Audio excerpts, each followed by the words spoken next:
Res Kristus yang nggak jelas. Silakan Res, jualan buku lu. Ngapain? Udah clear. Semarkan bukunya. Udah 300 gua.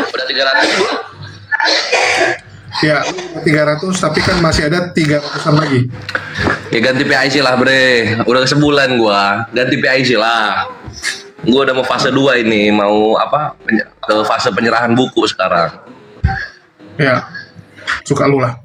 Ya, bagi teman-teman ya, jangan lupa di tap-tap layar dan juga dicek keranjang kuning kita. Kita ya mau nggak mau kita harus promosi ini dulu bentar ya. Kalau nggak nanti kita kena pelanggaran. Bagi teman-teman jangan lupa dibeli madu hutan Aceh. Ini madu ini bisa jadi pengganti teman-teman yang suka minum Sprite. Jadi ini kalau air dingin diminum bukan diminum. Ini dicampur air dingin itu bisa seperti Sprite plus madu. Jadi dia ada manisnya, ada segar-segar dari lemon gitu, ya ada asam-asam gitu kayak lemon, dan dia ada sodanya gitu. Entah kenapa dia bisa jadi ada sodanya, aneh juga ini. Ya madu tapi ada rasa sensasi sodanya. Karena memang madu hutan Aceh ini gasnya banyak teman-teman. Ya ini gasnya sangat banyak, jadi rasanya tuh kayak soda. Ini teman-teman pasti suka nih, kalau yang suka minum soda pasti suka. Kalau kalian minum soda kan banyak gulanya, bisa kena diabetes, ya dan nggak bagus untuk kesehatan. Nah, kalau ini bagus, karena ini madu murni. Ya, ini madu hutan asli dari Aceh teman-teman ya. Silakan dicek keranjang kuning kita untuk pembelian. Ya, ini madu akasia. Dan kalau si Kores Geblek dia biasanya ini teman-teman. Jadi kalau Kores, Goldian sama Daman dia 3-3 kompak. Nggak tahu ya, kompak atau mereka dua cuma niru-niru si Kores. Ya, jadi menurut mereka yang paling enak ini. Ya, menurut mereka yang paling enak adalah madu hutan Baduy. Ya, setelah mereka ngetes dan dibandingkan dengan produk kompetitor tentunya. Kita kita bukan cuman bandingin sama produk sendiri ya, tapi sama kompetitor juga kita tes. Madu ikan goreng ada nggak? Ya ada bang. Ada Bang Juma. Ini beneran Bang Juma rupanya di bawah guys. Assalamualaikum warahmatullahi. Ya, jadi kita juga punya madu hitam Baduy guys. Madu hitam Baduy ini bagus untuk kesehatan, terutama vitalitas ya bagi cowok-cowok yang kerja keras supaya tetap fit staminanya. Jangan lupa beli madu hitam Baduy. Oke. Ya. Jadi kalau madu teos ini yang lucu teman-teman. Madu teos ini dia ada asam-asam seperti yang diminum sama Yesus sebelum meninggoy. Wah, ada Bang Juma. Ya, assalamualaikum Bang Juma. Assalamualaikum warahmatullahi wabarakatuh semuanya. Adik-adikku yang ganteng, yang baik hati, Waalaikumsalam warahmatullahi Panglima. yang ada di YouTube atau yang ada di TikTok. Apa kabar semuanya? Sehat semuanya kan ya? Alhamdulillah lelah dan tampan Gurunda. Ya, silakan dipromo ikan keringnya. Ikan kering pula. Ikan goreng. Ya, bagi teman-teman jangan lupa dibeli madu teosnya. Ya, ini madu ada asam-asamnya kayak yang diminum sama Yesus. Ya, tapi kalau kalian mau kuat dan tidak seperti encus yang dalam waktu beberapa jam sudah meninggoy, menurut Kores, ya harusnya tuh orang disalibkan bisa tahan 1 hari. Tapi entah kenapa Yesus hanya tahan beberapa jam. Mungkin kalian butuh minum madu ini supaya tahan lama ya. Begitu guys. Sengaja kali. Oh ya, biar cepat naik ke surga ya. Kasihan lama-lama di salib guys. Nggak bagus juga untuk dilihat sama orang kan, karena dia disalibkan dengan posisi ya cukup menyedihkan guys. Kasihan. Oke. Ini ada anak Romo. Anak Romo ini Alayubi ya. Halo, assalamualaikum. Ini saya akun yang mana ini dek yang naik? Waalaikumsalam warahmatullahi wabarakatuh. Waalaikumsalam warahmatullahi wabarakatuh. Ini akun yang mana dek? Bang Zum. Akun Bang Zuma yang 01. Oh 01. Iya, 01. Oke. Berhentilah menghujat Ya, bagi teman-teman keranjang kuning. Ya, mau ada yang disampaikan Romo? Kok jadi anak Romo? Dari Romo turun pangkat dia nih. Jangan lupa loh, anak Romo bukan Romo loh. Anak Romo belum tentu jadi Romo. Ya, anak Romo kan juga Romo. Dari mana anak Romo pasti Romo? Kan ada Romonya belakang. Iya, tapi kan anak presiden belum tentu presiden. Anak Romo bisa jadi Romo langsung. Memang pribadinya berbeda antara anak Romo dengan Romo, tapi hakikatnya satu, sama-sama Romo. Sama Romo. Betul nggak Bang Zuma? Nggak jelas. Enggak. Enggak.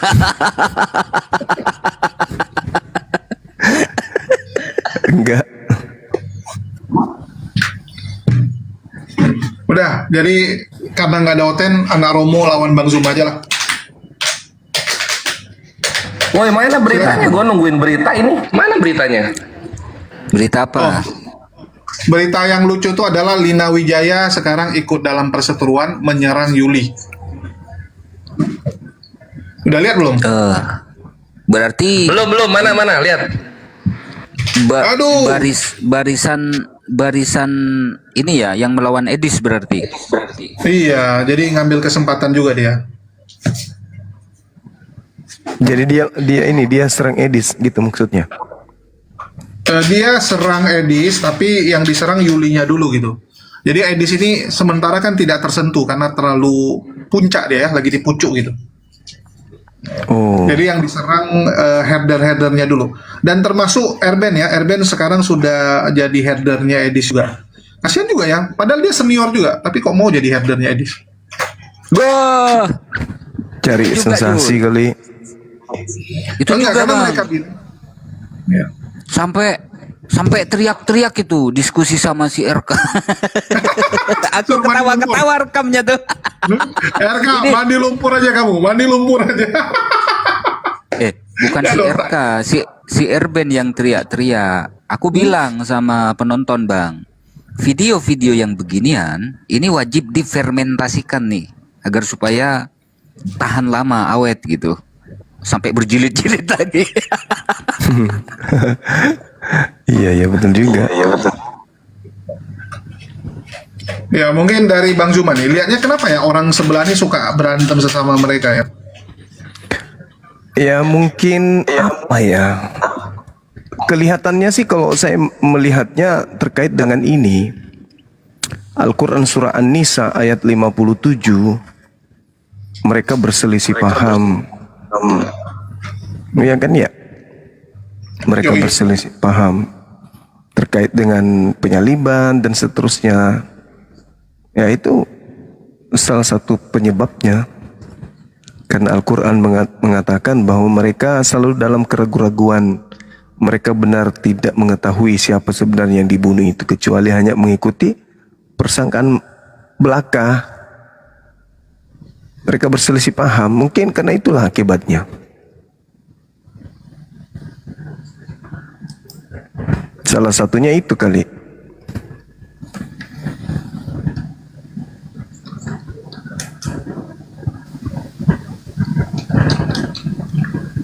Coba diputar itu.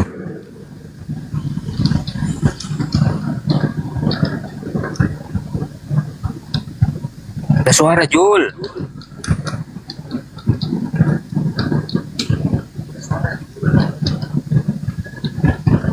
Suaranya nggak ada Jul. Oh iya, sorry, aku ke mute sendiri. Kita ulang. Ya jadi dia disebut sama Lina Wijaya bahwa si Yuli ini suka pakai baju seksi dan merokok ya. Dibilang ada foto dia merokok, terus suka pakai baju seksi di Bali, ngerayu orang gitu kan. Nah jadi dibalas nih sama Yuli. Kalian tahu teman-teman? Puji Tuhan ya, puji Tuhan. Saya kemanapun saya berada, ya, saya tidak pernah ngapa-ngapain orang. Saya tidak pernah ganggu dapurnya orang. Tapi kalau seandainya yang mengaku apologet senior ini mengganggu saya, ya introspeksi diri aja lah. Udahlah, saya nggak mau mengganggu. Minimal saya sudah bilang, ya, lahir besar itu Kristen, bukan mengaku dari sebelah terus masuk Kristen, terus kembali bersahadat di Masjid Istiqlal, tapi nggak tahu masih nggak Kristen atau enggak. Ya, saya nggak mau singgung-singgung. Saya cuma mau sampaikan clue-nya saja. Saya cuma bilang stop. Ya, saya tidak ada urusan dengan Anda. Saya akan memaafkan Anda gitu, ya. Saya akan memaafkan Anda gitu. Tapi tidak usah mengganggu pelayanan saya karena saya tidak pernah mengganggu pelayanan kamu. Ya, kamu pun tidak. Ya. Urusan pribadi saya kok, ngapain ganggu-ganggu saya. Yang penting saya kerjakan bagian saya tanpa harus mengganggu pelayanan orang lain. Itu prinsip saya, teman-teman. Ya, saya kalau ada yang ngasih berkat syukur, kalau nggak ada yang ngasih berkat ya saya minta sama Tuhan.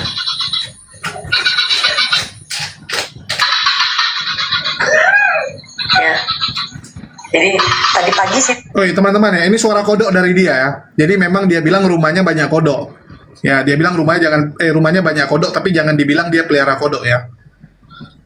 Berarti rumahnya mewah dong, Jul. Saya Kak Yuli dia ngomongin sama yang namanya inisialnya Lina Wijaya gitu, inisialnya Lina Wijaya gitu. Ya saya diamin aja, nggak apa-apa. Ya dia bilang katanya saya ngerokok, ada fotonya, silakan gitu, nggak apa-apa. Selama pelayanan saya tidak mengganggu, ya jangan ganggu saya gitu ya. Saya tidak pernah ganggu pelayanan Anda loh, walaupun Anda banyak bohongnya. Ya. Suami yang merupakan dokter spesialis kebidanan saat sedang memeriksa kehamilan istrinya, diam-diam memberinya obat terlarang. Setelah itu, Ya.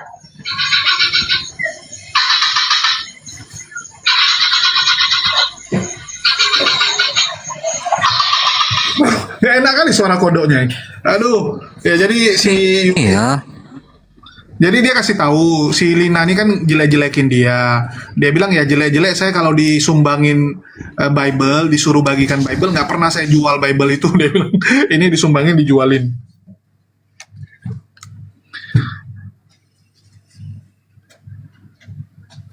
Jul, Apa? aku mau banyak ngomong di sini. Kalau Bang Zuma debat kan kita nggak bisa ngomong banyak, iya kan? Nggak, Ngomong belum debat. Siap. Gas. Iya. Ya bagi teman-teman jangan lupa dibeli madunya ya untuk menemani kalian nonton debat. Ya ini ada madu hitam baduy. Ini bagus untuk vitalitas supaya kalian jangan lemah seperti Pak Bom Bom. Dan ada madu teos untuk teman-teman yang anti teos ya. Anti teos harus pakai madu teos. Silakan dicek di keranjang kuning. Ya ada keranjang kuning langsung di check out. Oke silakan Romo. Ketularan Bang Faruk juga kau rupanya ya. Alhamdulillah. Ya. Apapun masalah yang mereka perselisihkan, ya kan? Anak Romo ini tetap bersukacita dan akan selalu bersukacita, Jul. Karena ini yang pertama. Ini ya saya bilang lah keuntungan gitu ya. Karena kita itu untuk membuat konten ini kan nggak perlu dalil lagi.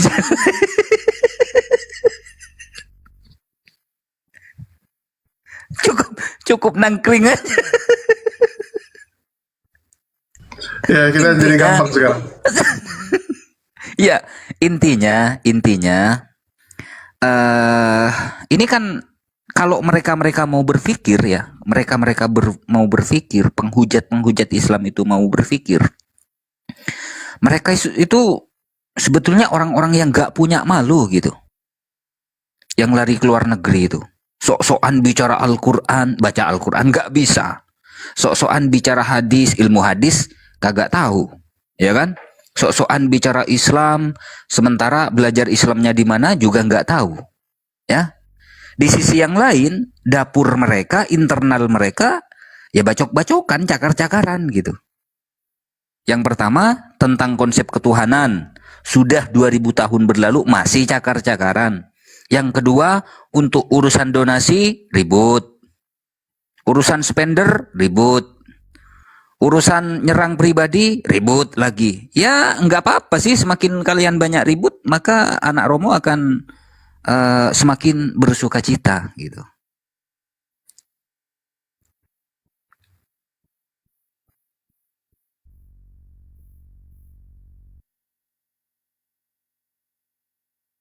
Nggak mau naikin oten ya, Dak? Ya, Ikhwani Fisabilillah yang ada di YouTube Gurunda, selamat datang di roomnya Julius. Ini Julius ya, Gifres itu Julius. Jadi kalau di room ini room pemberitaan.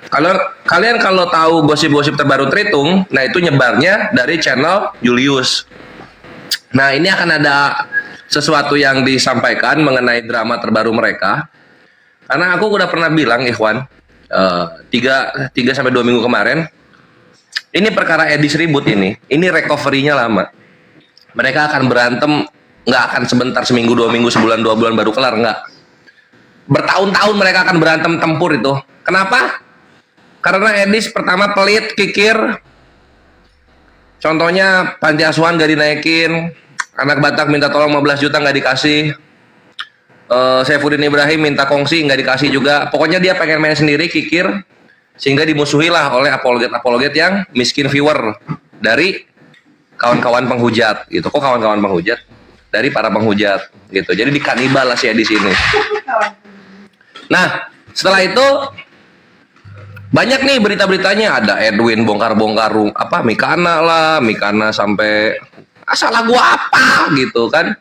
Lalu kemudian ada Agatha ketahuan donasi buat minta donasinya dipakai buat botok lah.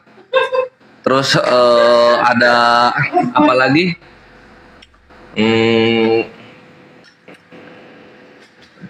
Ya, penyaliban itu kehendak Bapak atau kehendak iblis. Sekarang ada yang terbaru, Ikhwannya, kalau kalian ngikutin Yesus itu punya Tuhan atau nggak punya Tuhan. Nah itu yang terbaru itu ya. Dan yang terbaru sekarang Edis sama RK itu soal ribut mengenai Edis ini saksi Yehova nggak? Karena ketika ditanya itu Edis mulutnya gagap, turun dia kabur dari roomnya Eka. Ditanya bagian itu. Jadi ini cukup mencurigakan. Nah itu panjang mereka saling menghancurkannya. Aku ketinggalan itu. Mana tuh videonya? Itu ada kok, ada yang banyak yang posting udah banyak. Jadi apa ya Ikhwan? Kalau kita lihat Edis ini makin naik dengan drama ini, dia makin naik, tapi komunitas penghujat hancur. Tapi Edisnya naik, komunitas penghujatnya hancur gitu. Sampai Oki nasi gorengnya juga diserang. Oki nasi gorengnya, buset dah. Usaha nasi gorengnya diserang. Kasihan Oki guys. Memang bejat nih mereka nih. Diserang gimana maksudnya nasi goreng itu? Kan Iya, jadi ada yang ini di Google-nya diserang, komen-komen di Google-nya bilang ini nasi gorengnya pakai babi, ya nasi gorengnya haram, nasi gorengnya jorok, anjir kena spam dia, kasihan.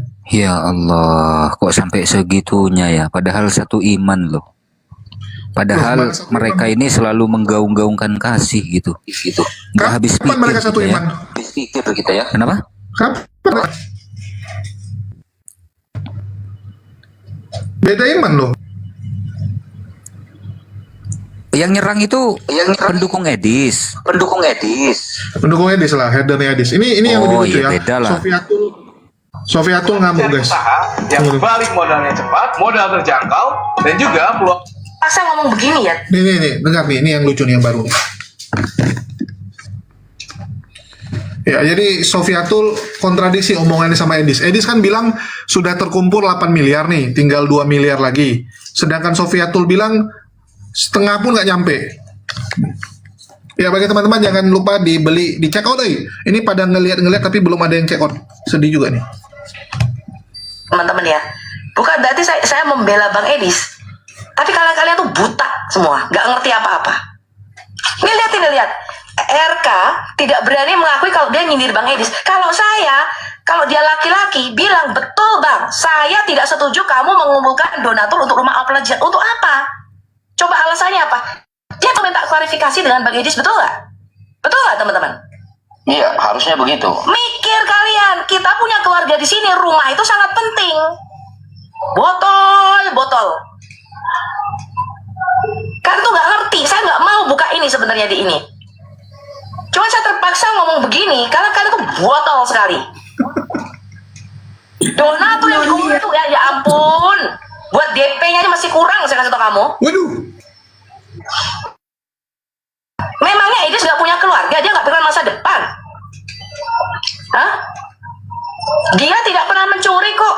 Kenapa sih kalian ngurusin kalau ada donatur? Orang kalian aja minta donatur, saya mau pelayanan ke sini, betul nggak RK? Saya malah bilang support, dia mau pelayanan, betul nggak teman-teman?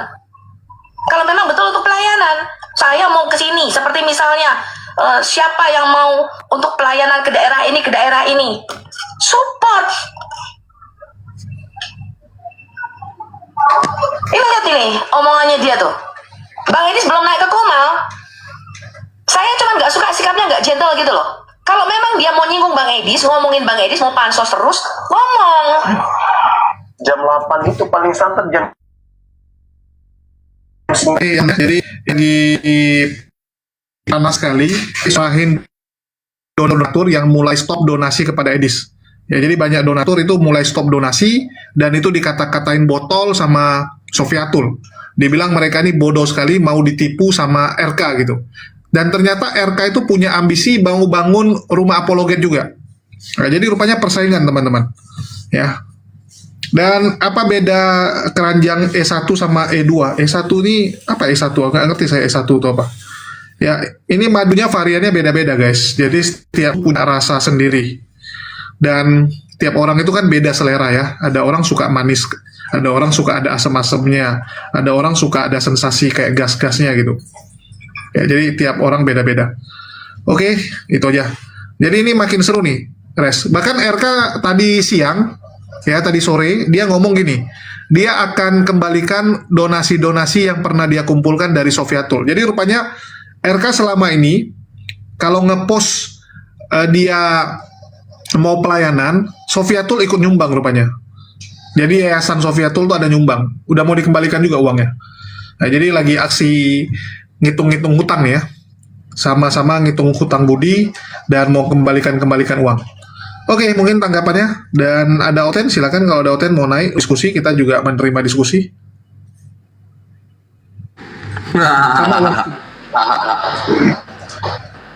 Iya. Ini juga merah Jul. Naga merah ini apa nih? Bobo Boy. Ya, naga merah ada yang mau disampaikan, silakan. Saya mau silaturahmi saya sama Bang Kores sama Gurunda, Bang Suma. Assalamualaikum warahmatullahi wabarakatuh, Bang. Sehat semua. Waalaikumsalam warahmatullahi wabarakatuh. Waalaikumsalam warahmatullahi wabarakatuh. Apa kata Reba Bang Suma? Bagi-bagi gitu. Baji serebatan. Masya Allah. Masya Allah. Iya. Saya Dirman Bang, saya Dirman. Kebetulan saya biasa juga mau ke Bang Suma cuma sibuk. Cuma Oh iya, Dirman. Iya Dirman. Siapa itu ada itu Bang Suma, setiap saya naik di Komal itu siapa itu? Lupa lagi. Setiap saya naik Komalnya, saya mengucapkan salam, tapi dia selalu mengatakan pakai harus ada paspornya. Apa paspornya? Dia bilang kau bilang Suma Andi Suma binatang. Loh, kenapa seperti begitu? Siapa orangnya itu? Bilang aduh, enggak boleh gitu. Kenapa sih kamu benci itu Bang Suma? Kalau saya tidak benci. Kalau Bang Suma itu orang Makassar sama dengan saya juga. Kenapa harus begitu? Siapa itu namanya itu? Sebentar saya kirimkan di WA ya, Bang Suma. Anu kayaknya si Sandi. Oh ya, Sandi. Wah, kurang ajar sekali tuh Bang. Kenapa itu orang begitu? Aduh, orang di mana itu Bang? Biarkan saja. Saya mau cari orangnya itu. Jangan. Biarkan orang menggunakan pakaiannya sendiri, jangan dimarahi. Memang udah pakai gitu pakaiannya. Terus dia naikkan semua. Udah blend di mana ini? Hoteng itu. Iya, memang temennya. Ini naga merah doubling dia. Oh, bukan saya Bang. Oh, Julius.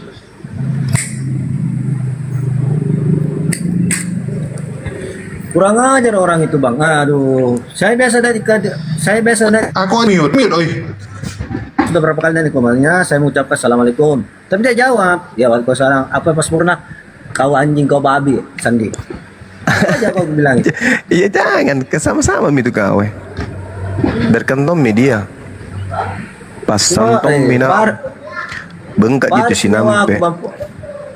Paris nyawa aku bang pernah sedih pakam menjutawan deh. Tidak Ji. suka-suka dia. Yang penting jangan agama kita yang dihujat. Kalau pribadiku dihujat tak masalah ji. Iya. Berarti Penting jangan semuanya sabar ya. ya mati sendiri nanti dia dengan sendirinya. Iya bang. Tapi apa ya, merasa persitunya nyawa aku pun saya pakam makin jo banget. Jadi saya tanya, jadi Sandi bilang kamu anak muridnya Bang Suma ya? Iya, saya anak muridnya. Setiap Bang Suma live saya ikuti semua jalurnya. Apa yang diucapkan Bang Suma itu betul, itu fakta. Jadi apa yang Bang Suma katakan di Bible itu saya catat semua dan saya pelajari, memang betul semuanya. Jadi itu memang tidak salah. Semakin sakit giginya itu kalau digituin. Iya, pernah juga dia pernah diskusi sama Blender itu. Saya ikuti juga Blender. Itu masalah apa itu? Masalah uang itu juga dibalas itu. Alhamdulillah. Apa nena tapaga bangkana? Astagfirullah, gak ke-mute, Guruna. Afwan, raungan naga. Basor ki bangko Basor ki. Dek bakingan Riano. Sekarang saya Afwan. Bang Suma di Traktor. Sekarang saya jadi pengurus pengurus masjid di sini. Alhamdulillah. Iya, jadi tukang azan di sini. Alhamdulillah. Dekat bara-bara ya. Biar nggak ada keren. gajinya, tapi biar Allah yang nanti yang membalasnya Iya. semua itu. Siap. Ini ada tamu kita. Dicolek dulu. Ya, selamat malam Mukalaf Cabul. Mukalaf Cabul. Cabul.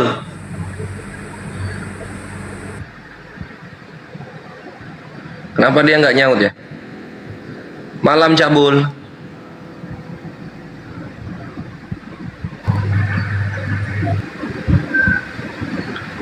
Ini nama anaknya ini, anak kesayangan. Mukalaf Cabul. Gitu ya. Mukalaf Cabul, selamat malam. Gak nyaut dia. Jauh loh. Kita jauh, nggak bisa ditonjok. Aman. Kok bilang mau kalap cabul? Itu loh PS Sarah buka-bukaan yang cabul-cabul. Oh hilang. Si Lina Wijaya diceritain tuh sama PS Sarah. Buka-bukaan tuh. Pastor JT juga diceritain. Si BAB apa itu? Si ini Sandi ini komplotannya BAB bukan bang? Iya. Oh, yang BAB yang katanya ngentot itu bang, ngentot sama siapa itu? Alamak. Ke PS Sarah yang ngomong. Saya kan cuma ini aja bang. Biarkan aja mereka. Allahu Akbar. Masya Allah. Ini yang Al-Quran sebutkan di dalam surah Al-Hasyr ayat berapa itu? Ayat 14. Bismillahirrahmanirrahim. Ba'suhum bainahum syadid. Ta'sabuhum jami'an wa qulubuhum syatta. Zalika bi'annahum qaumun la ya'qilun. Jadi permusuhan antar sesama mereka sangat hebat. Kamu mengira bahwa mereka itu bersatu? No. Hati mereka sebenarnya terpecah belah. Hal itu disebabkan karena mereka kaum yang tidak berakal. Mereka dikatakan sebagai kaum yang tak berakal. Saling bermusuhan, tampak memang kelihatan mereka bersatu. Tapi sejatinya kata Allah hati mereka itu terpecah belah. Dan itu fakta real. Al-Quran tidak pernah bohong. Al-Quran selalu menyajikan kebenaran fakta di tengah-tengah kita. Mereka sepertinya bersatu. Tapi dalam hal keyakinan, boleh mereka bersatu. Tapi implementasi dari persatuan mereka itu kata Allah, ada permusuhan yang sangat sengit di antara mereka. Jadi kamu mengira mereka itu kemudian bersatu, padahal hati mereka terpecah belah. Hal itu disebabkan karena mereka kaum yang tidak berakal. Ini hebatnya Quran. 1400 tahun silam bisa dibuktikan hari ini. Dan ada hal menarik yang sudah 2 malam ini saya sajikan dan belum ada kemudian dari pihak sebelah yang mampu kemudian menyelesaikan permasalahan tersebut terkait dengan Bible. Apakah Yesus mengenal Bible? Berbeda jauh dengan Al-Quranul Karim. Baginda Rasulullah Muhammad SAW memberikan validasi, legitimasi. Bahkan di sebuah hadits Rasulullah memproklamirkan akan kebenaran Al-Quran itu bisa diterima dari para sahabatnya. Khuzu al-Quran min arba'a, kata Rasulullah. Lalu di ayat-ayat suci Al-Quran sangat familiar kita mendengarkan syahrul Ramadan alladzi unzila fihi al-Quran. Jadi Nabi Muhammad menjelaskan, menguraikan, mengajarkan, mentadabburi Al-Quran, dan itu disampaikan kepada para sahabat. Jadi Al-Quran diceritakan oleh Allah, diceritakan oleh Roh Kudus, diceritakan oleh Nabi Muhammad, diceritakan oleh para sahabat, dan seterusnya. Sedangkan Bible, Yesus tidak mengenal. 13 buku Paulus itu nggak dikenal oleh Yesus. Buku Lukas, buku Markus, Matius, Yohanes itu tidak dikenal oleh Yesus. Kisah para Rasul, apalagi Ibrani, apalagi Efesus, Petrus, itu tidak dikenal. Yakobus dan seterusnya itu tidak dikenal kemudian oleh Yesus. Nah, yang jadi permasalahan dan pertanyaan besar kita adalah bagaimana seorang yang merasa berakal sehat, merasa benar dalam beragama, benci terhadap Al-Quran, benci terhadap Nabiullah baginda Rasulullah Muhammad SAW, sedangkan kitab mereka tidak memiliki kemudian pegangan yang kuat, dalam arti kata tidak memiliki legalitas dari Yesus.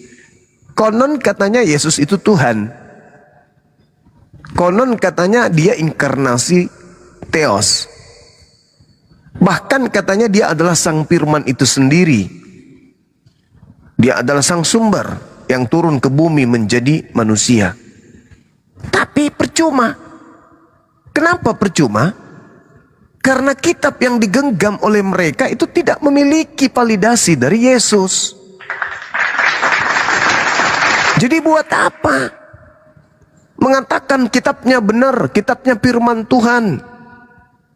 Orang yang tidak beriman, tidak percaya, tidak meyakini Bible mereka adalah orang celaka, masuk neraka, nggak dapat jaminan.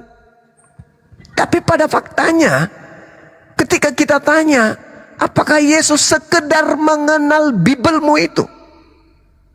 Apakah ada pengajaran, informasi atau apapun itu yang bisa kita jadikan sebagai rujukan, referensi untuk kita belajar bahwa Yesus mengenal buku yang kalian genggam sehingga menyebabkan kalian makan babi, menyembah makhluk yang keluar dari kubur, tidak bersunat, membatalkan hukum Tuhan, kemudian masuk ke gereja menyembah kepada yang bernama Yesus itu. Apakah ada referensi kitab yang bisa umat Islam pelajari supaya mereka umat Islam itu bisa benar-benar meyakini bahwa murtadnya mereka ke agama Anda itu disebabkan karena proses berpikir dan belajar serta berilmu?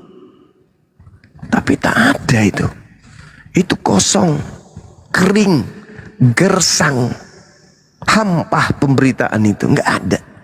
Yesus sang firman yang menjadi manusia, Yesus sang penerima firman, dan Yesus sang penyampai firman sama sekali tidak mengenal Bible. Lalu bagaimana mungkin orang berakal sehat bisa menggadaikan kepercayaan keyakinannya terhadap keadaan yang seperti itu? Itu yang pertama. Yang kedua, kalau Al-Quran datang di tanah Arab, khususnya Mekah, Madinah,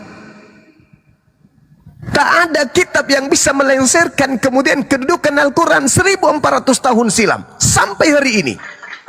Di tempat lahirnya Al-Quran, di tempat diwahyukannya Al-Quran, tak ada kitab yang mampu mendorong kemudian Al-Quran untuk keluar dari kota tersebut. Bagaimana dengan Bible? Apakah dijadikan sebagai buku suci di tempat kelahiran Yesus? Tidak, sama sekali enggak. Tidak. Di sana masih ada kitab Tanak yang dipegang oleh tuan tanah, oleh tuan rumah, Bani Yakub, Bani Israel, ahli kitab. Tapi kemudian kitabnya saudara kita Kristen tidak dijadikan sebagai buku suci. Bahkan menurut tradisi Talmud diharamkan kemudian Bani Israel membaca kitabnya orang Kristen. Ini gimana ceritanya nih? Seibarat kita umat Islam beriman kepada Quran, kita katakan Quran itu dari Mekah, Madinah.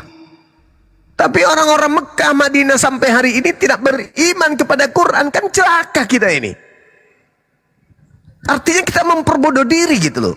Asal imani saja, asal percaya saja, asal yakin. Tapi secara historis, letak geografis tentang turunnya Al-Quran di sana saat sekarang tidak diimani, tidak dipercayai, bahkan direndahkan, dihinakan, nggak dianggap sebagai kitab. Nah, mereka yang menganggap diri mereka anak Tuhan, bukan lagi hamba Tuhan, tapi anak Tuhan, pewaris surga. Tapi item-item ini terputus. Yesus ke Bible tidak kenal. Yesus tidak memberikan kemudian legitimasi terhadap Bible. Yesus tidak. Waalaikumsalam. Yesus tidak pernah menyebut Bible.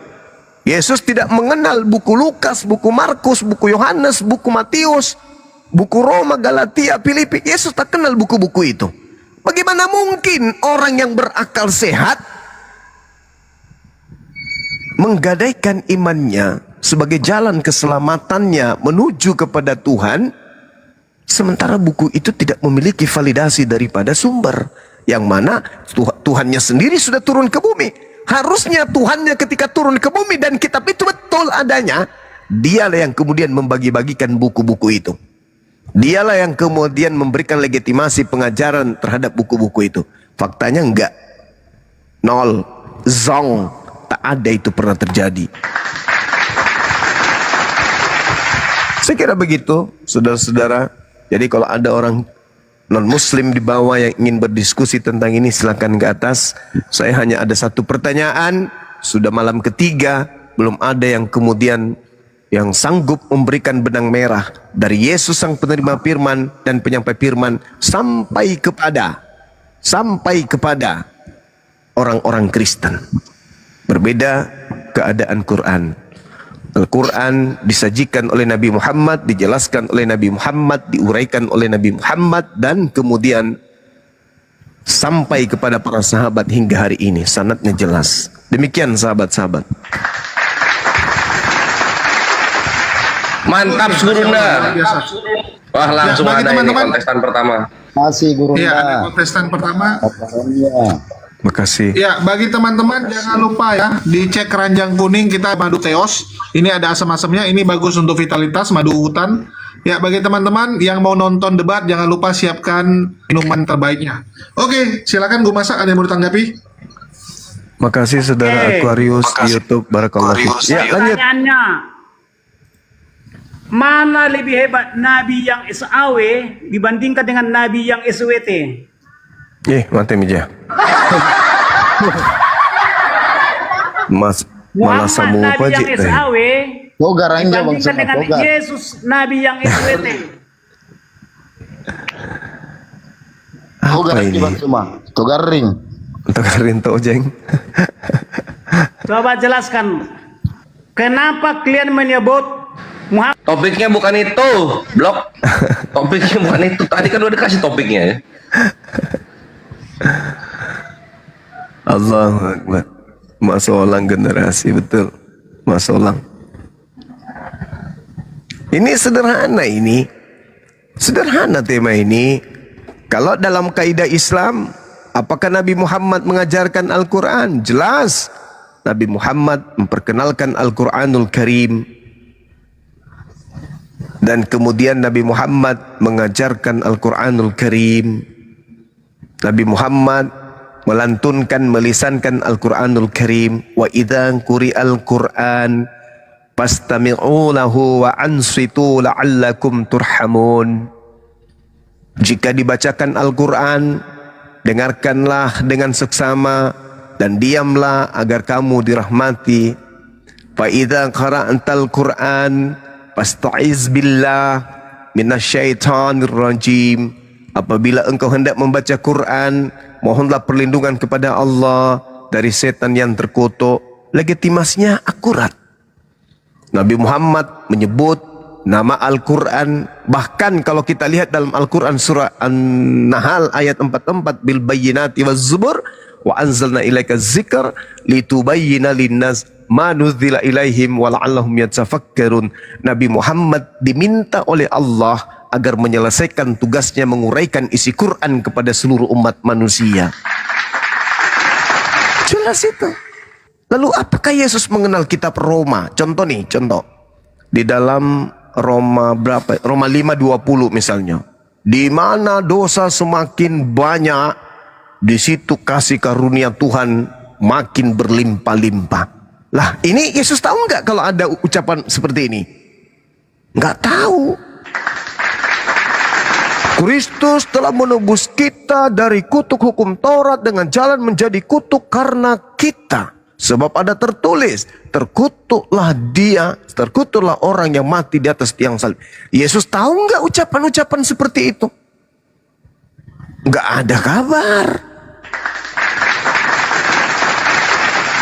Jadi bagaimana mungkin orang berakal sehat menggadaikan kepercayaannya kepada sebuah buku yang Yesus sendiri sebagai firman atau penyampai firman bisa diimani sebagai kebenaran. Nah, berdasarkan penelitian atau penyelidikan yang diasaskan atas kesaksian-kesaksian orang-orang pada zaman itu yang juga tidak diketahui siapa namanya oleh penulis, oleh penyusun buku Yohanes, Yesus konon berkata, firman yang kau dengar dari mulutku bukan dari aku, tetapi dari dia yang telah mengutus aku. Yohanes 14:24. Begitu juga ketika Yesus berkata, konon di Yohanes 12:49, aku berkata-kata bukan dari diriku sendiri. Apa yang aku katakan adalah apa yang diperintahkan untuk aku sampaikan dan untuk aku katakan dan aku sampaikan. Artinya Yesus sangat menjaga pengajaran firman yang diterimanya agar tidak ditambah dan tidak dikurangi oleh dirinya sendiri. Aku tidak berkata-kata dari diriku sendiri. Nah, penulis-penulis Bible apakah mensifati sifat yang sama? Aku tidak menulis apapun selain dari diucapkan oleh Yesus. Ada nggak kayak begitu? Ada nggak legitimasinya? Tak ada kan? Nah, ini permasalahan besar yang harus diselesaikan kemudian oleh saudara-saudara kita Kristen yang memiliki amanat agung. Pergilah ke seluruh dunia, jadikanlah seluruh bangsa menjadi muridku. Sama seperti umat Islam ketika ditemui oleh misionaris semisal Lina Wijaya, didatangi, dibawakan kemudian baju kaos. Mereka bikin kegiatan Islam, disidak sama dia, dengan ditakut-takuti, dengan ancaman datang menggunakan topi. Di topinya tertulis Densus 88, hanya sekedar untuk membuat terapi terhadap umat Islam yang lagi menjalankan amalan agamanya. Hanya itu doang. Mengajarkan sesuatu yang menurut mereka benar, tapi Yesus tak mengenal kitabnya. Gimana dong? Dari mana kemudian Anda mengatakan buku Anda betul? Siapa sebenarnya yang menilai? Anda atau Yesus? Kan Yesus. Begitu besar kasih karunia Tuhan akan dunia ini sehingga dia menganugerahkan anaknya. Siapa anaknya? Yesus. Untuk apa dia menganugerahkan? Untuk dipercaya, untuk didengarkan. Barang siapa yang mendengar, aku mengenal muridku, muridku mengenal aku, mereka mendengarkan suaraku. Nah, mana suaranya terkait dengan buku Bible? Ada nggak? Ada enggak?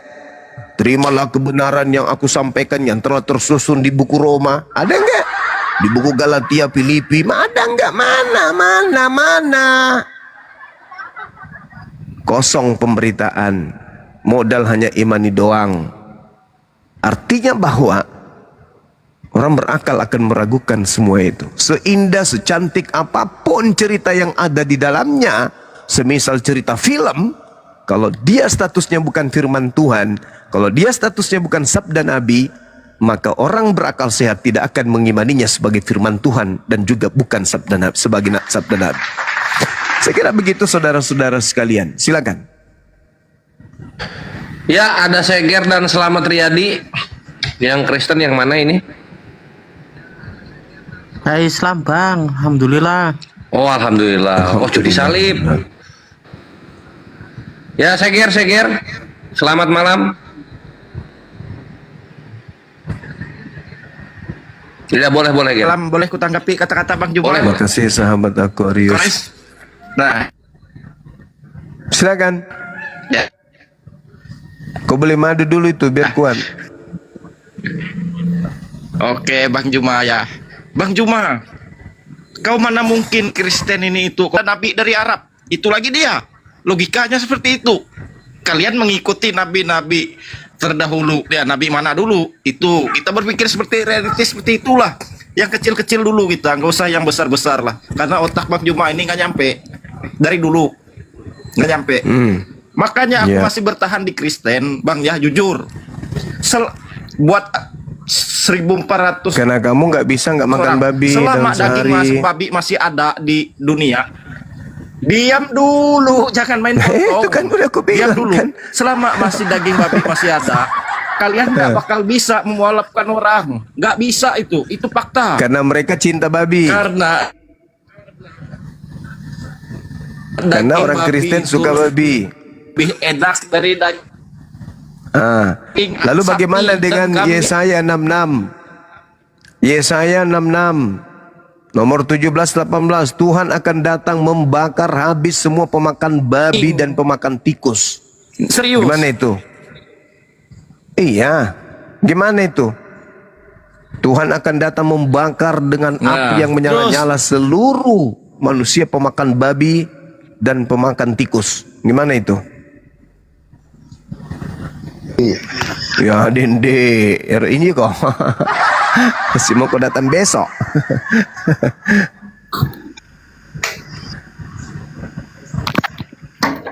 Aduh, di counter langsung terdiam, Seger.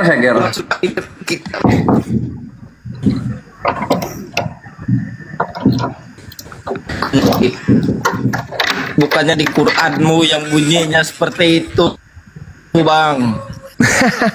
Yesaya 66 coba Di kau luar baca. Israel, apakah mungkin ada nabi di Arab? Yesaya 66. Gitu loh. Logika kau gitu, Bang. Yesaya 66 coba kau baca.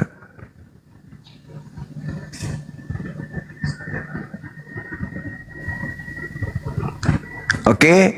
Jadi sekali lagi saya katakan saudara-saudara, bahwasanya Yesus tidak mengenal buku panduan Kristen. Buku yang membuat kalian menjadi Kristen itu tidak dikenali oleh Yesus. Itu gimana itu? Jadi kalian hanya ilusi. Untuk membenarkan kita. Bang, itu ngomong apa? Kau minum madu dulu biar bagus suaramu. Kasihan Seger-Seger ya, dari dulu masih Errol tidak sembuh-sembuh. Seger-Seger selain suka makan B2, dia suka makan anjing ya. Aku ada video tutorial waktu dia mengajarkan cara masak anjing. Luar biasa ya. Dan bagi teman-teman, jangan lupa dipamerin pula waktu itu. Jul, kau rekam nih ya, cara masak anjing dibilang. Ya udahlah, aku rekamin ya. Aduh, gila memang Seger-Seger. Ya bagi teman-teman jangan lupa dibeli madunya ya, di keranjang kuning kita ada. Ya silakan Bang Tirta. Tirta ini Kristen ya, silakan. Halo Bang Tirta. Halo, selamat malam. Shalom. Gimana Bang Tirta?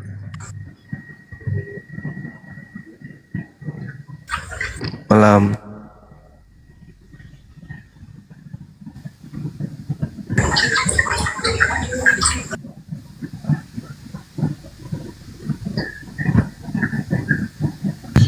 Ya, ada yang mau disampaikan Bang Tirta atau mau ditanggapi pernyataan Bang Zuma? Apa yang mau disampaikan dan apa yang mau ditanggapi? Waduh, ternyata dia tidak konsen. Diulang aja Gurunda. Yesus tidak mengenal kitabnya orang Kristen. Perjanjian baru yang disebutkan itu tidak dikenali oleh Yesus. Tidak ada legitimasi, tidak ada validasi, tidak ada pembenaran dari Yesus. Bagaimana mungkin buku yang menjadikan Anda kemudian dapat janji masuk surga, Yesus sendiri tak mengenal buku itu? Itu gimana? Itu masalah besar. Ya terus urusannya sama saya apa? Nah, justru kami bertanya, ini Kristen kenapa membabi buta gitu loh? Percaya kepada sebuah buku di mana Yesus sendiri tidak mengenal buku tersebut. Yes, ya nggak tahu kok tanya sama saya sih, gimana sih? Lah kan sampean Kristen kan? Siapa bilang? Lah. Jadi agamanya apa? Hindu nih. Kupikir Kristen tadi. Jadi kenapa naik lah Bang? Lucu-lucu nih. Saya nggak menyatakan diri itu lah. Siap. Jadi abang apa? Hindu ya Bang? Yang mengatakan itu. Aduh. Siap. Sorry kalau gitu. Oke, salah server Bang, salah server. Ya. Makanya dia ateis, antara ateis atau Hindu ya. Oke, di sini ada Bang Andi Luciana. Ya. Selamat malam. Malam juga. Malam. Bang Juma tahu nggak waktu Papa Paus datang di Jakarta, Bang Juma ada nggak? Ada. Saya dari tahun 79 sudah ada. Ada ya? Iya. Bukan yang di tahun 2024 itu lah. Ya ada lah, masa saya nggak ada di 2024? Ada saya Bang. Itu Kenapa yang rupanya? ikut misa itu kebanyakan orang Muslim loh, Bang Juma. Mungkin misa yang Anda maksud itu dalam rangkaian acara negara kali waktu itu ya. Karena penghargaan umat Islam terhadap tamunya dan instruksi dari presiden kepada bawahannya atau staf-staf yang ada pada saat itu untuk menghargai tamu. Itulah indahnya Islam. Itu Bang Juma, waktu itu banyak itu orang Muslim. Iya, nggak yang apa-apa. ikut misa itu banyak yang minta berkati, banyak Kenapa? yang diminta berkati Bang Juma, banyak yang diminta diberkati. Ya nggak apa-apa, emang kenapa? Itu kan oknum, emang kenapa? Apa terus jadi Islam, jadi agama Anda? Coba cek di, Terus agama Anda jadi benar dengan Bang adanya Juma kayak coba gitu? cek di. Jadi agamanya Bukan, jadi benar bukannya saya agama bilang Anda. benar. Jadi Yesus lantas habis itu mengenal Bukan kitab saya Anda kan? bilang benar, Enggak? tapi saya bingung loh. Saya bingung loh Juma. Saya bingung. Bang Juma lihat itu patung Bunda Maria itu ada gambarnya Pancasila. Apalah orang ini? Penyembah anaknya Coba cek, Maria itu yang menjajah Nusantara sebelum merdeka. Kenapa rupanya bahasan kayak gitu untuk apa? Coba dicek Bang Juma.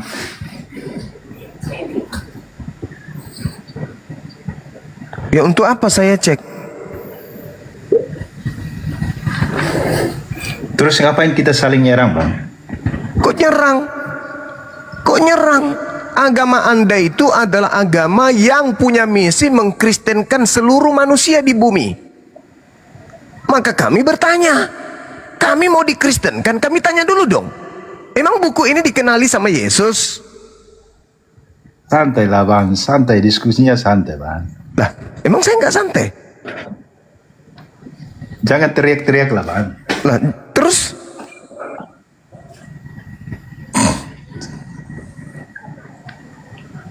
santai kita diskusi bang. kan santai lebay kali. Kayak ibu-ibu arisan. Saya bingung, Bang Juma, saya bingung kenapa kok diminta diberkati. Itu yang saya bingung, Bang. Gak ada pemberkatan dari mana? Kejadian 12 orang-orang yang datang ke situ yang Muslim, berarti mereka nggak mengerti tentang materi-materi apologet. Mereka itu mungkin Islamnya ya asal ngikut aja gitu loh.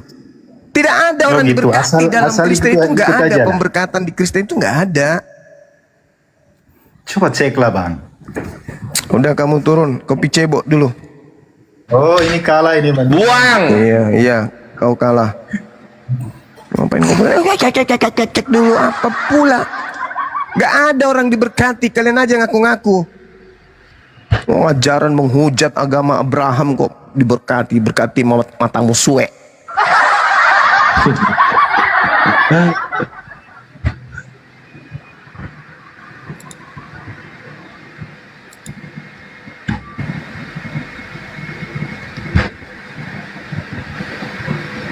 Ulang generasi.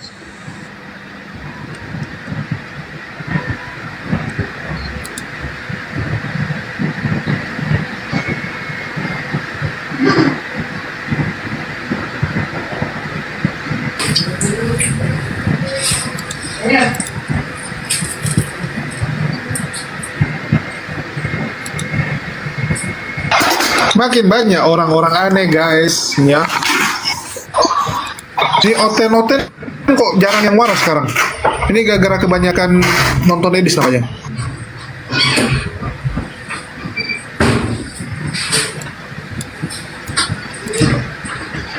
Dan apa korelasi kebenaran dengan paus datang guys? Kecuali mereka semua baptis sama paus. Pausnya cuma jalan-jalan. Jadi baptis dikit, wah Kristen gitu kan. Minta diberkatin dikit, oh Kristen langsung Kristen masuk Kristen. Gitu mereka konsepnya. Gampang banget masuk Kristen ya.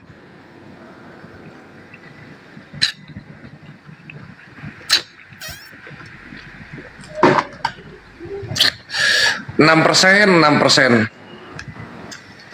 Tinggal dijawab aja sesuai topik yang Gurunda tanyakan gitu kan. Apakah Yesus mengutip perjanjian baru ketika dia memberitakan kabar baik gitu loh.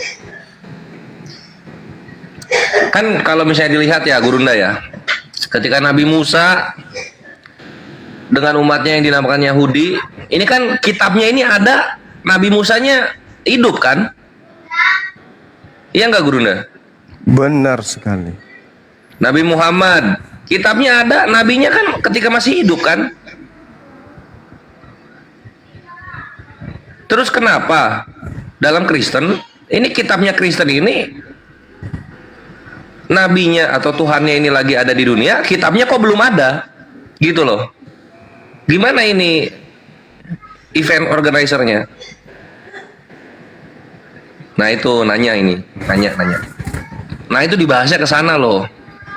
Kan tinggal jangan disama-samakan gitu loh.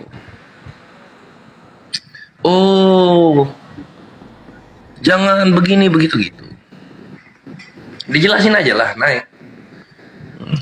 Karena kalau mau adu hujat-hujat jangan adu hujat-hujat gitu.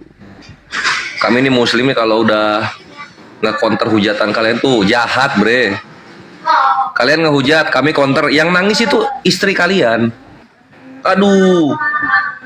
Aduh Tuhan, kamu masuk ke rumah apa ini? Aduh Tuhan, gitu-gitu nangis dia.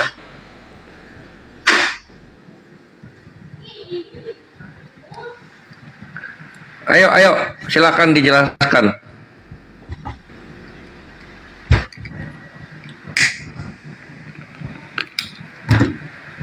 Ini ada pernyataan nih. Yang persen menghidupi yang 94%. Woi, Wah, menghidupi kok tinggalnya di tanah muslim. Kok menghidupi, tinggal di tanah muslim kok dibilang menghidupi. Gimana? Menghidupi muslim, tinggalnya di Jakarta. Menghidupi muslim, tinggalnya di Surabaya. Lu kalau mau bilang menghidupi muslim, lu tinggalnya di timur gitu. Timor Leste, gitu, tinggalnya di sana. Baru lu bilang menghidupi muslim, tinggal di tanah muslim menghidupi muslim. Yang ada lu numpang, nyari kerja, namanya itu nyari kerja. Oh, kan sakit hati jadinya kan, itulah, bre, kayak semacam gitu. Kalau kena counter kan sakit hati jadinya. Makanya santai aja. Woi Bang Faruk, assalamualaikum warahmatullah. Waalaikumsalam warahmatullah. Waalaikumsalam warahmatullah. Gimana kondisi si Bolga? Di mana Bang Faruk nih? Medan ya. Gimana kondisi di sana? Masih di tempat pengungsian aku, Bang. Masya Allah, ya Allah, kasihan. Ada ini bantuan-bantuan dari gereja-gereja sekitar untuk pengungsian. Waduh.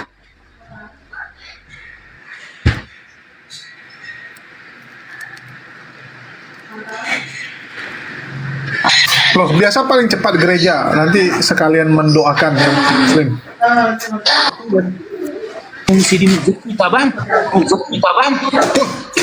Kemarin ada yang kena skak sama gua. Hurlele ada kena skak sama gua.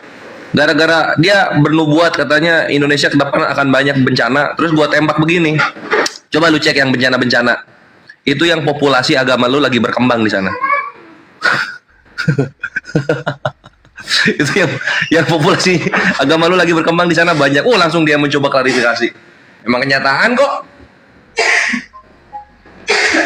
Titik-titik Indonesia yang kena bencana alam, ikhwan, perhatikan, titik-titik Indonesia yang kena bencana alam adalah titik-titik di mana populasi tetangga sebelah lagi naik. Benar atau benar? Benar atau benar? Langsung coba klarifikasi Hurlele. Oh, bukan begitu maksudnya. Oh, begini gitu. Ya, di mana orang kenyataannya begitu? Bencana. Kenapa bencana? Ya itu lihatlah. Muslim berkurang, muslim populasinya berkurang, bencana alam kejadian. Indonesia, bre. Bener ya? Selamat datang di kebenaran.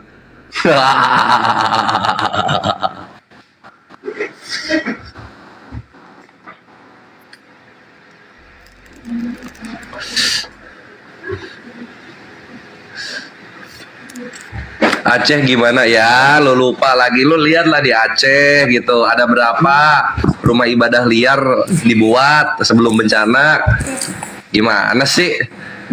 Warung soto nih pura-pura lupa? Ya. Oh.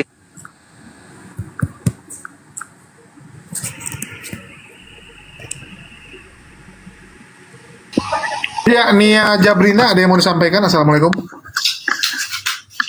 Ini Oten lagi nggak bisa diskusi guys ya, karena Oten sekarang lagi konsil masalah Edis pantas menjadi Tuhan atau tidak ya, karena Edis menjadi pribadi Tuhan keempat, dia adalah Tuhan yang diinkarnasi ke dunia maya ya. Kalau Yesus ke dunia manusia, kalau Roh Kudus roh dalam alam roh, kalau Edis dalam dunia maya guys. Jadi makin keren, Tuhannya 4.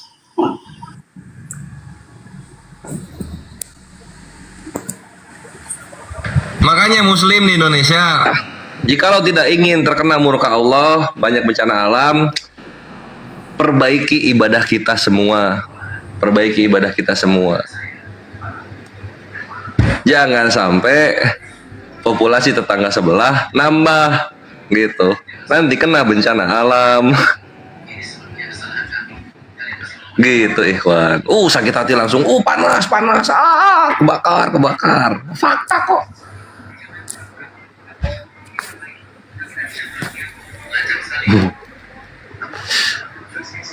Oke, kita lanjut lagi ya.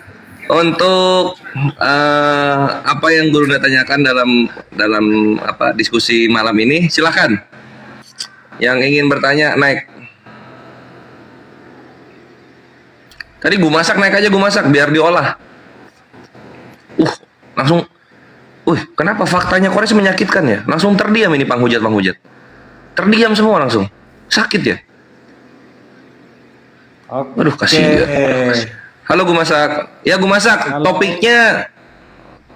Topiknya kenapa kitab suci perjanjian baru ini baru ada ketika Yesusnya udah nggak ada, gitu. Silakan. Oke, saya jawab ya. Ya. Setelah Yesus melakukan semua pertunjukannya di dunia, kemudian orang-orang yang melihatnya mencatatnya menjadi sebuah cerita spektakuler. Dari situlah membuktikan bahwa Yesus adalah salah seorang yang diutus dari surga, salah seorang yang SWT, salah seorang yang sangat-sangat suci, salah seorang yang telah menjadi seorang pejabat surga. Pejabat surga, oke. Silakan Gurunda. Gurunda, itu jawabannya. Karena SWT-nya itu baru ada ketika kitab sucinya ditulis gitu, baru dibilang SWT Yesus ini.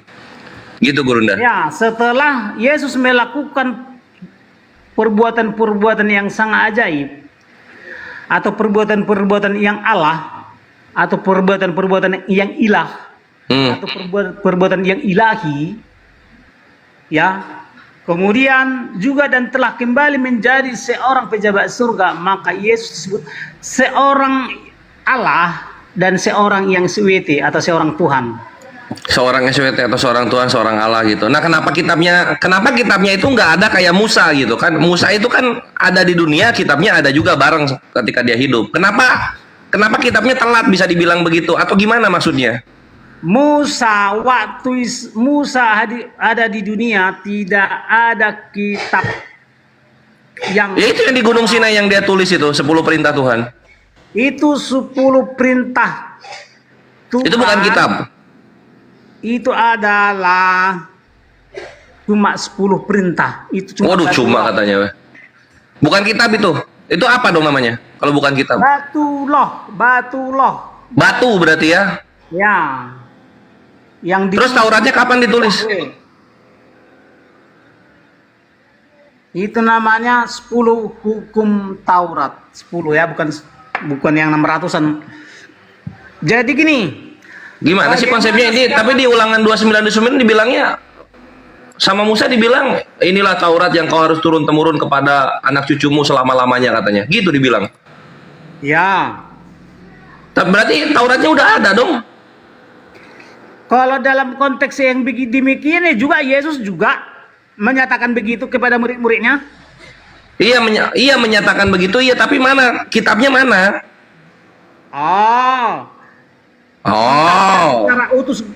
Secara utuh gitu. Iya kan ini kita lihat Ulangan 29 ya. Tidak ada, sebab tidak ada.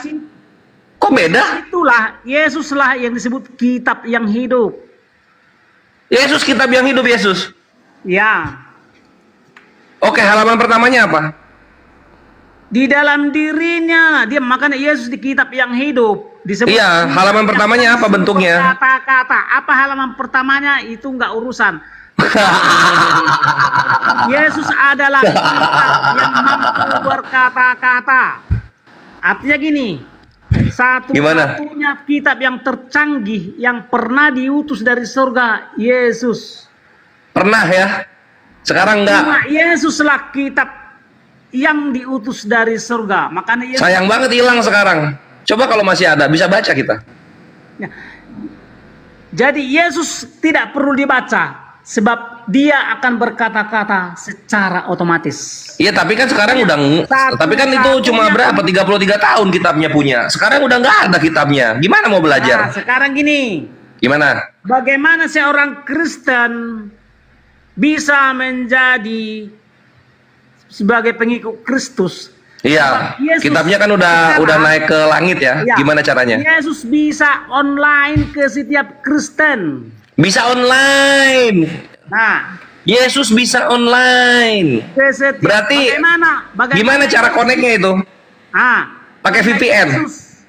Yesus memiliki roh yang Allah, roh yang sangat ajaib, ya, sehingga dia bisa memancarkan sinyalnya dari surga untuk pada setiap orang-orang. Pakai sinyal kawan-kawan, dari sorga ke bumi pakai sinyal. Mantap ini gue masak nih, Kristen modern memang ini.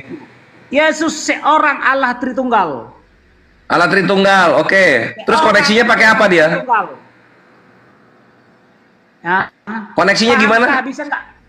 Yesus itu seorang Allah Tritunggal. Seorang Allah Tritunggal, oke. Udah seorang Allah Tritunggal lagi, buset. Nah, terus gimana cara baca kitabnya tadi? Cara baca kitabnya gimana?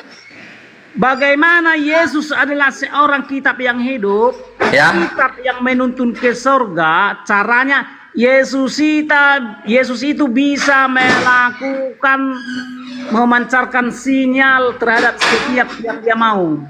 Oke, gue masak udah kena sinyal Yesus, udah nyambung sama sinyal Yesus. Ya, betul. Oke, terus apa? Udah searching apa aja? Jadi Yesus adalah seorang kitab yang hidup. Ya, dia seorang yang kitab yang hidup, buat nyambung pakai sinyal kan gitu kan. Nah, ketika udah nyambung sama Yesus ini,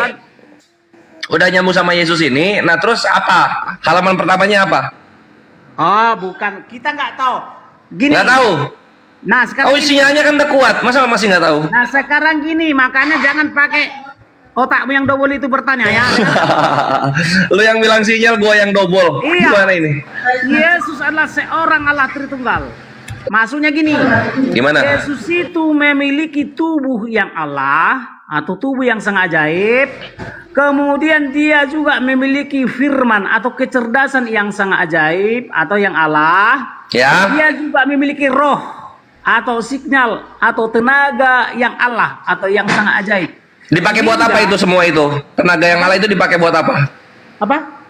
Dipakai buat apa tenaga yang Allah itu? Tenaga yang Allah atau tenaga yang sangat ajaib itulah suatu tools atau alat Yesus untuk menjangkau setiap makhluknya. Oke, coba ada ini nggak, ada bukti videonya nggak, bukti 3GP-nya Yesus menjangkau setiap manusia pakai sinyalnya? Ada nggak bukti? Makanya gini. Gimana caranya? Di mana kalian berkumpul 2-3 orang di dalam namaku, aku berada di situ. Artinya gini. Bisa dilihat nggak itu apa namanya bukti rekamannya? Ada di situ Yesus. Nggak bisa. Nggak bisa. Oh, kurang canggih kalau gitu. Apa yang saya yakini nggak mesti harus bisa divideokan. Aku nambah. Jadi buktinya kan sinyalnya kuat sinyalnya katanya. Res 2-3 orang berkumpul. Tunggu. 2-3 orang berkumpul tuh macam kemarin tuh. Kayak Edis ya sama RK lagi berkumpul sama Pak Bom. Nah, itu berkumpul terus saling maki, itu Yesusnya datang. Karena Yesusnya datang jadi saling maki mereka. Kayak gitu ya gue masak ya. Apakah seperti itu gue masak?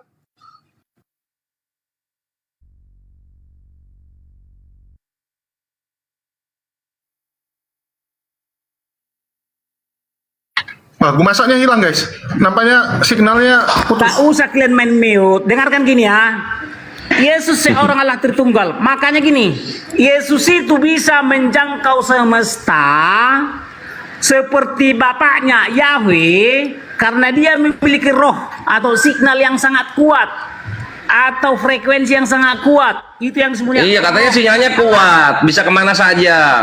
Tapi bukti rekaman nggak ada. Kurang kuat kayaknya sinyalnya ini. Jadi gini, gimana? Gambaran daripada, ya kan? Bagaimana gambaran Yesus terhadap umatnya? Seperti satelit terhadap setiap handphone, ya.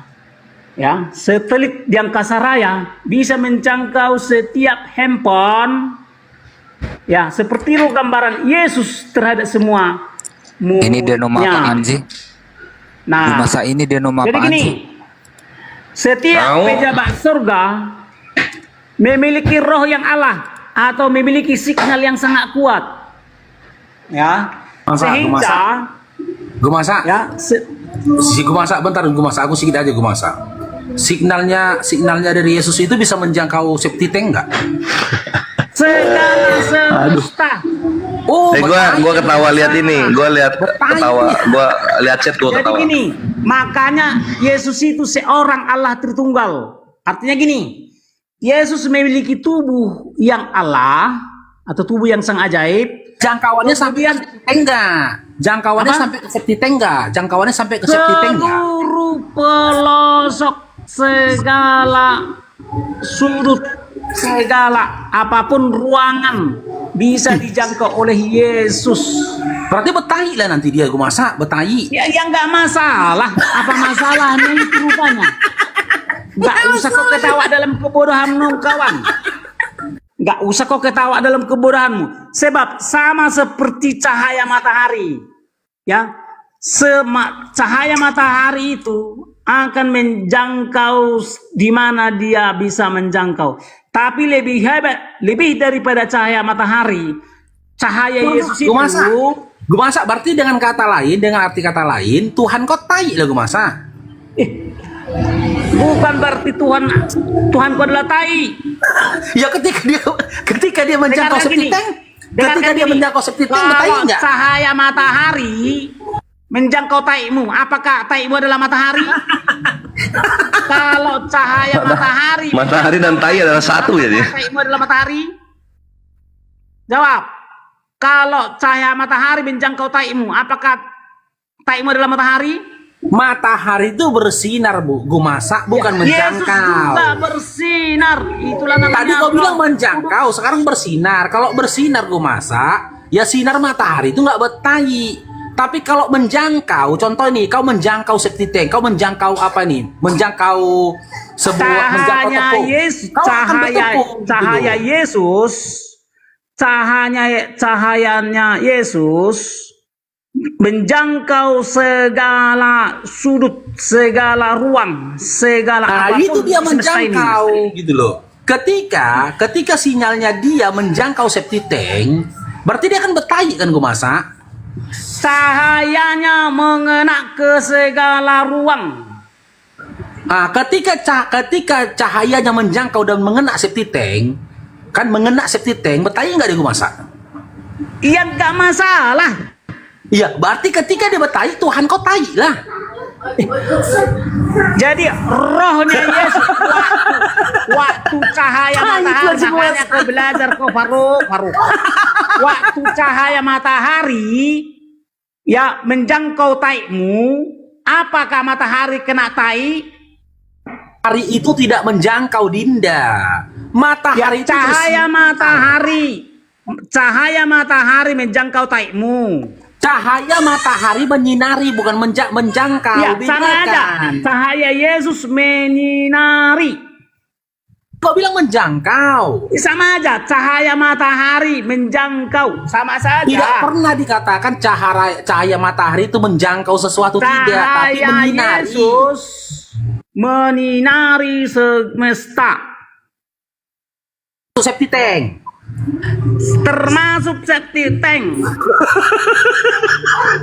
Ketika karena cahaya Yesus itu atau roh Yesus itu atau tenaga batinnya menjangkau segala ruang. Makanya Yesus juga maha tahu. Iya, ketika cahayanya gue masak menjangkau septic tank, kan dia betahi lah gue masak kan, karena septic tank tempatnya tai, betul. Karena cahaya matahari menyinari taimu, jadi matahari kena tai. Tapi matahari kan menyinari gue masak, bukan menjangkau. Cahaya Yesus juga menyinari segala sesuatu. Iya, menyinari atau menjangkau? Sama aja, menyinari. Iya, sinarnya itu menjangkau atau menyinari? Ya sama aja. Oh, sama aja. Oke, matahari oke, kita anggap menjangkau ya. atau menjangkau. Apakah matahari kena taimu?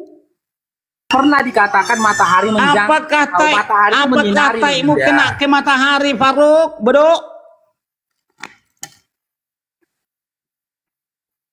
matahari itu menyinari. Cahaya matahari akan menjangkau kepada di mana dia sampai.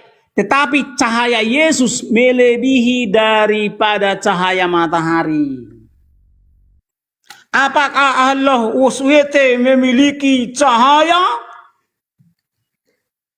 Tidak, karena alif sama sekali tidak sosok yang Allah, tidak sosok yang dewa, tidak sosok yang teos. Sebab setiap pejabat surga memiliki cahaya yang sangat kuat ke semesta. Bukan hanya Yesus yang memiliki cahaya yang sangat kuat. Gumasak, aku ingin tanya nih. Pejabat surga itu siapa saja, Gumasak? Pejabat surga tertinggi dialah Yahweh, pemimpin para Allah, pemimpin para ilah surgawi, pemimpin para teos, pemimpin para Elohim. Jadi Yesus adalah salah seorang dewa surgawi, salah seorang Elohim surgawi, salah seorang ilah surgawi. Ya. Yesus dewa surgawi. Ya. Berarti Yesus nomor 2. Ya. Nah, oke. Yahweh nomor 1, Yesus nomor 2. Karena dia pemimpin para Allah, pemimpin para nomor dewa. Nomor 3 siapa? Para malaikat. Para malaikat. Nomor 4. Dan seterusnya. Siapa nomor 4 itu urusan Yahweh. Kalau Paulus, kalau Paulus Bang Romo, Bang Paulus katanya. Coba tanya Paulus. Paulus pejabat itu, apa dia? Apakah dia seorang pejabat surga? Ya, secara logika dia seorang pejabat surga. Kenapa? Karena setiap nabi yang kudus lulus menjadi Tuhan atau pejabat surga. Jabatannya apa? Itu apa jabatan para nabi kudus di surga? Itu urusan Yahweh, pengangkat para Tuhan. Nggak tahu jabatannya Paulus apa, nggak tahu ya? Ya nggak tahu, untuk apa saya tahu itu? Kok masih Kristen kau kalau nggak tahu? Yang harus kehafal kawan gini, hanya para pejabat surga yang berkuasa di surga. Alif lam lam ha dan Muhammad tidak termasuk pejabat surga. Artinya apa? Ya, Alif lam lam ha tidak sosok yang SWT. Muhammad juga tidak sosok yang SWT. Gue masak dalam struktur kepejabatan surga.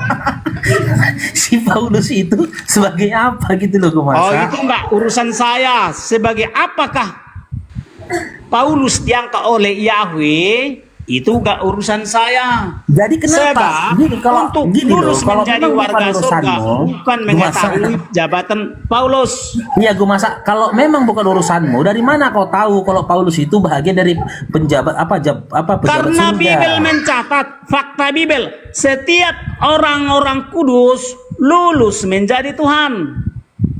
Paulus Tuhan. Nah, setiap orang-orang suci lulus menjadi Tuhan. Nabi palsu pasti tidak lulus menjadi Tuhan. Enggak, kalau Paulus Tuhan bukan. Pasti seorang Tuhan. Oh, Paulus Tuhan juga. Arti Tuhan adalah seorang yang sangat dipercayai. Iya, intinya Paulus itu Tuhan atau bukan gitu loh. Ya, yes, Paulus menjadi salah seorang Tuhan bagi saya. Atau menjadi salah seorang yang sangat saya percayai atas ajaran-ajarannya. Jadi setiap orang yang saya nggak percayai, saya sebut Tuhanku, bukan Tuhanmu.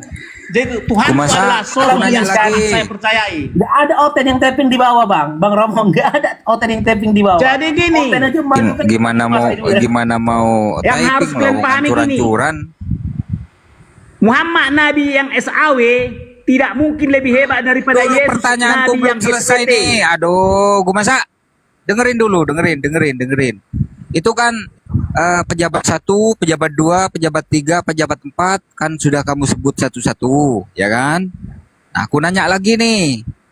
Di surga itu ada mantri tukang suntiknya juga nggak? Kalau misalnya ada yang masuk angin, sakit gigi, ada nggak? Jadi kerajaan surga, artinya pemerintahan surga, di sana ada banyak pejabat surga.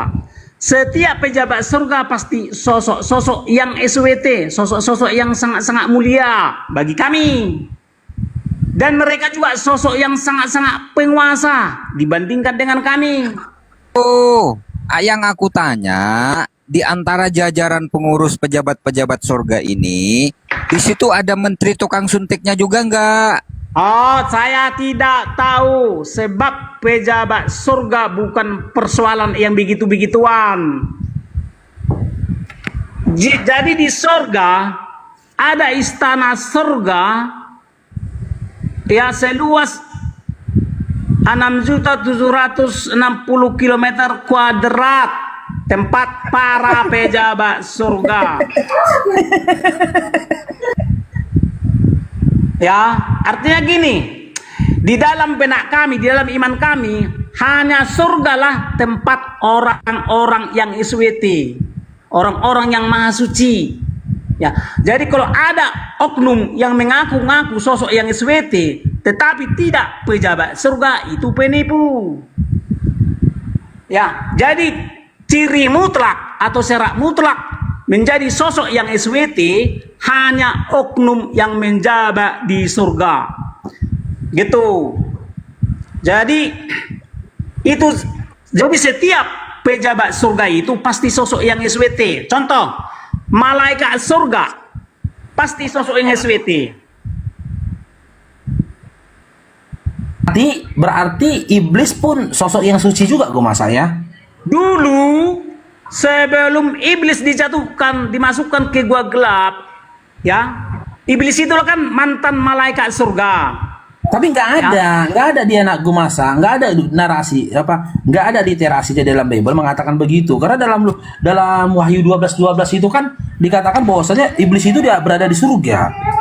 Berarti dia suci juga Gumasa ya. Sebelum malaikat surga disebut iblis, ya, itu kan iblis itu adalah nama malaikat surga setelah dijatuhkan ke dunia. Datanya di mana? Ya, 2 Petrus 2:4. Hah? 2 Petrus 2:4. Kita buka ya, bentar dulu. Berdosa. 2 Petrus 2:4. Petrus 2 nomor 4. Petrus 2:4. Ya, saya baca di Dinda ya. Nih. Sebab jikalau Allah tidak menyayangkan malaikat-malaikat yang berbuat dosa, tetapi melemparkan mereka ke dalam neraka, dan dengan demikian menyerahkannya ke dalam gua-gua yang untuk menyimpan mereka sampai hari penghakiman. Gak ada di sini dikatakan iblis. Apa, Gumasa? Nah, jadi malaikat berdosa itulah yang dimaksud sebagai iblis di dalam Bible. Enggak, yang dilemparkan ke neraka ini gak ada di sini dikatakan. Itulah sebabnya iblis tidak lagi bertahta di surga. Jadi iblis itu adalah mantan Tuhan, ex Tuhan. Mereka juga dulu adalah pejabat surga. Berarti iblis itu gue masak, ditegaskan lagi gue masak, ya. Teman-teman coba direkam teman-teman, jadi PT lucu juga ini. Berarti iblis itu dalam pemahaman angan-angan Kristen itu iblis itu dulu Tuhan ya gue masak ya. Iya, iblis itu dulu adalah pejabat surga, termasuk pejabat surga. Tidak, dia Tuhan atau bukan? Tadi kau bilang Tuhan. Iya, Tuhan iblis artinya itu, pejabat surga. Oh, Tuhan dia dulu, iblis itu dulu dalam pemahaman angan-angan Kristen Tuhan. Jadi Tuhan adalah setiap oknum yang menjabat di surga. Enggak, yang ku tanya gini loh Gumasa. Dulu, oke lah dulu kita bilang. Iblis ini Tuhan atau tidak? Iblis dulu adalah termasuk pejabat surga atau Tuhan. Oh.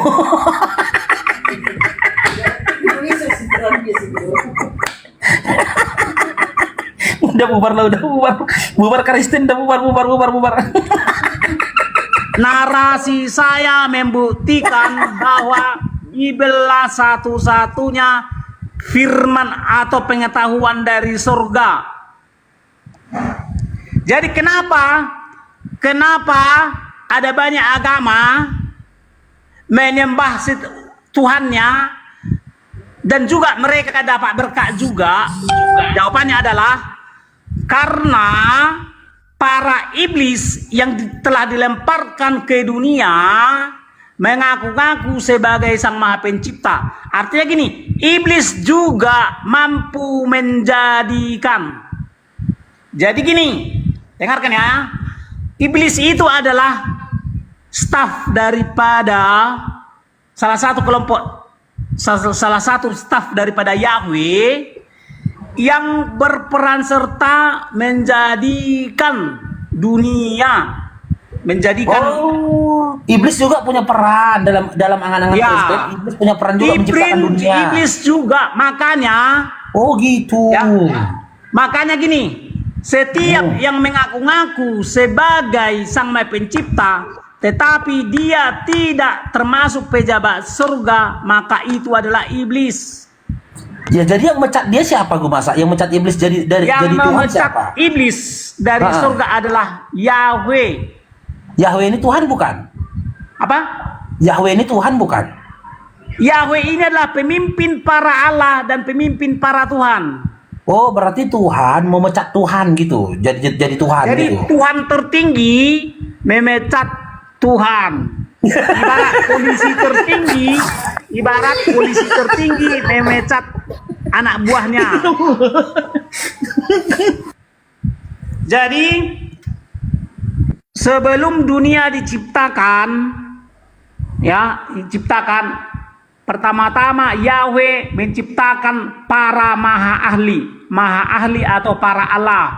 Allah artinya maha ahli. Para maha ahli ini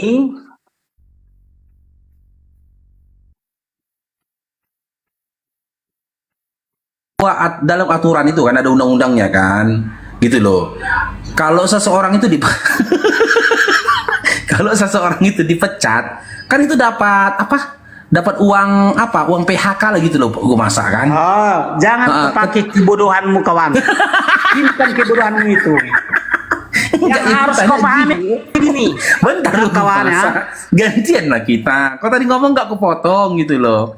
Aku cuma bertanya aja gitu loh. Setelah itu aku mute demi menjaga kewarasanku gue masa. Sebentar aja aku bertanya. Ketika iblis dipecat Tuhanmu, ya dari jabatan dia sebagai Tuhan, apakah dia dapat uang pasangan gue masa?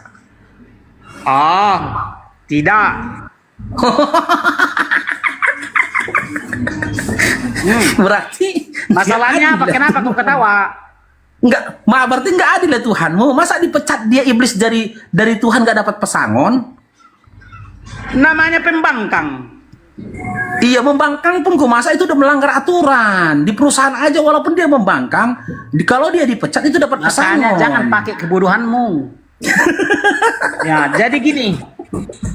Gimana nih gitu? Itulah bukti bahwa ada banyak sesembahan di dunia ini yang bersarang di gua gelap, yang bersarang di dasar laut, yang bersarang di gunung-gunung. Mereka semua mengaku-ngaku sebagai Sang Maha Pencipta. Dalam rangka apa? Namanya menantang. Jadi hanya para pejabat surga lah yang layak disebut sosok yang SWT. Dewa yang SWT. Bentar. Pak Gumasa nih usianya berapa sekarang? Usia saya Nah, 50-an. 50-an. Terlahir dari Kristen memang ya, dari kecil memang sudah Kristen ya. Ya. Kristen apa, Pak Gumasa? Protestan, Katolik, Ortodok, Protestan. atau apa? Oh, Protestan ya. Kitab sucinya Protestan itu terdiri dari berapa kitab, Pak Gumasa?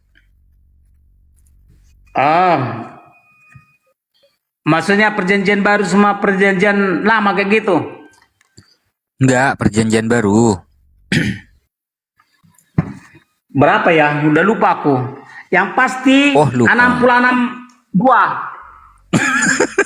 66 kitab. Enggak gini. Jadi gini kawan.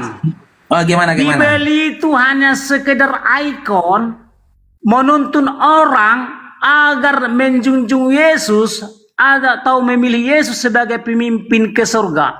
Ya. Jadi jangan bilang kalau Kalau kau bilang kitab hanya Bibel lah kitab suci, kitab yang menuntun orang agar berjunjungan kepada oknum yang SWT, oknum yang sangat suci.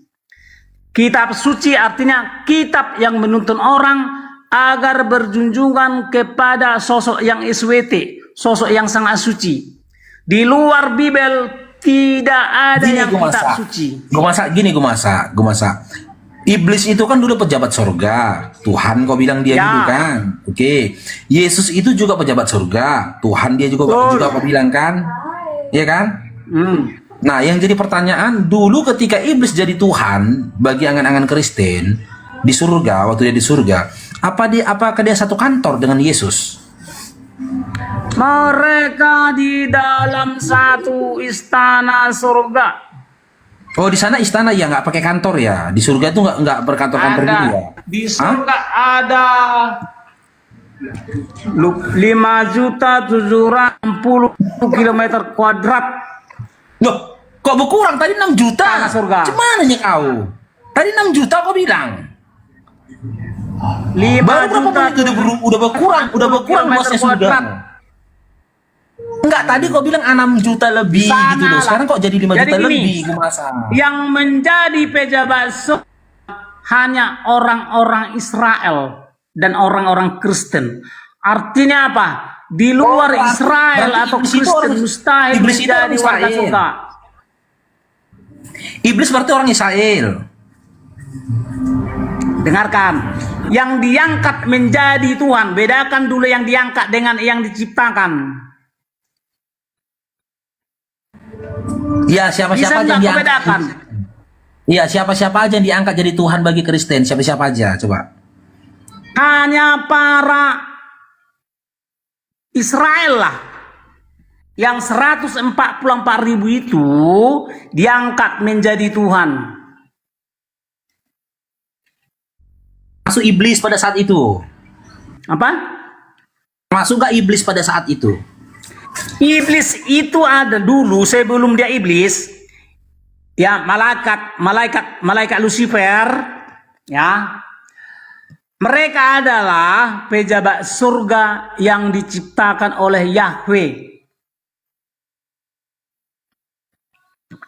Jadi gini, sebelum dunia diciptakan, Yahweh malaikat namanya bintang timur. Bintang timur ini adalah istilah yang oleh Alkitab adalah malaikat pertama yang diciptakan oleh Yahweh untuk mengerjakan pekerjaan yang diamanahkan oleh Yahweh. Jadi pekerjaannya jelaskan lah. Pekerjaannya iblis itu apa? Iya. Ya, pekerjaannya apa?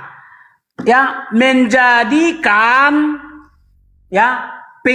menjadikan hal-hal atau apapun atau makhluk di atas dunia. Kan makhluk di atas dunia ini iblis. Termasuk Yesus, termasuk para malaikat yang lain. Oh, berarti iblis dan Yesus kerjasama ini menjadikan makhluk di bumi. Sebelum, ya, artinya iblis juga adalah anggota daripada Yahweh menjadikan dunia sebelum iblis dipecat. Dipecat dari surga lah. Iya, jadi apa? Sebagai apa dia dipecat? Sebagai apa dipecat? Iya. Namanya dipecat, entah jadi apapun enggak urusan dia. Tetapi sebelum gini loh, gue masak sebelum dia dipecat, dia menjabat sebagai apa di surga? Sebagai apa? Iya. Apa pekerjaan daripada setiap para bintang timur? Oh, kerjaan mereka adalah menjadikan. Kenapa? Menjadikan sesuatu yang diperintahkan oleh Yahweh. Segala sesuatu. Contoh satu aja, contoh saja. Apa itu? Menjadikan menjadikan manusia. Oh, berarti berarti dalam angan-angan Kristen yang menjadikan manusia itu iblis. Sebelum Iya, sebelum sebelum dia diturunkan, sebelum dia dipecat. Jadi gini, yang mengerjakan atau menjadikan para makhluk itu tidak single, itu kelompok. Jadi mereka Allah artinya maha ahli. Malaikat surga itu yang diciptakannya itu adalah maha ahli atau Allah, ya, untuk menjadikan sebagaimana yang diperintahkan. Nah, kemudian iblis melanggar atau menantang Yahweh sehingga dia dipecat.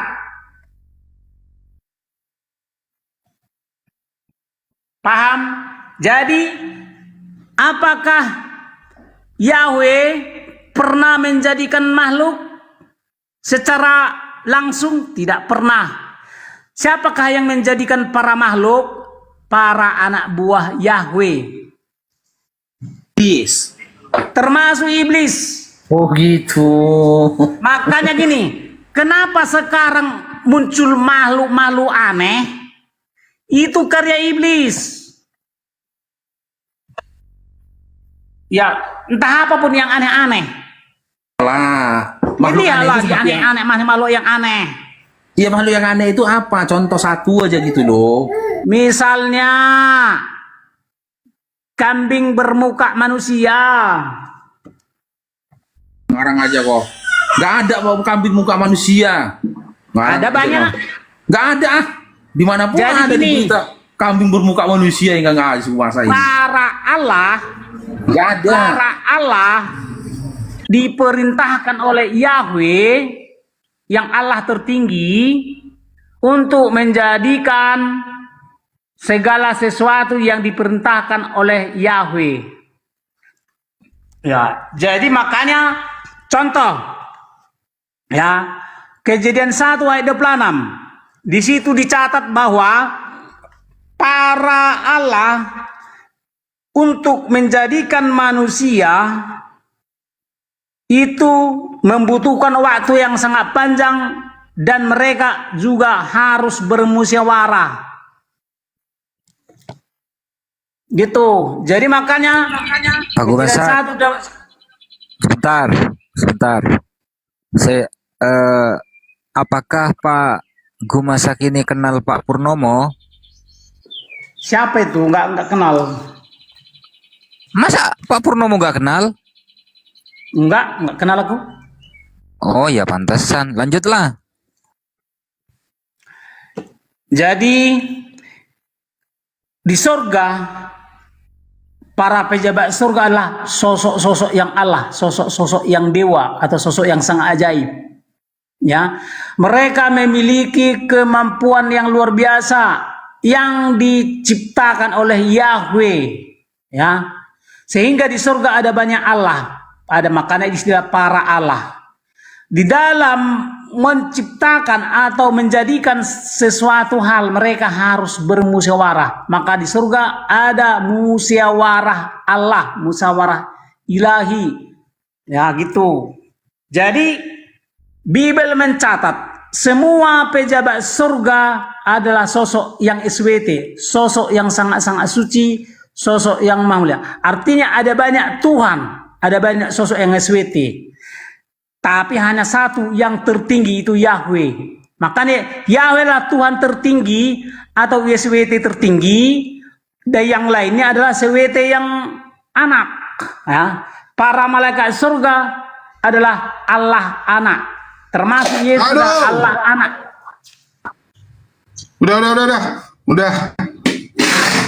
Udah cukup promosi surganya masa nggak laku. Mending sama Luga aja ya. Ini kok jadi makin hari makin banyak oten-oten yang mirip sama Luga nih guys. Ya, jadi virus Luga ini benar-benar menyebar nih. Nah inilah efek kalau kalian ya menuhankan anak orang nih. Jadinya otak kalian pun error dan tanpa rasa malu ngomong seperti ini. Aku bingung dari tadi ya. Ini apa nggak malu lah waktu dia ngomong. Rupanya memang nggak malu-malu gitu. Ya mungkin silakan ada yang mau disampaikan Kores. Ya Ikhwan, kita sudah melihat bagaimana Gue masak ini rusak ya, rusak dari dalam dan terlihat dari mulutnya gitu. Semoga kita dijauhkan dari yang seperti itu ya Ikhwan. Alhamdulillah kita muslim. Nah,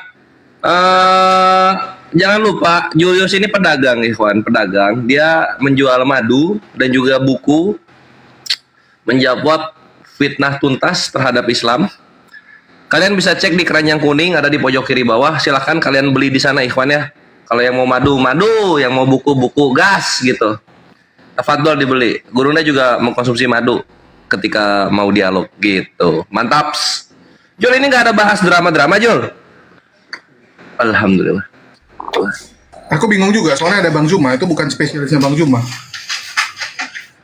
Ya, ongkos kirim lagi promo ya guys, lagi ada promo. Kita kirim dari Jakarta.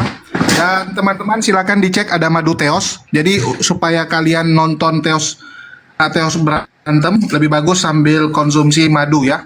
Dan konsumsi madu ini bagus supaya daya tahan kita kuat dan suara kita bisa lantang seperti Kores ya. Jadi Kores itu salah satu resepnya dia minum madu sekali minum langsung setengah botol. Jadi kalau Kores dia langsung minum setengah botol, nggak dicampur-campur ya. Dan ternyata sampai sekarang dia tidak terkena diabetes, artinya madu itu aman ya. Kalau Kores sudah kena diabetes baru bahaya. Kita ada madu Teos, jangan lupa. Oke, silakan ada Bang Setup Nasution ini. Ini muslim nampaknya ya. Aku bingung sekarang. Oten itu yang waras sudah punah loh. Halo.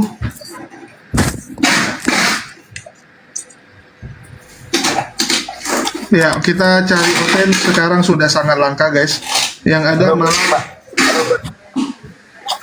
Juma. Yang tukang komplain nih. Mau tonton sama Juma. Nggak mau sama lu nggak bisa dialog lu, nggak sesuai topik. Bukan, aku mau sama Juma.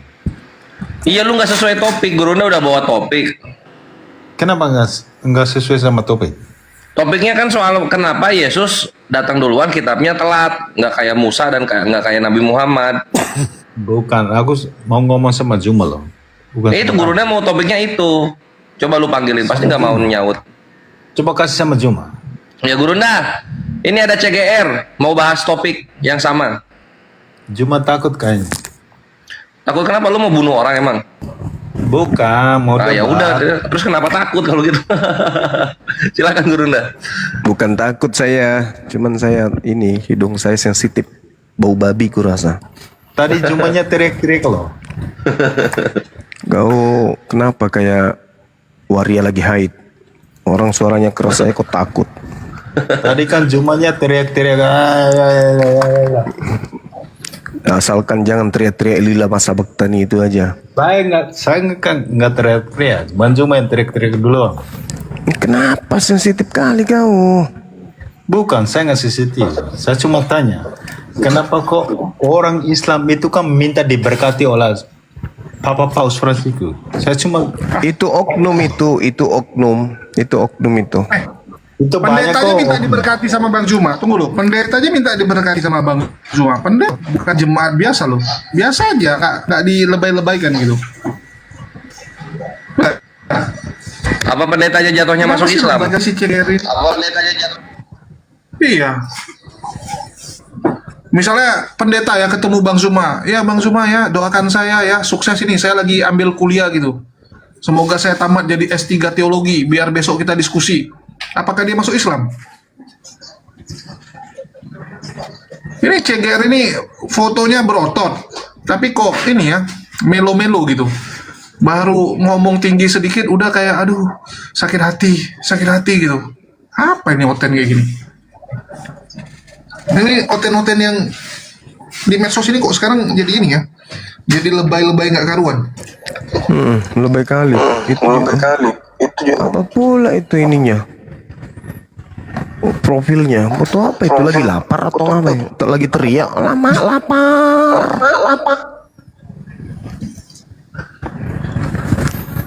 Oke. Mungkin kita naikkan teman-teman muslim karena banyak kali yang muslim jadinya nih. Kenapa sih? Mau jadi narasumber kali.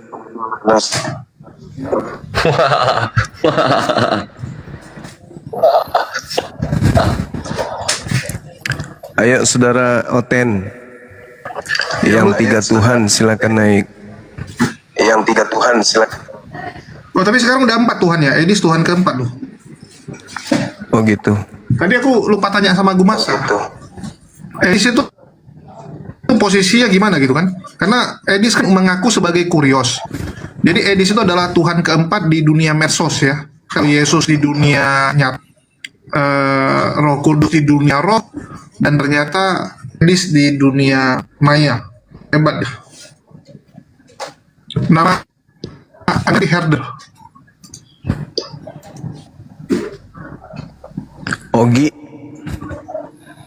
Ogi Pakandre Barongko. Yes, assalamualaikum. Waalaikumsalam warahmatullahi Sering batam baji, apa kabar teman? Baik, baji cikareng. Kate ya. Alhamdulillah baji ji. Masya Allah. Kimai ki mantangan deh.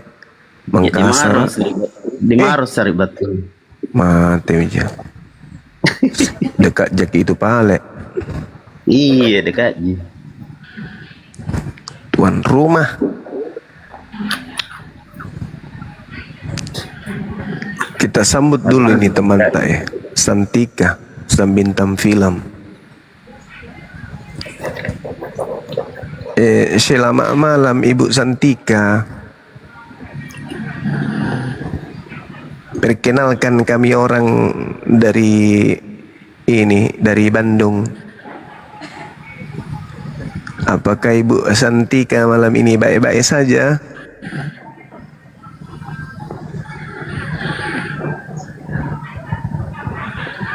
Ibu Santika.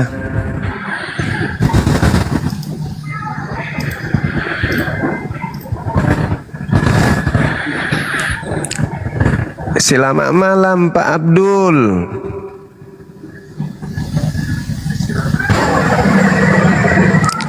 Bagaimana urusan kita yang kemarin Bapak? Mau jual sepeda kumbang, laris sudah?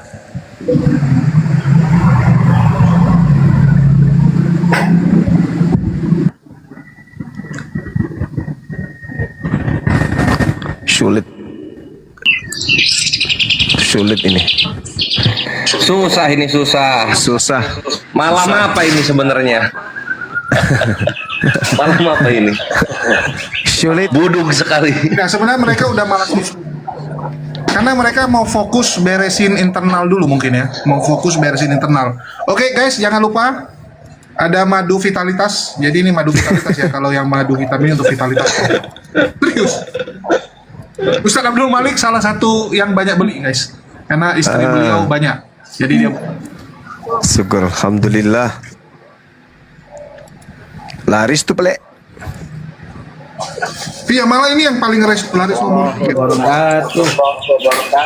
Waalaikumsalam warahmatullahi wabarakatuh.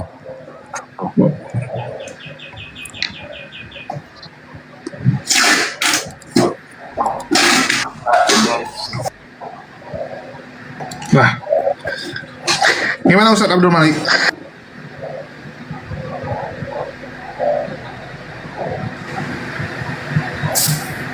Apa sih nyalonan yang error nih?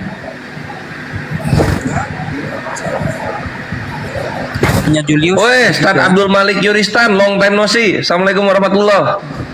Waalaikumsalam warahmatullahi wabarakatuh. Gas. Gaskeun. Wah, thank you JJ Momen. Ya, Ikhwan jangan lupa ya. Silakan kalian usaha nyari channel terbaru YouTube-nya Kores, Triun Slayer Comment Center 2. Selamat berusaha nyari. Aku udah posting mengenai sejarah pergerakan Mujahid yang berawal di tahun 2020. Nah, kalian bisa nonton di situ sejarahnya kayak mana. Kita babar blast di sana. Ya, ada tamu Arlianto, selamat malam. Selamat malam, assalamualaikum. Waalaikumsalam warahmatullahi wabarakatuh.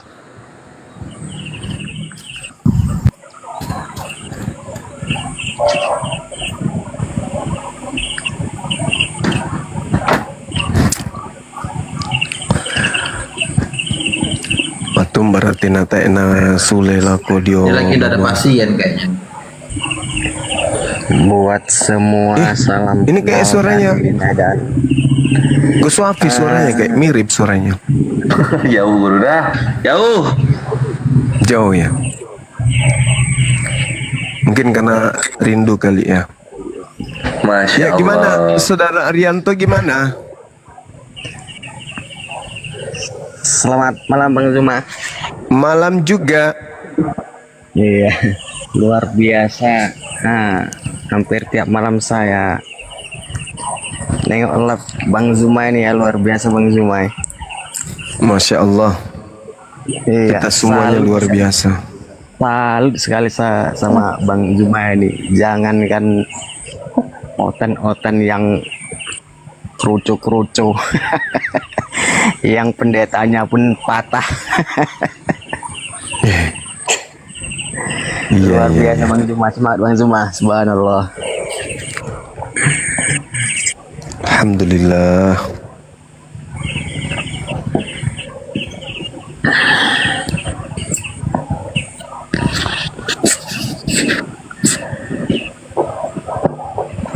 Ya udah Komalnya jadi ini aja, jadi toko madu. Ayo iklan. Iya.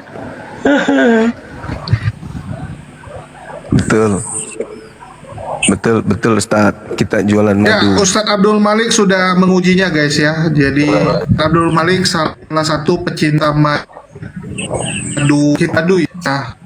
Karena istri beliau banyak. Jadi kalau istrinya satu jangan istri banyak lu. Aku mau nanya pendapat Bang Zul nih mengenai oten-oten yang sekarang Batam. Dan Bang Zuma ini kan bisa dibilang sejarahnya sama Edis cukup panjang nih. Tanggapan Bang Zuma yang sekarang dituhankan. Gimana? Putus-putus suaranya, Dek. Edis dituhankan. Tanggapan Edis Bang Zuma dituhankan. melihat Edis. Ya, Edis dituhankan. Gimana ya? Saya belum lihat kalau mereka menuhankan Edis. Tapi paling tidak kalau mereka menganggap Edis itu pahlawan, Edis itu tokoh yang bisa memuaskan hati mereka untuk melampiaskan kebencian terhadap Islam, terhadap Nabi Muhammad, saya lihat itu iya, betul. Mereka yang kemudian selama ini benci kepada Islam tapi nggak berani angkat bicara, begitu ada Edis mereka merasa terwakilkan gitu. Waduh, ini yang ditunggu-tunggu. Bagaimana bisa menghujat Islam? Tapi kami takut untuk diwakili sama Edis. Maka kami sangat senang, kami bangga terhadap Edis. Mati pun kami rela untuk Edis, karena Edis telah melampiaskan apa yang kami selama ini pendam gitu, kebencian, ketidaksenangan, ketidaksukaan terhadap ajaran Islam ini. Kami ingin bersuara, kami takut karena ya kami pengecut. Kami beraninya di belakang aja, di depan kami manis-manis. Nah begitu ada Edis, wah betul-betul kami sangat bangga terhadap Edis, mewakili benar-benar terlampiaskan rasa kebencian kami yang terpendam selama ini. Makasih Edis. Nah itu yang saya lihat. Jadi mungkin dengan mereka sangat-sangat bangga, senang dengan Edis inilah yang melahirkan keadaan di mana di antara kita menganggapnya mereka sudah menuhankan Edis. Gitu. Karena sebenarnya kenapa Edis itu banyak peminatnya? Karena itu terwakilkan yang membenci tetapi takut, yang kemudian marah tapi takut, ya. Terwakilkan dengan penghujatan Edis itu, mereka merasa mulut mereka yang selama ini gatal sekali ingin menghujat itu akhirnya terwakilkan oleh Edis, gitu. Tapi harga Edis lebih mahal daripada Yesus. Yesus 30 keping perak itu kalau diuangkan cuma 20 juta. Sedangkan Edis itu nilainya kan sampai 2 miliar loh. Bahkan kalau Yesus waktu mau disalibkan nggak ada pengikutnya yang siap mati demi menolong Yesus. Kalau Edis disenggol dikit siap mati semua. Iya. Ya Jadi itulah. ada ungkapan gimana salah Ustaz? satu akun penginjil TikTok ya, akun penginjil TikTok. Jadi beliau mengatakan apa di komalnya itu, sangat disayangkan Malikil Amalak itu menyerang Tritunggal, padahal kita bisa bersama-sama untuk menyerang Islam. Jadi mereka itu bersatu dalam satu kebencian, bukan dalam satu pemahaman tentang konsep ketuhanan. Disitulah rapuh mereka. Maka saya tuh nggak kuat, nggak tega gitu loh. Kalau saya bilang ke Bang Zuma tuh nggak tega ofensif ke mereka tuh, karena mereka sih nggak kuat. Ya sudahlah, yang lain-lain aja lah. Tinggal direm-rem. Jadi mereka itu bersatu dalam kebencian terhadap Islam, ya, bersatu dalam kebencian terhadap Allah dan Rasulullah SAW. Itu keluar dari lisan mereka sendiri gitu loh.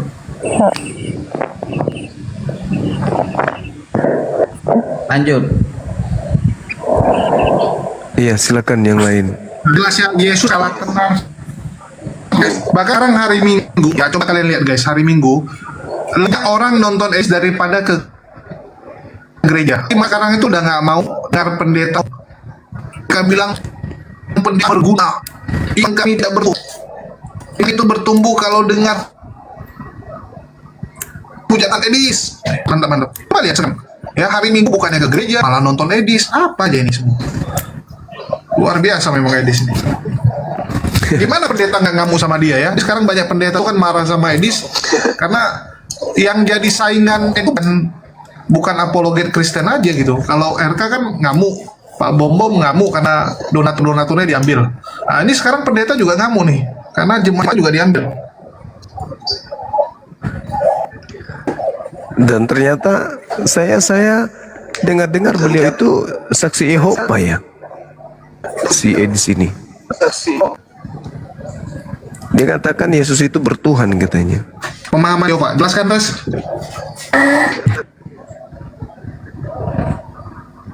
Iya, waktu kan siapa ya?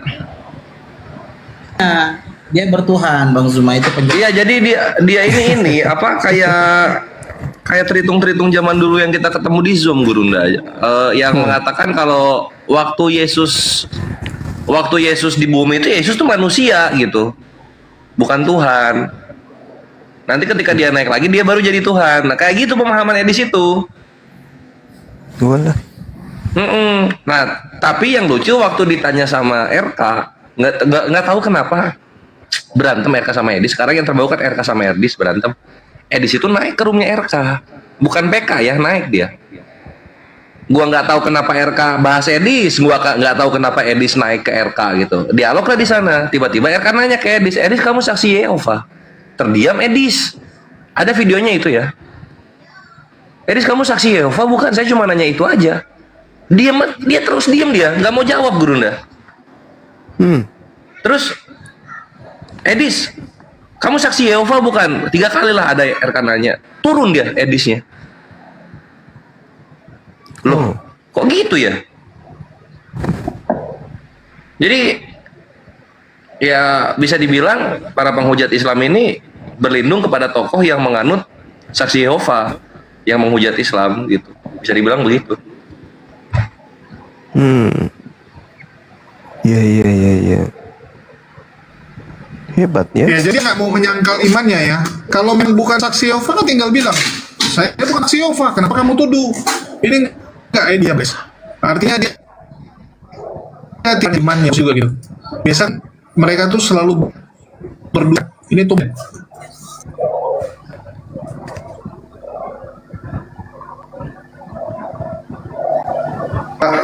Ada yang minta didoakan nih saudara kita di Aceh.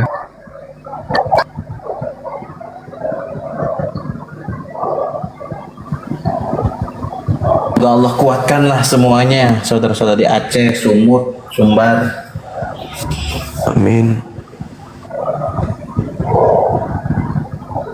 Amin, Allahumma amin.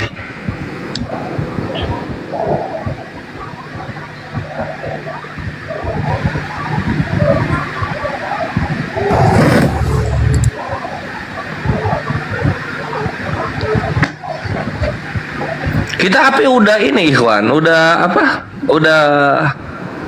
kolek dana kemarin udah masuk lumayan banyak ya.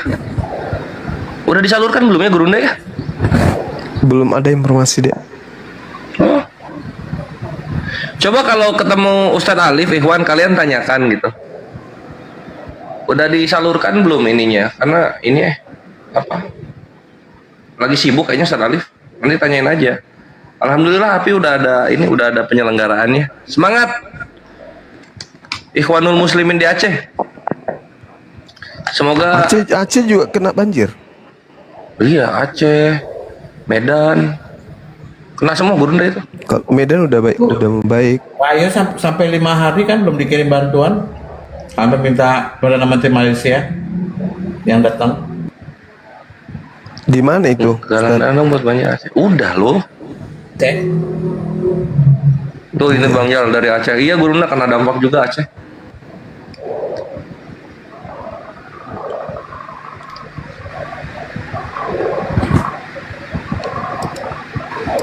Sumatera.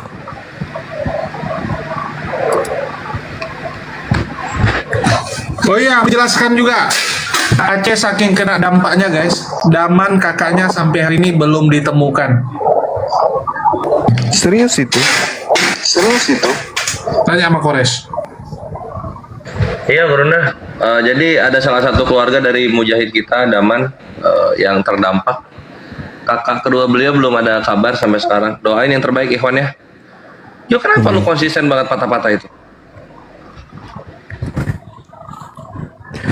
Kakaknya ini cewek. Cowok kayaknya Gurunda.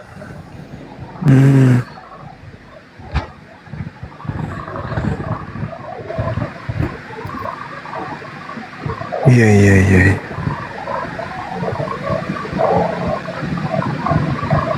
Masya Allah.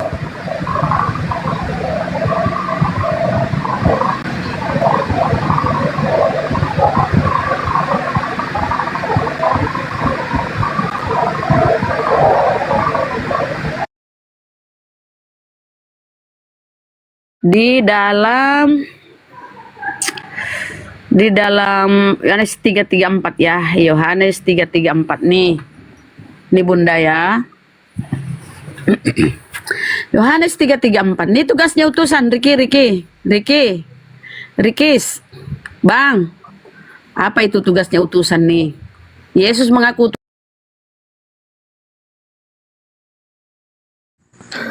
King James or Right now, I don't have any versions, brother. I have this my phone. Oh, okay.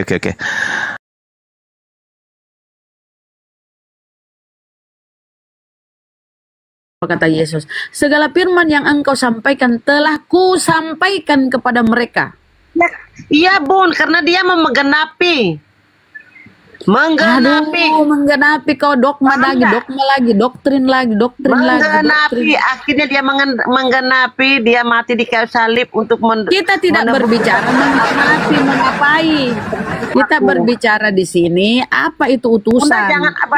Jangan baca-baca itu lagi, yang penting Tuhan Yesus menggenapi itu aja. Oh, itu aja di kepalamu sih ini, berarti yang lain ini.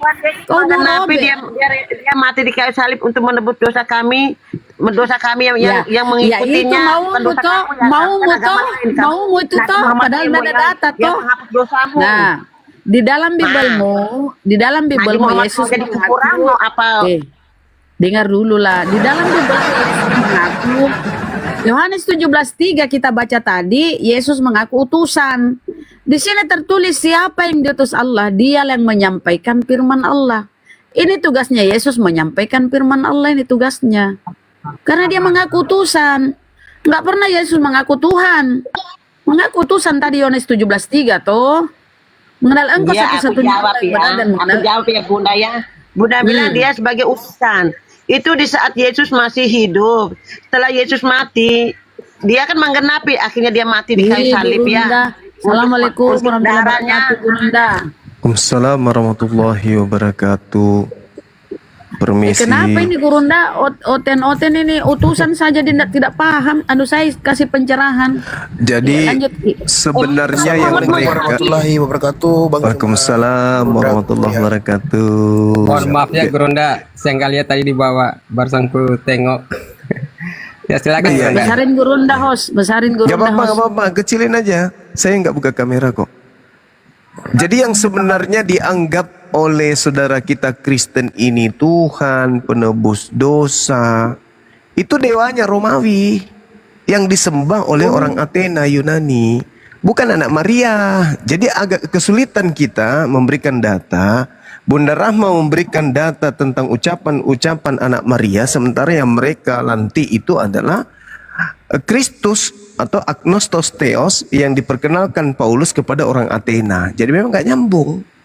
Bunda Rahma memperlihatkan ucapan anak Maria, sementara mereka berbicara tentang agnostos theos, dewa yang disembah oleh orang-orang Athena, yang kemudian Paulus perkenalkan dalam nama Yesus Kristus.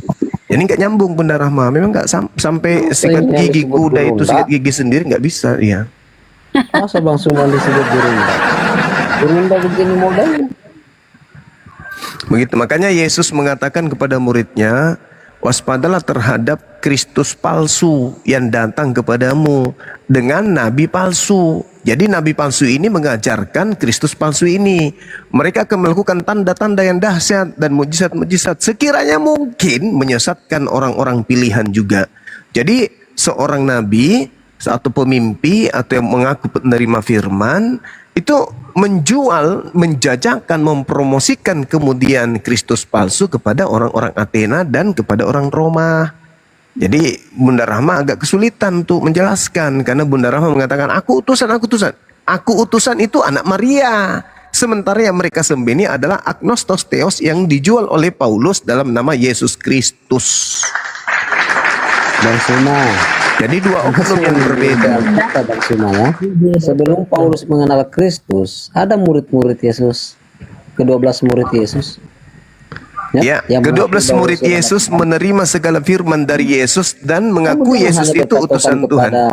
Seandainya Paulus mengajarkan Yesus lain, murid-murid Yesus yang ke-12 itu, yang ke-11 itu tidak akan menerima Paulus. Paulus sendiri mengatakan kok. Memelintir Alkitab saya. Paulus sendiri yang mengatakan Yesus lain, ada Yesus lain. 2 Korintus 11 nomor 4. Paulus yang mengakui ada Yesus lain.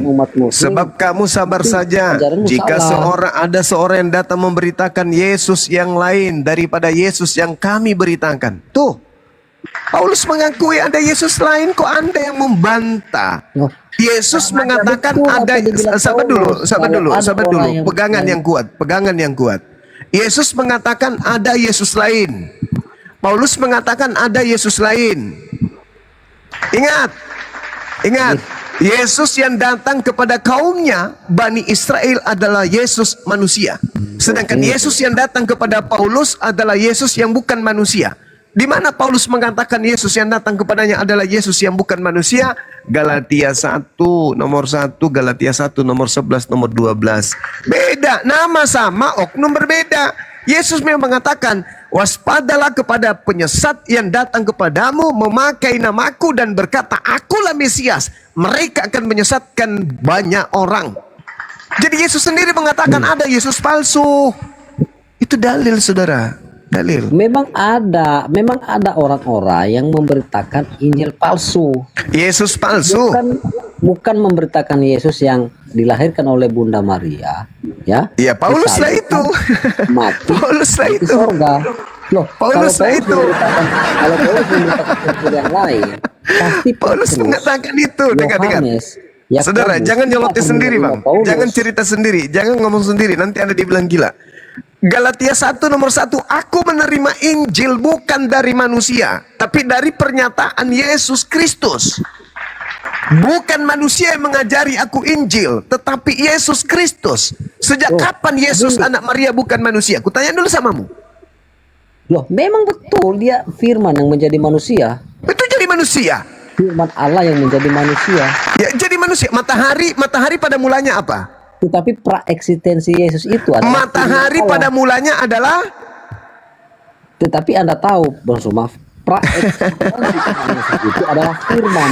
Yang kamu promosikan ini adalah agnostos theos, dewa yang tidak dikenali oleh Athena dalam nama Yesus. Baca Kisah Para Pewarta 17 nomor berapa? 21, 22, 23.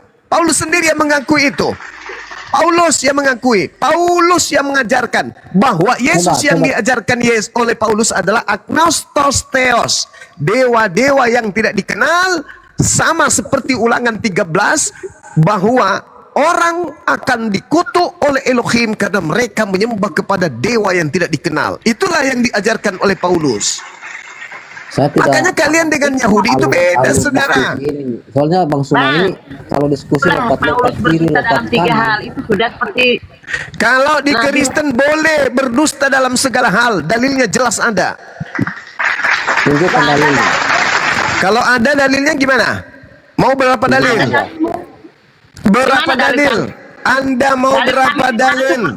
kalian yang berdusta. Anda mau berapa dalil? Tuhan Yesus kami ajarkan kasih, bukan berdusta dalam 1 Korintus 10:23 segala sesuatu diperbolehkan. Tuhan Yesus.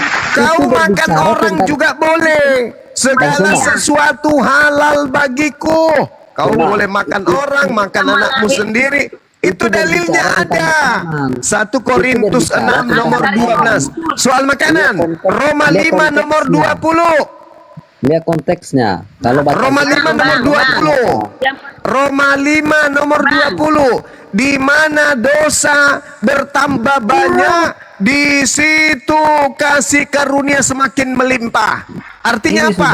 Di mana orang Kristen makin banyak berbohong, berdusta, menipu, mengelabui, maka di situ kasih karunia dewa semakin melimpah. Itu dalil. Filipi 1 nomor 18. Sebab biar bagaimanapun kau beritakan tentang Yesus, baik dengan cara mengelabui, menipu, membohong, palsu dan seterusnya, aku Paulus tetap bersuka cita. Itu dalil. Ya Bang, dengar dulu Bang. Yang penting Tuhan Yesus kami lahir dari Roh Kudus, bukan seperti Nabi Muhammad. Tidak ada di Kristen Roh Kudus. Roh Kudus itu bahasa Quran. Jangan kau menipu. Jangan kamu menipu.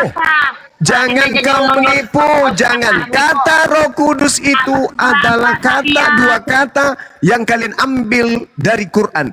Hanya orang Kristen Indonesia yang mengenal kata Roh Kudus itu. Orang Barat tidak tahu Roh Kudus. Kalian yang kontek Alkitab kami ya. Hei, Kalian tuh datang atas ketiga ya. coba kamu tunjukkan kata Roh Kudus di dalam original teks kitabmu. Silakan. Mau tunjuk. Kalau abad ke-7, abad ke-7, jangan Kan langsung ejakulasi dini ditanya baik-baik. Tolong tunjukkan. Ingat. Kitab Anda itu Om, dengar.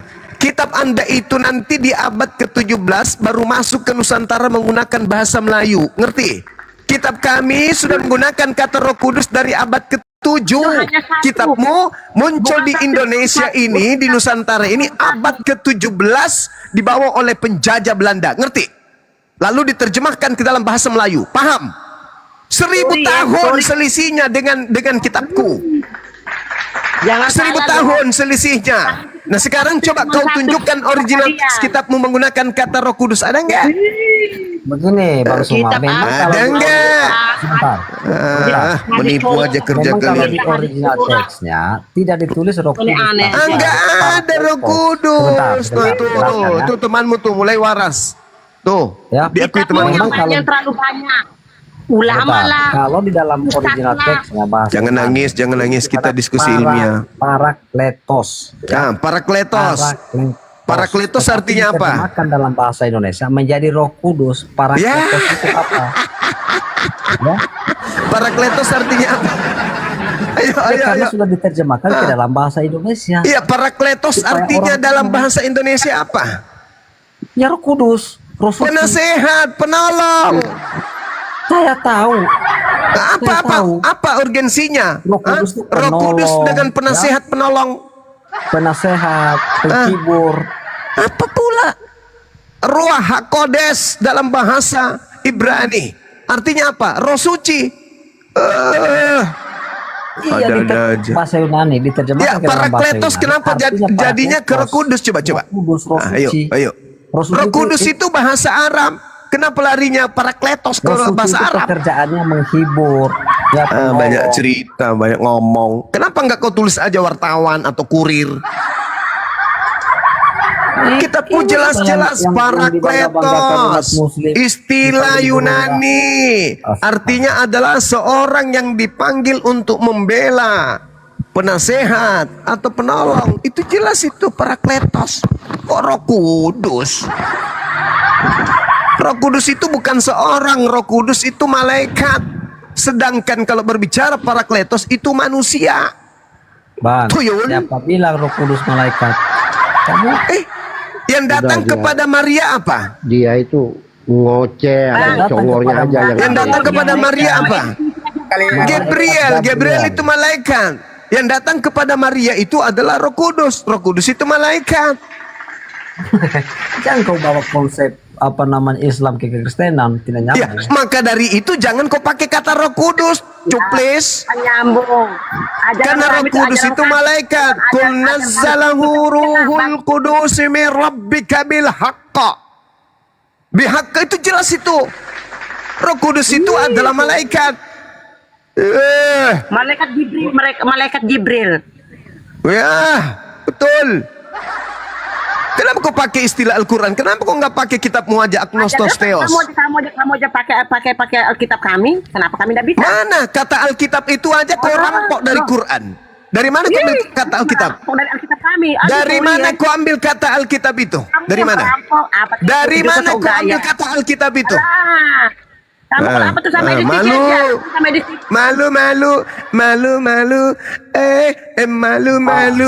Kamu itu dengar, weh, pengikut agama penjajah Belanda, dengarkan saya. Kamu itu lebih familiar menggunakan kata Alkitab dari Al-Quran daripada Bible atau Biblos atau Biblika dari bahasa Yunani. Kenapa? Karena setan memang suka nyamar-nyamar. Adam disesatkan oleh setan karena setannya datang menyamar. Semua nabi-nabi datang setan padanya menyamar. Yesus datang setan padanya menyamar. Jadi agama setan itu, ajaran setan itu suka nyamar-nyamar.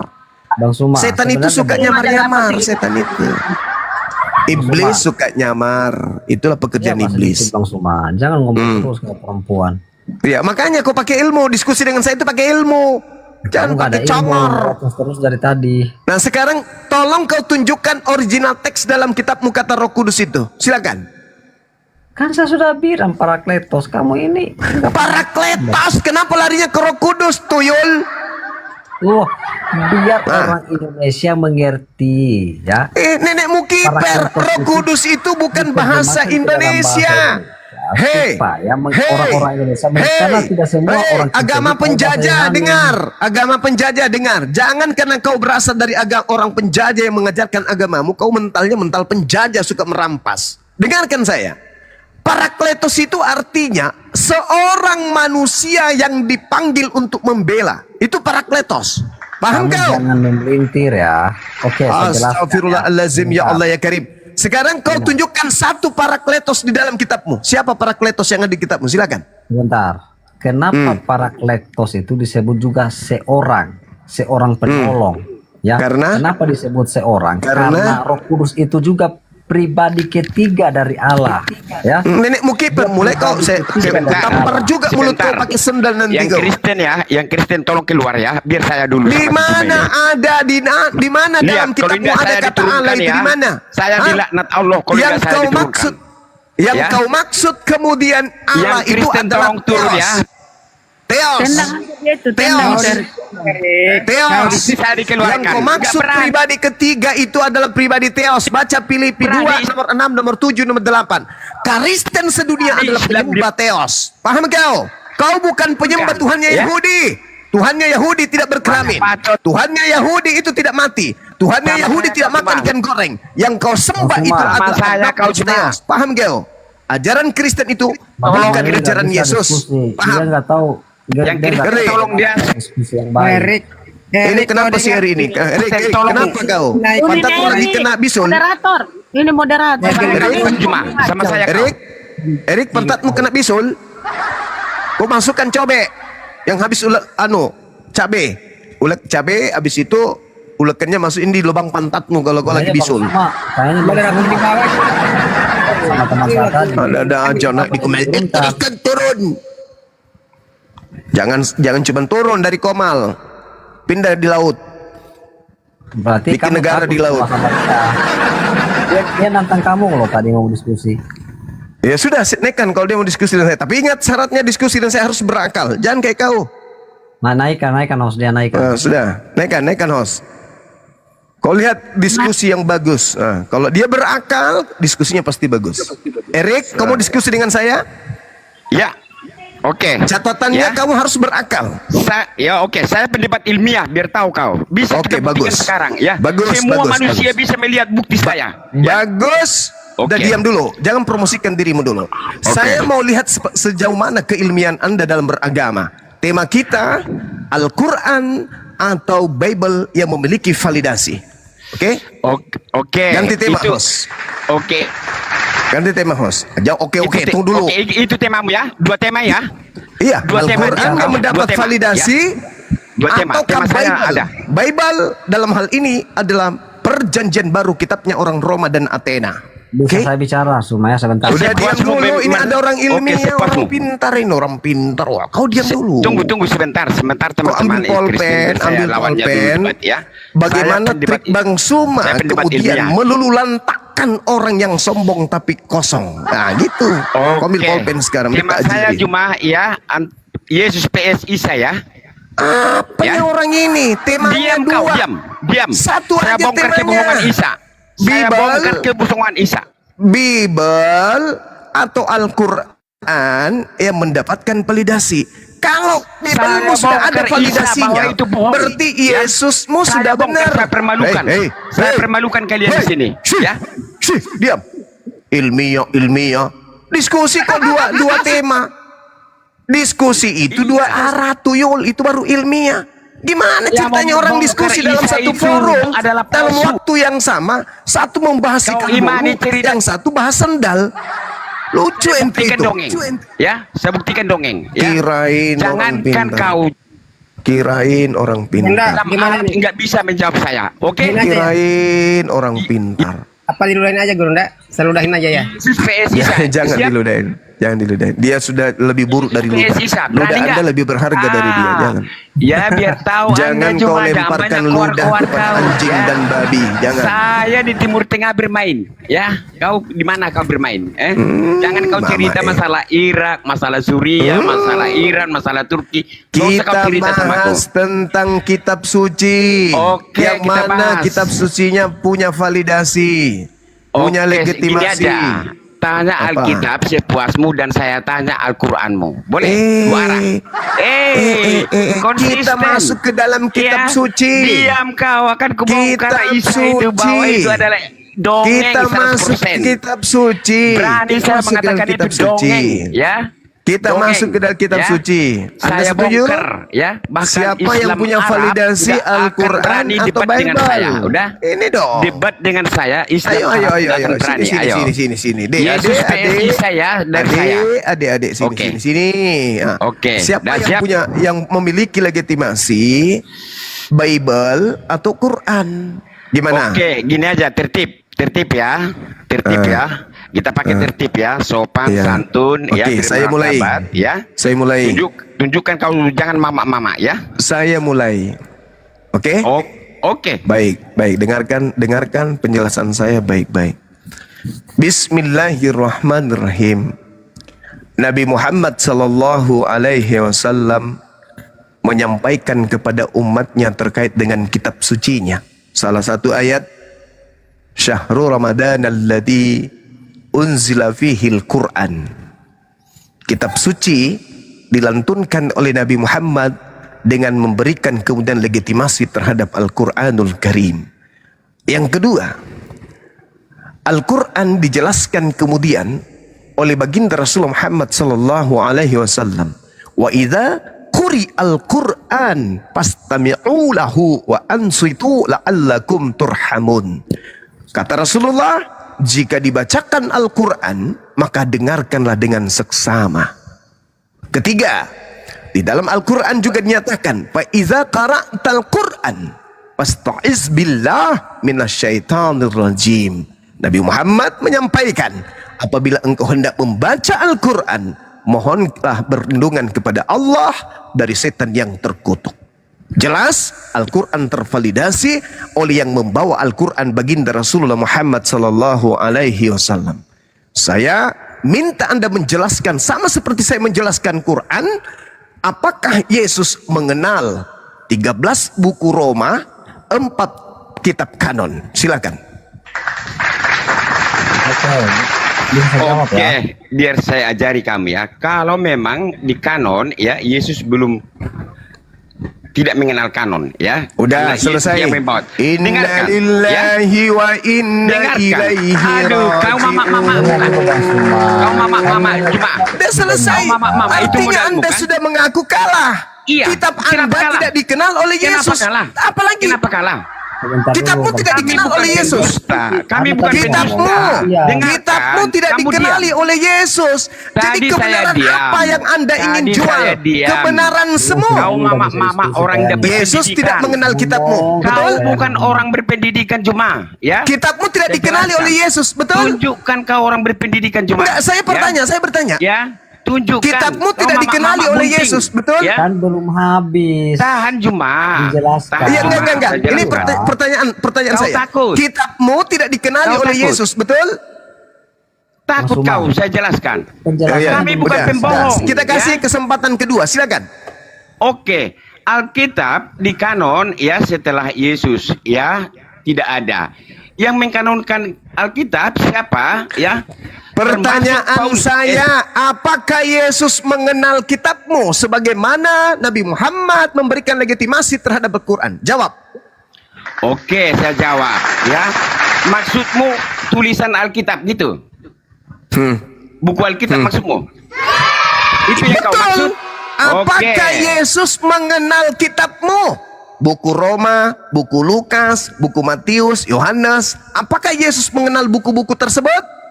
Apakah kemudian Yesus memberikan validasi terhadap kitab tersebut? Oke, Jawab. diam. Cuma biar saya jelaskan cuma. Jangan seperti mama kau. Kami Kristen bukan berbohong ya.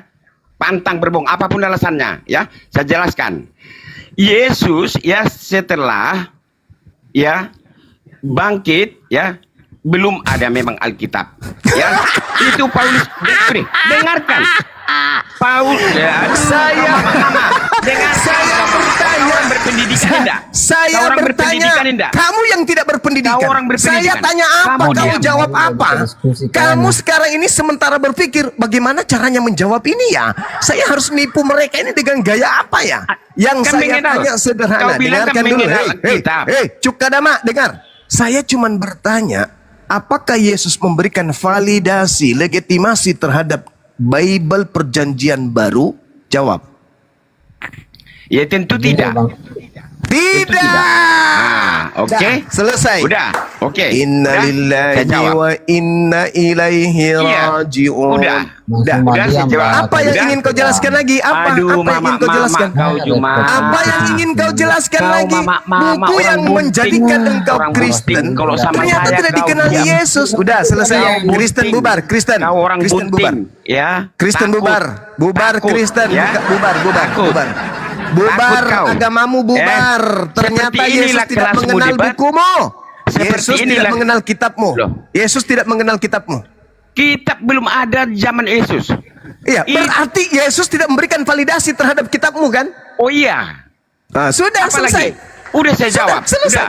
Terus Tunggu. kebenaran Bagian apa saya yang lagi. akan kau dengar? Kebenaran apa aduh. yang ingin kau Inilah jual dari Islam. buku yang Biar tidak tahu dikenal, yang tidak Islam memiliki seluruh validasi dari Yesus? dunia. Ayo. Ya seluruh Ayo. Indonesia biar tahu Ayo. Islam inilah kelas Jumat. Ayo. Bagaimana Islam di seluruh mungkin? Indonesia inilah kelas Jumat, ya. Bagaimana Jangan mau mungkin dibodoh-bodohi. kamu ingin menjalankan amanat agung dengan memurtadkan umat Islam menjadi pengikut makhluk kuburan tadi berjanji tertib. dengan buku yang tidak mendapatkan validasi dari Yesus? Ternyata kau mama. Ternyata kau mama. Ya. Ternyata mama. Ya teman-teman Islam seluruh Indonesia. Anda sudah mengakui, tidak Sama ada. orang ini. Yesus tidak mengenal buku kami. Udah selesai. Ya. Udah selesai, udah tamat Ya, kan? giliran Apa yang saya, mau kan? dibahas lagi? Dengan Giliran orang saya Kristen bertanya. ini apa yang mau dibahas? Naikkan Hindu, naikkan Giliran Hindu. saya Kristen udah selesai. bertanya. Kok Yang Hindu takut naik, kau, Jemaah? Kristen udah. Kok takut kau, Jemaah? Udah, Kristen udah. Aduh. Kristen udah. Kasih moderator, host kasih moderator. Hindu lagi kusuruh naik. Hindu habis itu Buddha. Kristen udah nggak selesai lagi. Sudah nggak ada Oke. lagi. Udah Bang nggak Sumar. zaman lagi Islam dengan Kristen. Kenapa? Karena Kristen sudah mengakui bahwa kitabnya itu tidak mendapatkan validasi dari Yesus. Lalu kalian mau jualan apa? Sebentar dulu Bang Sumar, bisa aku membicarakan? Ya, silakan. Hindu ini Kalau kan? kamu- Ini ya, Hindu. kalau kamu- Ini Hindu. Hei, Hindu. Hindu. Oke. Ya, Kamu ini Hindu kalau- atau Buddha? Kamu bilang kan tadi Al-Quran. Kamu Hindu atau Buddha? Jawab dulu. Nah, Kristen. Wah, ngapain? Ngapain? Untuk apa lagi? Untuk apa? Lu mau jualan apa? Lu mau jualan apa? Lu mau jualan apa? Masih aku ngomong 1 menit aja. 1 menit aja. Ya, 1 menit gratis. Bayar, ngomong. Habis ini kau bayar, kau ngomong lagi. Kamu bilang tadi bahwa Al-Quran itu tervalidasi. Sekarang pertanyaan saya, siapa yang menulis surat Al-Jin? Ngapain kau bertanya itu? Tadi sudah dikatakan sama Pasti penulisnya jelas. Dengar, saya sudah membacakan dalil Quran. Fa iza qara'tal Quran fasta'iz billahi minasyaitonir rajim. Siapapun penulis, dengar. Siapapun penulis Quran, Al-Quran sudah tervalidasi dari baginda Rasulullah Muhammad sallallahu alaihi wasallam. Sekarang saya tanya samamu. Saya tanya samamu pertanyaan yang sama dengan si botol tadi. Dengarkan. Apakah Yesus memberikan validasi legitimasi terhadap perjanjian baru? Jawab. Kamu orang kedua yang akan meradang ini malam. Yesus mengenal enggak buku yang mengajarkan kau minum tua, makan kodok, makan tikus, makan kucing, makan asu, makan babi? Yesus kenal enggak buku itu? Hei! Yesus kenal enggak buku itu? Parah. Gini loh Bang Suma. Yesus kenal enggak? Dengar dulu lah jawaban. Yesus mengenal enggak buku yang mengajarkan kau makan babi, anjing, balau, tikus itu? Aduh, parah ini diskusi. Yesus kenal tidak? Nabi Musa mengenal Torah, Nabi Daud mengenal Mazmur, Nabi Yesaya mengenal Yesaya, Nabi Yeremia mengenal Yeremia. Yesus mengenal enggak buku-buku yang kau gunakan kemudian untuk mengkawinkan laki sama laki di gereja? Tunjukkan saya ayatnya laki sama laki. Tunjukkan saya ayatnya di Alkitab. Enggak ada dalilnya ya? Enggak ada dalilnya? Tunjukkan. Segala sesuatu boleh, enggak ada dalilnya? Itu berbicara soal makanan. Ya urusanmu. Sedangkan orang Yesus bercerita tentang cuci tangan atau tidak cuci tangan, kalian larikan ke babi. Oh, dengan demikian Yesus menghalalkan babi, bukan yang haram yang masuk ke mulut. Pret. Orang masalah cuci tangan tidak cuci tangan larinya ke babi. Ayo. Gini loh Bang Yesus Suma. mengenal nggak buku itu, saudara? Yesus mengenal nggak buku itu? Dia tahu karena Tuhan saya Maha Kuasa. Yesus mengenal nggak buku itu? Sebentar, yang menulis itu murid-murid Tuhan Yesus juga. Yesus mengenal nggak? Yesus memberikan validasi nggak terhadap buku-buku mereka? Oh, dia Yesus di dalam memberikan bab, oke. validasi nggak tentang buku-buku itu? Tentu. Mana? Kasih dalilnya dari wartawan kalian. Wartawan mana yang mengatakan itu? Silakan. Oh diam ya, aku tunjukkan dalilnya ya. Oke. Oke, sebentar ya. Aku bacakan dalilnya. Wahyu 21. Sebentar. Wahyu ditulis tahun berapa? Sebentar dulu. Wahyu ditulis tahun berapa? Kamu dengar dulu lah Bang Suma. Wahyu ditulis tahun berapa? Nanti ku jelaskan. Dari nama Wahyu aja udah mulai aneh. Karena Wahyu itu bahasa Al-Quran. Sebentar dulu. Kau diam dulu lah. Masa kau nggak bisa 1 menit aja kau diam? Saya bertanya, apakah Yesus memberikan validasi? Iya, Wahyu. Dia memberikan Yesus validasi. hidup di tahun 33. Udah naik ke langit. Ada orang mengarang tahun 100. Aneh. Dengar dulu lah. Coba kau dengar lah ya. Nah, coba silakan. Silakan. Silakan. Oke, aku bacakan ayatnya ya. Aku bersaksi kepada setiap orang yang mendengar perkataan-perkataan nubuat dari kitab ini. Jika Kitab seorang menambahkan sesuatu kepada perkataan ini, maka Allah akan menambahkan 18, 19-nya gimana bunyinya? Dan jikalau seorang mengurangi sesuatu dari perkataan-perkataan dari kitab nubuat ini, maka Allah akan mengambil bagiannya dari pohon kehidupan dan dari kota kudus. Seperti Itu ucapan siapa? Tuhan Yesus. Kitab mana yang dimaksud? Kitab Wahyu. Semua kitab. Wah, mulai ngaco. Kitab. Mulai Kitab itu ngaco. kumpulan buku-buku. Sebentar, Mulai kitab itu ngaco. kumpulan buku-buku. Hei. Di Pulau Patmos itu kitab apa aja yang ada?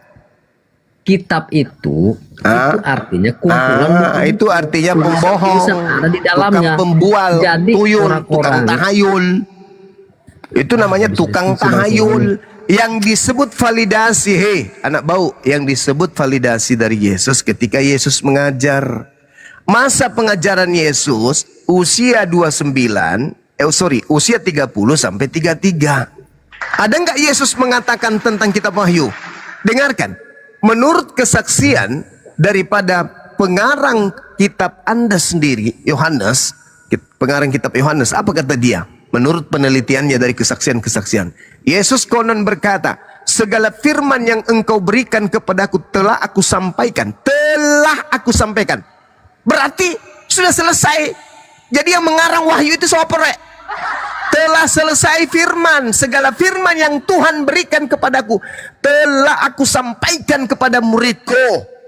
Ada nggak kitab Wahyu? Setelah Yesus menyampaikan. Ada nggak? Ya, sebentar. Siapa yang menulis surat Al-Jin? Coba jelaskan sama saya. Ada nggak? Apa pula Al-Jin? Jelaskan Sekarang siapa yang menulis. Dengar. Ini kita berbicara mengenai validasi. Seluruh Al-Quran, dengarkan saya. Seluruh validasi juga itu. Dengar dulu.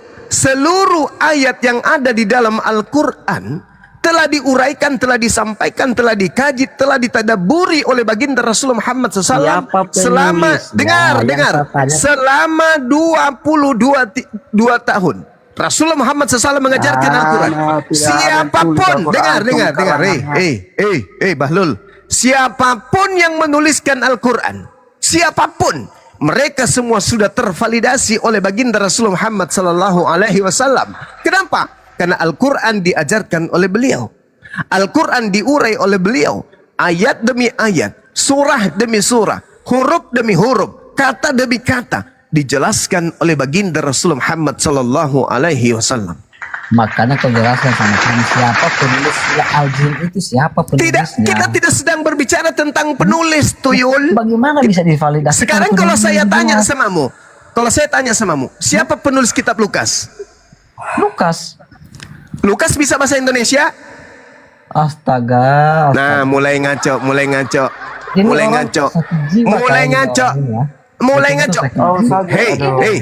Hei, dengar.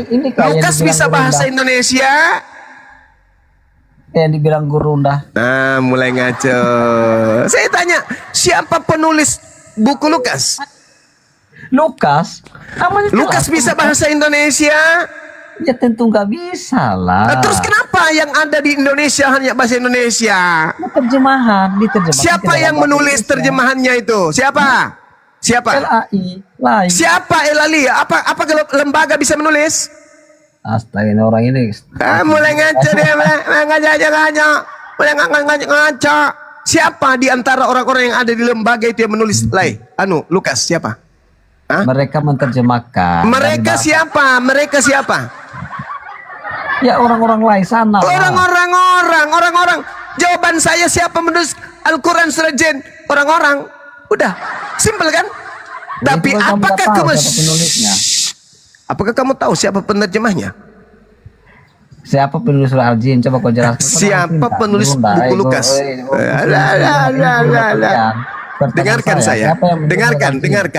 Dengarkan orang berbicara tentang ilmu. Ketika Al-Quran dibacakan kemudian tentang surah apapun, dengar. Kalau kamu sudah tak berdaya, kau jangan banyak cerita. Jangan kau nangis di sini. Ketika kemudian Al-Quranul Karim Anda pertanyakan, Siapa yang menuliskan surah jin? Saya sudah jawab samamu. Surah Al-Jin ditulis boleh oleh siapapun. Kenapa? Karena Nabi Muhammad, dengar, Nabi Muhammad telah memvalidasi Al-Quran, di antaranya surah Al-Jin. Sekarang saya bertanya samamu, apakah Yesus memberikan validasi terhadap buku Roma? Gimana divalidasi kalau penulisnya nggak jelas? Nah, sekarang saya tanya, siapa yang menuliskan buku Roma? Paulus. Dalam bahasa apa? Dalam bahasa Yunani. Dari mana ungkapan-ungkapan yang muncul dari kitab Roma itu? Oke, kamu kan tanya siapa penulis kitab Roma ya? Dari mana? Kau sudah mengatakan Paulus. Saya tanya, dari mana untaian kata membentuk kalimat dalam kitab Roma itu? Dari mana? Kamu kan tanya siapa penulis kitab Roma? Dari mana? Dari mana? Dari Paulus.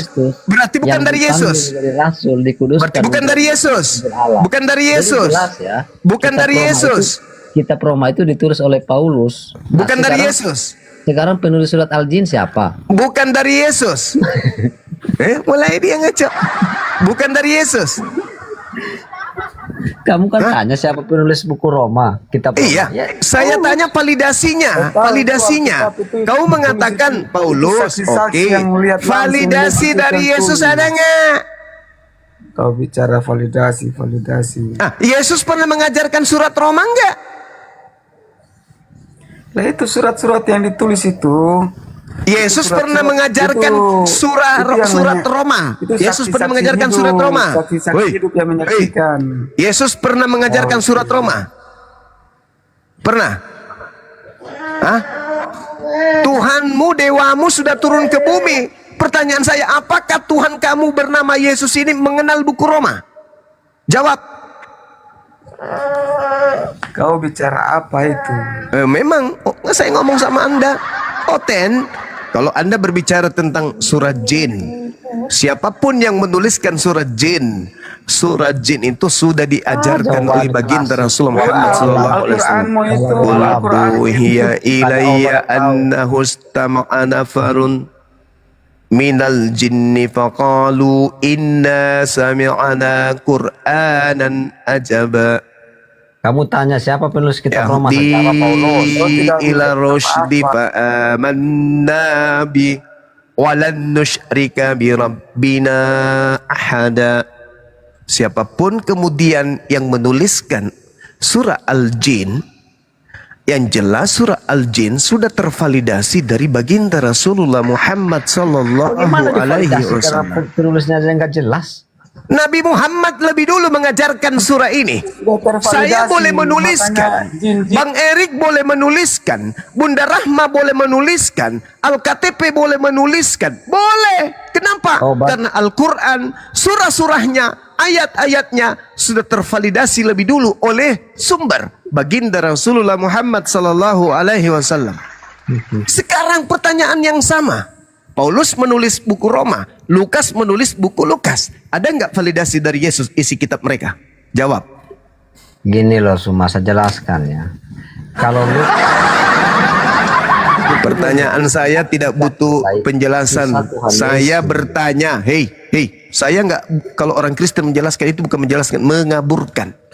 Yang saya pertanyakan adalah, apakah Yesus pernah mengajarkan isi buku Lukas, buku Roma, Galatia, Filipi, Padale, Pararang? Ada? Ada? Beginilah Bang, coba kalau diskusi teratur lah. Kamu ngomong pandai kali kau. Saya ulang lagi. Kamu bertanya, siapa penulis Al-Quran surah Al-Jin? Saya menjawab, siapapun yang menuliskan. Siapapun. Nabi Muhammad. Dengar. Nabi, dengar. Pakai hidungmu kalau telingamu nggak sanggup mendengar. Siapapun yang menuliskan kemudian surah Al-Jin, Nabi Muhammad yang mengajarkan lebih dulu surah Al-Jin. Qul uhiya ilayya annahu istama'a nafarun minal jinni faqalu inna sami'na qur'anan ajaba. Dengar, dengarkan saya 1 menit. Dengarkan saya 1 menit. Kalau tidak nanti saya tendang Anda dari sini. Dengar.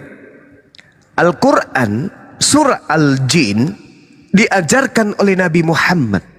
Siapapun penulisnya, apakah dia orang pernah sekolah, orang tidak pernah sekolah, pernah bertemu Nabi Muhammad, tidak sekolah, dia tahu atau tidak pernah bertemu dengan Nabi Muhammad, selama tulisannya itu tidak merubah bunyi Al-Quran, surah Al-Quran, ayat Al-Quran, maka penulisannya itu sah. Kenapa? Karena berdasarkan dengan bacaan original yang diajarkan oleh baginda Rasulullah Muhammad SAW. Bang Suma boleh menulis Quran? Boleh, selama yang saya tuliskan tidak merubah daripada Quran. Tidak ada masalah. Yang penting jangan merubah Al-Quran. Kul uhiya ilayya annahustama. Itu sudah diajarkan oleh baginda Rasulullah Muhammad SAW. Berikutnya, siapapun, dengar dulu, pemakan babi, dengar. Siapapun yang menuliskan setelahnya, tidak ada urusan. Karena Nabi Muhammad sudah mengajarkan itu. Tidak ada yang Sekarang pertanyaan saya sederhana. Ketika Paulus menulis kitab Roma, apakah Yesus pernah mengajarkan kitab tersebut? Jawab. Semua tulisan-tulisan Paulus diilhami. Saya tidak tanya diilhami oleh setan. Yang saya tanya, apakah Yesus mengenal, Yesus pernah mengajarkan buku Roma? Loh, Cuma Yesus bisa mengenal tidak saya Paulus. bertanya. Dengar dulu kau pemakan babi Raja Daud. Saya bertanya, apakah Yesus pernah mengajarkan buku Roma? Ya tentu tidak lah. Nah, bro. tidak, udah selesai. Karena yang Inna lillahi wa inna ilaihi raji'un. Pertanyaan saya, saudara. Dengar. Siapa yang diutus oleh Elohim turun ke bumi mengajar firman? Siapapun Yesus? dia. Yesus Siapapun atau dia. Paulus? Sementara siapapun dia, yang penting tidak merubah isi Alkitab. Siapa yang diutus turun ke bumi mengajarkan firman Tuhan? Yesus atau Paulus? Oke, jawaban saya siapapun dia, yang penting tidak merubah isi kitab. Sama Udah mulai jawaban keok. kamu. Udah mulai keok. Udah Sama seperti mulai jawaban keok. kamu. Hei, kenapa kau jadikan Roma? Adakah Tuhan mengajarkan kitab Roma? Asalkan tidak merubah isi Alkitab saya, nggak apa-apa. Nenekmu kiper, saya tidak tanya surat Jawaban kabar kamu itu. begitu juga, kan? Udah, kau turun. Kamu bisa jawab sendiri. Kau turun. Sebelum saya tampar mulutmu pakai sendal, kau turun. Kamu dongok, kau bodoh. Saya nggak mau diskusi sama orang bodoh, dongok, tolol, babi, anak kucing, anak ayam, anak tungau, anak palang sangit, bodoh, bahlul, dongok, sombong lagi. Siapa yang meleleskan, yang penting tidak merubah. Nenekmu kiper. Setiap tahun kita pun berubah. Zuma, Ya. kau sudah cium batu? Diskusi itu bagus, yang bagus, Bang. Ya, kau sudah cium batu hitam. Cium batu hitam. Keliling-keliling batu hitam sudah. Kalau kamu, kau sudah cium batu sakar. Apa?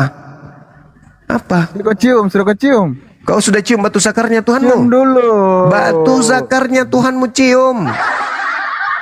Batu sakarnya Tuhanmu cium. Kau itu penyembah batu zakar. Kolose 2 nomor 9. Hei, Kolose 2 nomor 9. Zuma. Kolose 2 nomor 9. Turunkan cepat. Nah, bagus. Nanti ku maki habis, nenekmu yang di kuburan juga terkeluar nanti. Ku bacakan dalil-dalil yang kurang ajar dalam kitabmu, nanti kau nangis. Di Bibelnya kan Tuhannya batu, Gurunda. Yesus batu penjur. Betul. Kamu sudah makan darahmu, makan dagingnya Tuhanmu. Minum darahnya Tuhanmu supaya dosamu ditebus. Jangan kau cerita kayak gitu, saudara Kristen. Kalau kita mau bicara tentang batu, kau itu yang nyembah batu. Kami tidak menyembah batu. Tuhan kami bukan Hajar Aswad. Jadi jangan kau menghina. Diskusi yang ilmiah.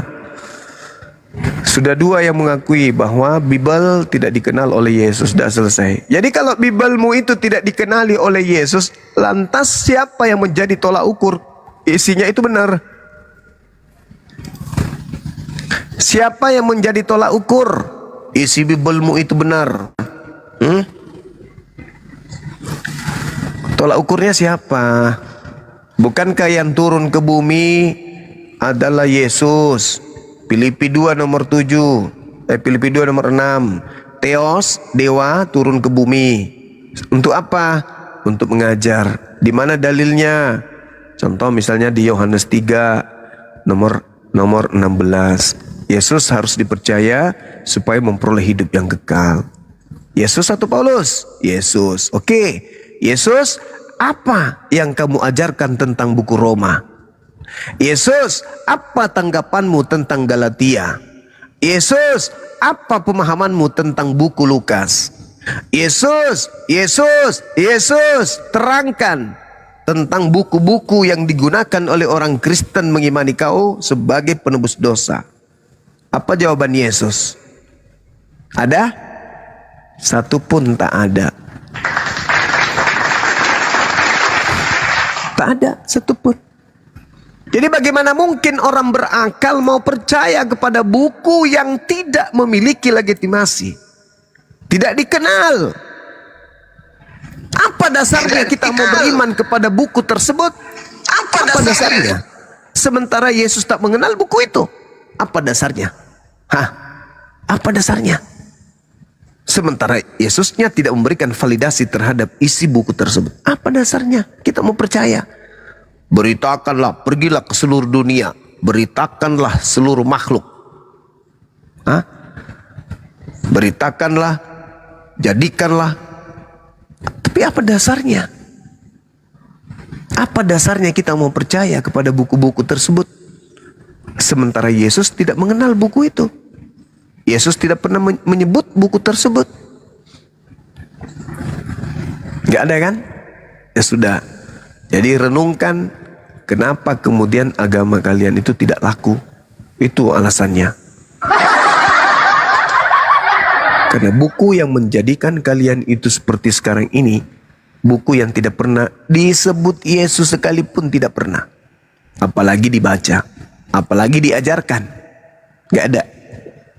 Bahkan untuk mengenal penulis buku-buku kalian itu Yesus tak ada. Penulis. Iya. Mohon maaf waktunya Bang Guronda. Bang Darel, selamat malam.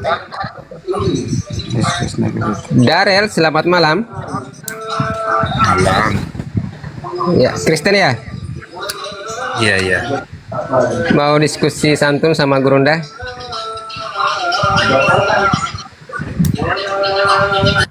Ngarang aja si Juma ini. Manusia karet, ngapain kau naik ke sini kau? Manusia karet itu dia lahir dari ban dalam mobil truk. Gak ada otaknya. Sama seperti Kerjanya kita biasa naik merungkat kan, kerjanya mau cuma mau merungkat. sama kita diskusi dengan ban dalam mobil truk itu. Kirain ban dalam becak. Kalau becak mah gampang meletus, ini nggak bisa meletus. Kalau dia sudah bisa berargumentasi, hanya bisa dia ketahui dirinya sendiri. Besok muncul begitu lagi. Otaknya nggak berfungsi, memang udah dicetak. Cetakannya memang sudah kayak gitu. Ya, Herman Bana, selamat malam. Herman Bana.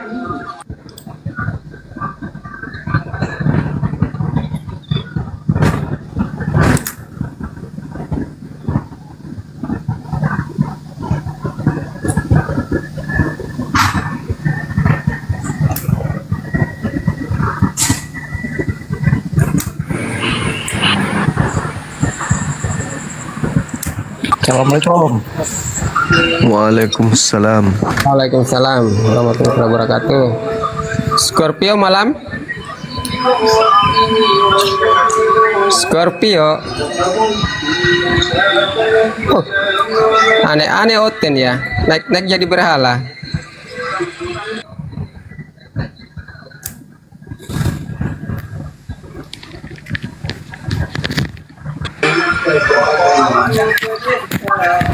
Ya, Bang Erik masih mau kok. Jantan kasih Juma. Apa kau sudah akui kitabmu tidak ada validasi, mau ngapain kau ada malu? Al-Quran zaman Muhammad belum ada. Tapi isinya zaman bagaimana? Muhammad belum ada. Isinya bagaimana? Isinya Al-Quran. Isi apa? Isi gigimu itu yang kuning. Umat Indonesia yang mengatakan begitu. Islam Arab tidak pernah mengakui zaman Muhammad ada Al-Quran. Nenekmu kiper. Goblok. Sakit hati. Jangan kau bicara. Sakit hati. Kitabnya tak dikenali Yesus. Soal Timur Tengah sama saya. Sakit hati. Kitabnya tak ada validasi dari Yesus. Islam Arab tidak pernah. Sakit hati. Yesus tak kenal buku Roma. Sakit hati. Yesus tak mengenal Paulus. Jangan kau sakit hati gara-gara kebenaran Quran. Kenapa? Sampai kau ngarang-ngarang cerita. Kau sudah mengakui Yesus tidak mengenal kitabmu. Ya sudah selesai. Beginilah debat dengan Islam rusuh. Sudah selesai. Zaman kejayaan agamamu sudah selesai. Barat sudah meninggalkan agamamu, Eropa sudah meninggalkan agamamu. Zaman Muhammad belum ada Al-Quran. Di sini kau bertahan karena di Indonesia masih banyak hutan, masih banyak babi. Udahlah, kamu sudah mengakui kitabmu tidak ada validasi. Udah bang, udah. Mending kau sekarang ke warung beli rinso, pakai sikat kloset, sikat gigimu, pakai rinso. Allah, ada yang mengaku. Udah. Al-Quran. Udah, pusing kali mulut kau tuh. Kau yang botol. Kau akui sendiri kitabmu nggak dikenali sama Yesus. Habis itu kau gimana? Kitabmu kan aneh kau itu.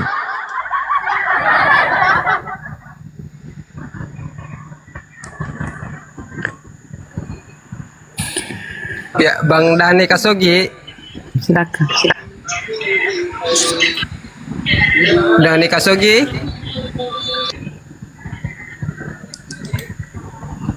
La. Oke ya, turun ya.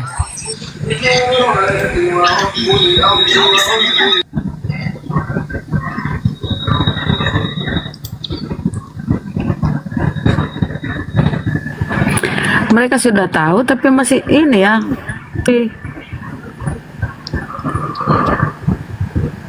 Berarti dia Aku milih Bunda, aku milihnya yang bening-bening dulu. Caca. Cie.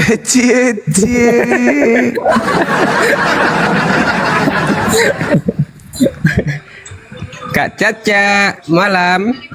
Wow. Muslim kayaknya Muslim salah pencet.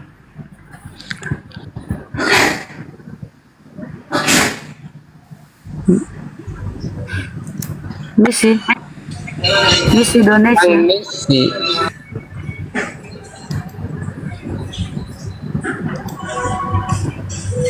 Wih, ada Petrus. Bapak Petrus, selamat malam Pak. Malam. Ya, Bapak kelainan tahun berapa Pak Petrus? 86. Udah lama kelainannya Pak ya. Gejala awalnya gimana? Maksudnya? Kan saya nanya Bapak kelainan tahun berapa? Kira kelahiran tahun. Bapak bilang 86, berarti gejala awalnya kan udah lama. Gejala awalnya apa? Kirain kelahiran. Oh gitu. Emang saya tanya apa tadi Pak? Ya namanya orang kalau tanya kan kadang salah dengar apa gimana ya Bang. Oh gitu. Bapak dengarnya apa tadi? Dengarnya kelahiran. Lah memang saya nanya itu. Iya kan saya dengarnya kelahiran. Ya memang saya nanya itu Bang. Kalau kelahiran 86. Oh 86. Udah lama berarti Pak ya? Ya. Gejala awalnya? Maksudnya gejala awal? Gejala awal kelahirannya gimana? Kesehat gitu. Ini maksudnya kelainan apa kelahiran ini? Bapak nanya saya? Iya. Saya 79. Enggak, maksudnya itu gejala awalnya itu loh. Itu maksudnya gejala awal Semangat itu Bang kelahiran Petrus, apa semangat. kelainan? Suaranya agak gede dikit, semangat. Gejala awal gimana? Ya tadi. Apa itu? Ngomong apa Bang Petrus ini? Enggak ngomong apa-apa. Intinya kita sama, itu aja. Abang dari sekte mana? Saya enggak pakai sekte-sektean. Katolik atau Protestan maksudnya? Saya enggak berpedoman sama kedua itu. Lalu? Pedoman saya ya Tuhan satu, itu aja. Yahudi berarti Bang? Ya bukan Yahudi juga. Lalu apa? Aliran baru? Bukannya aliran baru, tapi mempercayai kalau Tuhan itu satu. Islam gitu? Ya semacam itu juga bisa kalau Islam pedomannya Tuhan itu satu. Oh, kitab sucinya apa abang ini? Apa ya kitab sucinya ya? Saya kalau berbicara tentang kitab suci itu gimana ya Bang ya? Lontara mungkin? Bukan. Atau tanpa kitab suci? Ya intinya saya itu percaya kalau adanya Tuhan itu satu gitu. Tapi kan Tuhan yang satu ini tentu memberikan aturan main Bang. Iya makanya itu. Nah kitabnya apa?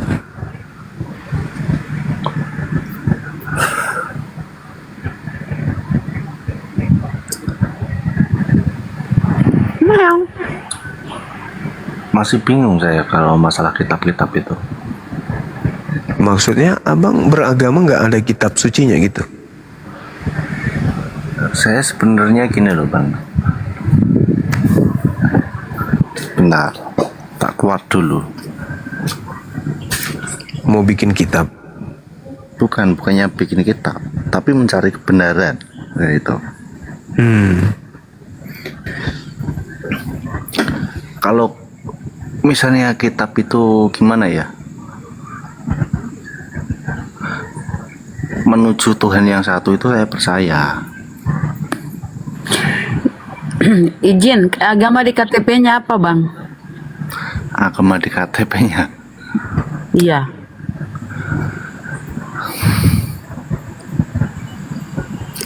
Katanya kalau Kristen itu bukan agama. Oh, jadi Kristen di KTP-nya ya? Oh, dia Kristen, tapi udah ragu dia Tuhannya cuma satu. Mantap. Iya. Silakan. Kalau saya kan melihat orang-orang Kristen itu kan tiga yang dituhankan itu. Saya itu ragu saya itu sebenarnya itu. Nah, ini gejala sehat ini. Sehat abang ini. Karena bisa mendeteksi kalau di sebelah itu memang ada tiga Tuhan. Iya, makanya itu. Tuhan itu wajib satu, Bang. Iya, pedoman saya Tuhan itu juga cuma satu. Nggak mungkin Tuhan ada tiga itu. Iya. Tuhan menurut abang ini satu kan ya? Iya. Apakah dia bisa diperanakkan? Kalau maksudnya Tuhan diperanakan gitu. Iya. Ya nggak bisa, kalau Tuhan itu kan pencipta. Kalau Tuhan beranak? Lah kalau Tuhan beranak ya bukan Tuhan. Masuk Tuhan beranak atau bang? Tuhan bergantung kepada makhluk? Tuhan itu kalau buat saya pribadi itu tempat bergantungnya para makhluk. Bergantung. Ada nggak makhluk yang setara dengan dia, Bang? Ya nggak ada. Al-Quran surah Al-Ikhlas dong masuknya. Artinya apa itu? Kalau di Islam itu kan surah Al-Ikhlas. Kita harus ikhlas mengakui tiada Tuhan selain Allah. Bahwa Allah adalah satu-satunya Tuhan. Qul huwallahu ahad. Ikhlas. Gak boleh ada karena terpaksa. Yang kedua, Allahus Samad. Allah tempat bergantungnya segala sesuatu. Harus ikhlas mengakui itu. Gak boleh gengsi. Bahwa ini Tuhan tidak mungkin alam semesta ini cuman satu tempat bergantungnya. Pasti banyak Tuhan. Gak bisa. Harus cuman satu. Harus mengakui kemudian keberadaan entitas Tuhan secara absolut. Dia hanya satu. Lalu semua apapun di luar dirinya bergantung kepada dirinya. Lam yalid wa lam yulad. Pencipta langit dan bumi tidak beranak dan tidak diperanakkan. Mutlak itu. Harus ikhlas mengakui itu. Walam yakul lahu kufuwan ahad. Dan tidak ada sesuatu apapun di luar dari dirinya yang setara dengan dirinya. Nah, itu baru Tuhan. Kalau ada Tuhan dikatakan satu tapi tiga, itu bohong itu. Ya saya nggak percaya kalau Tuhan satu tapi tiga itu gimana itu maksudnya itu. Tapi kalau Tuhan satu tapi panggilannya banyak itu saya percaya. Keren. Artinya panggilan kemuliaan bagi Tuhan itu banyak. Ya, Sang Maha Suci, Sang Maha Kuasa, Sang Maha Pencipta, dan tidak mungkin ada keadaan di mana kebalikan daripada sifat atau nama atau gelarnya itu. Misalnya Sang Yang Maha Hidup tiba-tiba mati 3 hari, ya kan? Sang Maha Pencipta tiba-tiba dia tercipta jadi daging. Kan mustahil hanya orang yang gimana ya bilangnya ya, yang bisa mempercayai yang kayak gitu. Betul nggak? Iya betul. Tapi gini loh Bang, saya itu heran tuh sama orang-orang Kristen itu. Dia itu malah sebaliknya gitu loh. Iya, sebaliknya dari surah Al-Ikhlas tadi. Qul huwallahu ahad. Katakanlah Tuhan itu satu. Kalau mereka katakan Tuhan itu 3. Allahus Samad. Tuhan tempat bergantungnya segala sesuatu. Ya kalau dia Tuhan tergantung, digantung di salib. Lam yalid wa lam yulad. Tuhan tidak beranak dan tidak diperanakkan. Dia diperanakkan. Kalau pada hari ini telah lahir, diperanakkan. Walam yakul lahu kufuwan ahad. Tidak ada yang setara dengan dia. Tuhan mereka setara dengan kita. Malah tentara Romawi lebih hebat daripada Tuhannya, kan gitu. Apalagi siapa namanya si Dare ini, manusia karet. Seperti ban mobil dikasih darah, dikasih urat sampai dia bisa bicara, tapi otak nggak berfungsi. Begitu Bang Petrus. Apa yang Anda herankan? Yang saya herankan itu Yesus itu saya herankan itu. Nah, pernah sekolah gitu? Enggak, dia dilahirkan itu yang saya herankan. Kalau dianggap Tuhan, tapi kalau dianggap manusia normal. Kalau dianggap manusia saya nggak heran. Ya.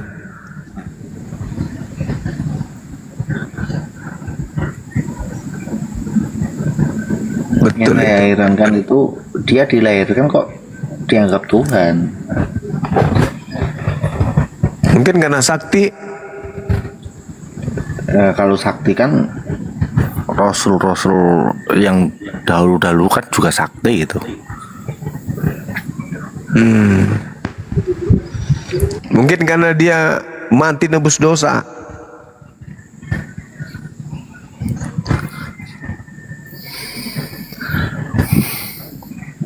Ya masa Tuhan menebus dosa toh Bang? Harusnya ya kita yang menebus dosa dengan perbuatan-perbuatan kita itu. Nah, mantap itu. Jadi Tuhan tidak menebus dosa, tapi Tuhan menghapus dosa. Ya, masa saya membunuh orang, Tuhan yang jadi penebusnya. Rada aneh memang kedengarannya kan ya? Iya.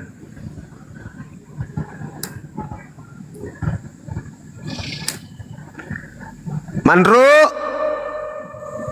Siapa ketua? Ne India. Bukan anaknya lebak milampa miri Pluto. Aja. Masih siap. Alhamdulillahirabbil alamin. Assalamualaikum. Masih belajar. Waalaikumsalam. Makasih Bang Juma. Kunjo kami anu nakalona puna nganu Petrus. Tena tahu. Erkep pelajar. Cerak deken nih, cerak dik. Iya. Saring. Tapi rata-rata kaki mau dulu. Kuda-kuda sejajar, kamu Jo. Iya. Kasih rata-rata kaki mau dulu Bang Suma. Nanti baru kepala tuh kalau masih mak belok-belok ki atau mak putar-putar ki, baru dikasih kepalanya tuh. Iya. Tapi ada yang bilang saudara Petrus ini Muslim katanya, Islam. Benarkah? Iya, Petrus. Bagaimana Petrus? Ya itu terserah yang bilang Bang. Intinya saya itu cuman percaya sama Tuhan yang satu gitu aja. Tapi KTP abang ini apa Bang? Mau KTP-nya? dianggap Kristen, mau dianggap Muslim, mau dianggap Hindu, terserah. Intinya saya percaya sama Tuhan yang satu. KTP-nya maksudnya Bang? KTP-nya Islam? Kristen. Oh. Susah. Iya. Masih proses pencarian berarti. Abang kalau misalnya Tuhan itu satu. Ini kan gini Abang, orang manusia itu kan punya kehendak bebas kan ya. Jadi apapun bisa kita lakukan, termasuk memilih agama. Lalu bagaimana bisa mengerem kemudian keberadaan kita sebagai manusia untuk menapaki hidup ini menjadi benar? Karena semua potensi demi potensi itu bisa terjadi. Sampai ada orang nyembah batu, nyembah gedung, nyembah kuil, dan seterusnya. Nyembah manusia. Itu dikarenakan karena potensi-potensi itu memang ada pada diri manusia. Maka sudah jelas pencipta yang satu ini tentu karena beliau memberikan akal, maka tentu beliau juga akan memberikan manual book yang selaras dengan akal sebagai petunjuk. Karena kita bisa jadi apa saja. Tanpa buku petunjuk yang benar kita bisa jadi apa saja. Maka karena itu ketika sudah mengakui bahwa Tuhan itu satu, nanti coba pelan-pelan baca-baca terjemahan Al-Quran Bang. Mana tahu ada ketertarikan belajar lebih lanjut. Karena kalau di Al-Quran itu Tuhan itu satu, dan orang-orang sakti yang pernah datang di muka bumi itu hanya sebagai utusan, semisal Nabi Isa alaihissalam. Coba aja baca-baca terjemahan Al-Quran. Saya itu kadang kalau di gereja itu sempat bingung saya itu. Kalau di gereja saya itu kan Orang beribadah itu kan dengan bernyanyi, dengan berjoget-joget. Sedangkan Yesus pun mengatakan itu kalau babi itu haram.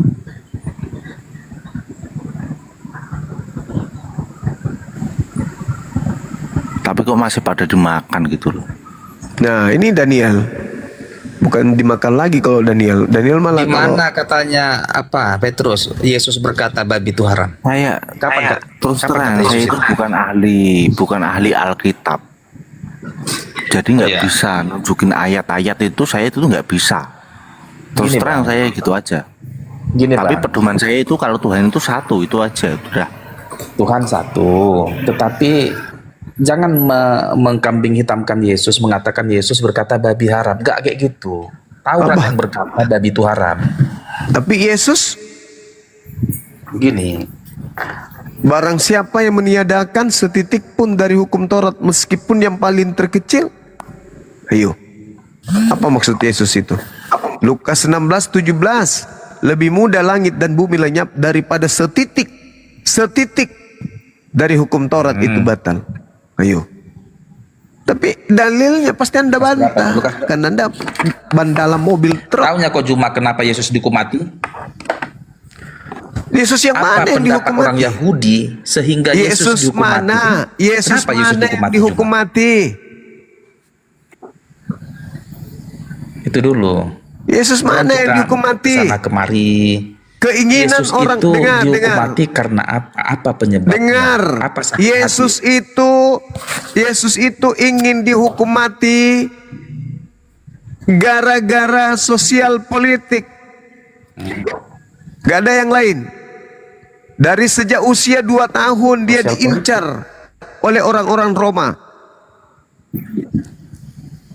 Dari sejak usia 2 tahun dia diincar kemudian. Salah. Lah, Roma tidak mengincar Yesus di usia 2 tahun, nggak pernah. Herodes itu siapa? Yang mengincar dia, yang ingin membunuh Yesus pada saat kelahirannya itu ya Herodes, bukan orang Roma. Siapa dia?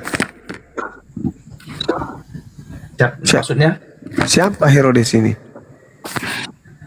Herodes itu raja orang Yahudi pada saat itu yang dijajah orang Roma. Aneh orang ini. Herodes itu raja orang Yahudi pada saat itu yang dijajah oleh pemerintahan Romawi. Maksudmu? Jadi kamu harus bukan tahu. Roma ya. Herodes itu seorang raja yang menjadi boneka dari penguasa Romawi yang ada di Yudea. Oh salah. Gue salah pula, gue bilang. Salah. Kau itu belajar dari mana kamu? Salah kau. Apa yang salah?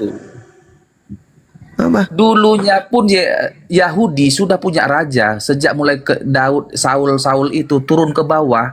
Turunannya ini siapa ini si Herodes ini? Herodes ini adalah raja boneka Romawi. Jikapun dia boneka adalah untuk benar, dia di bawah pemerintahan Romawinya itu. Sebentar. Masalah generasi. Dia itu orang Yahudi benar, yang dari dulu orang Yahudi, kerajaan Yehuda sudah ada benar, dan sampai Herodes pun adalah turunan daripada kerajaan Yehuda itu yang mulai mengecil. Sekarang gini lah, sekarang sama si Petrus ini dulu kita. Petrus, apa yang kau bingungkan rupanya Petrus? Yang saya bingungkan itu Tuhan dilahirkan. Tuhan dilahirkan, gitu ya. Kalau emang kenapa nggak bisa Tuhan dilahirkan rupanya? Nggak boleh? Ya nggak bisa, Tuhan pencipta kok masa dilahirkan? Ya nggak boleh ya. Mustahil Tuhan dilahirkan. Mustahil. Tuhan yang melahirkan alam semesta, maksudnya yang menciptakan, bukan dilahirkan. Oh ya. Lukas 1 ayat 7 pernah baca? Sebab bagi Allah tidak ada yang mustahil. Saya nggak paham tentang itu. Aduh, berarti Tuhan lu bisa jadi setan, Daniel? Darel. Iya, Dare. Bisa. Tuhan lu bisa jadi setan. Maha kuasa artinya Kalau bisa masalah bisa sih melakukan bisa apa itu, Pak. saja yang dikehendakinya. Ya Allah ya Karim. Kau dapat konsep dari mana itu? Maksud daripada tidak ada yang mustahil bagi Tuhan itu bukan mustahil Tuhan itu tidak bisa jadi ini, jadi itu. Kalau dia menjadi di luar daripada dirinya, itu jadinya ciptaan. Contoh, jadi manusia. Berarti Tuhan menciptakan manusia. Kau yang menuhankannya. Kau yang menganggapnya Tuhan. Ada aja orang ini. Jadi hanya karena Tuhan dilahirkan maka dia bukan Tuhan. Iya.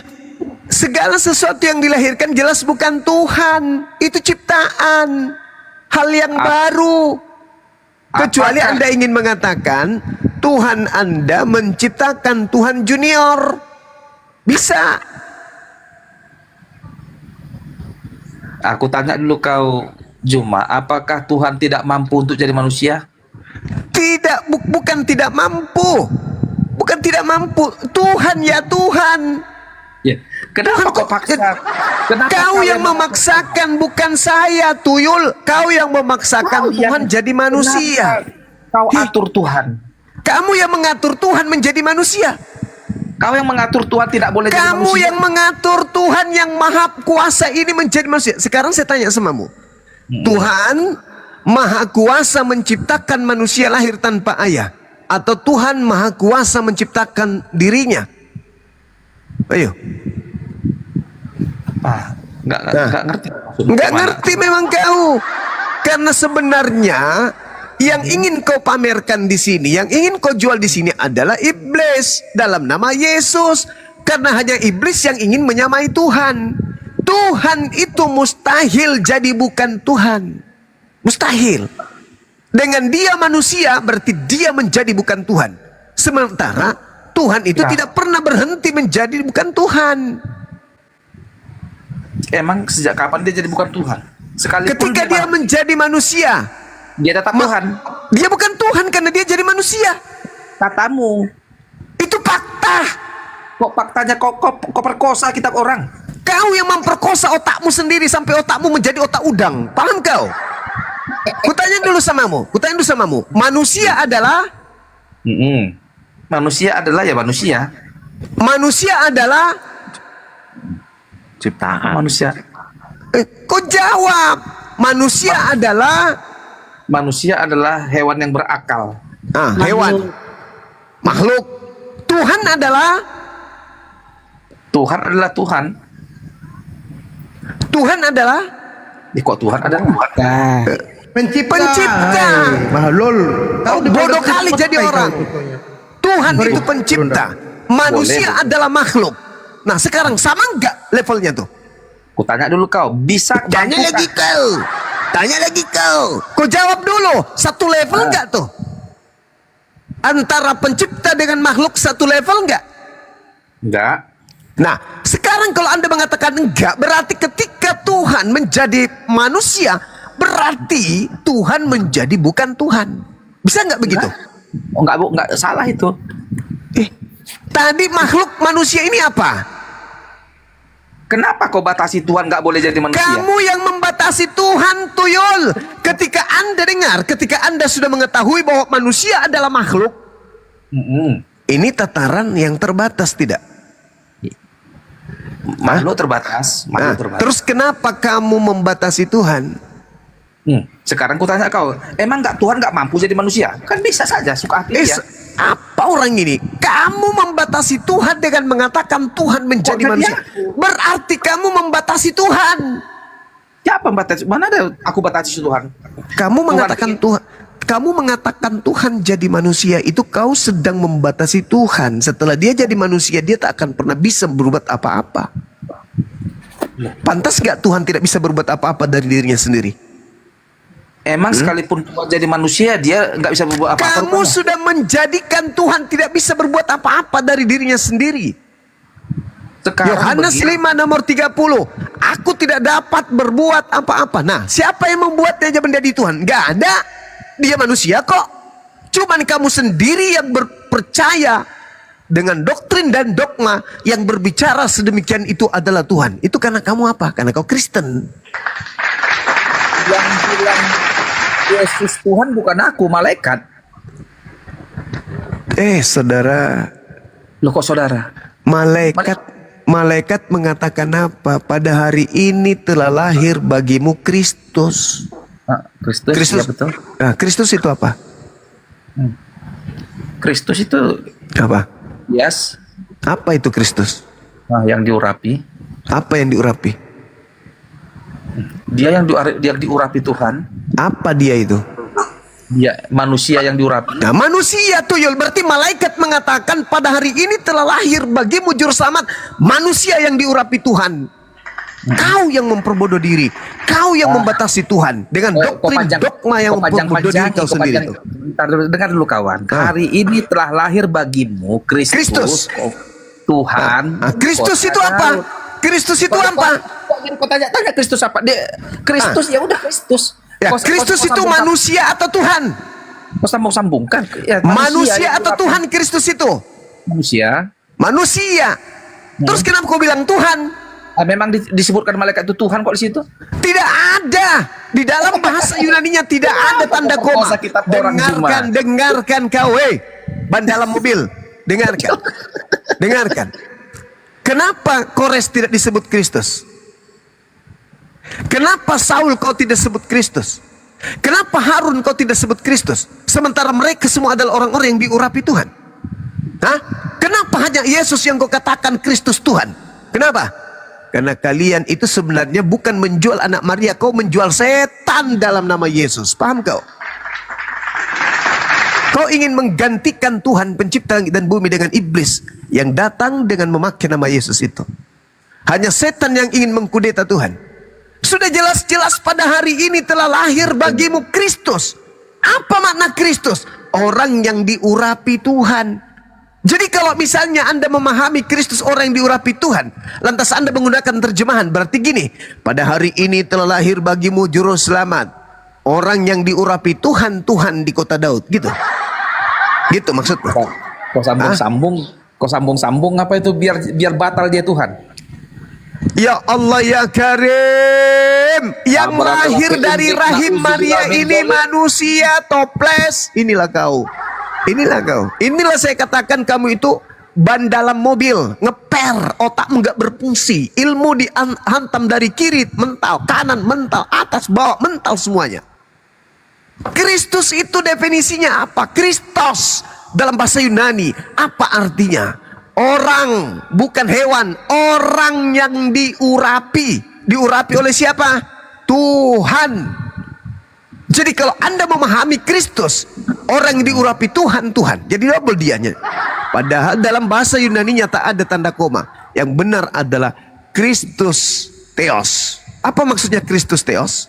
Orang yang diurapi Theos. Kau membatasi Tuhan dengan menganggap bahwa Kristus Theos itu adalah Tuhan. Itulah makanya kau diusir oleh Yesus karena kau penyesat. Kau ingin melantik iblis. Kok jadi kau pada-padaan aku diusir? Kau yang diusir. Kok jadi yang diusir itu yang memanggil Yesus Tuhan, bermujizat, bernubuat, mengusir setan pakai nama Yesus. Kaulah itu. Kok kaulah itu, Kak? Lalu siapa? Siapa yang memanggil Yesus Tuhan? Siapa yang memanggil bermujizat pakai nama Yesus? Saya atau kamu? Aku.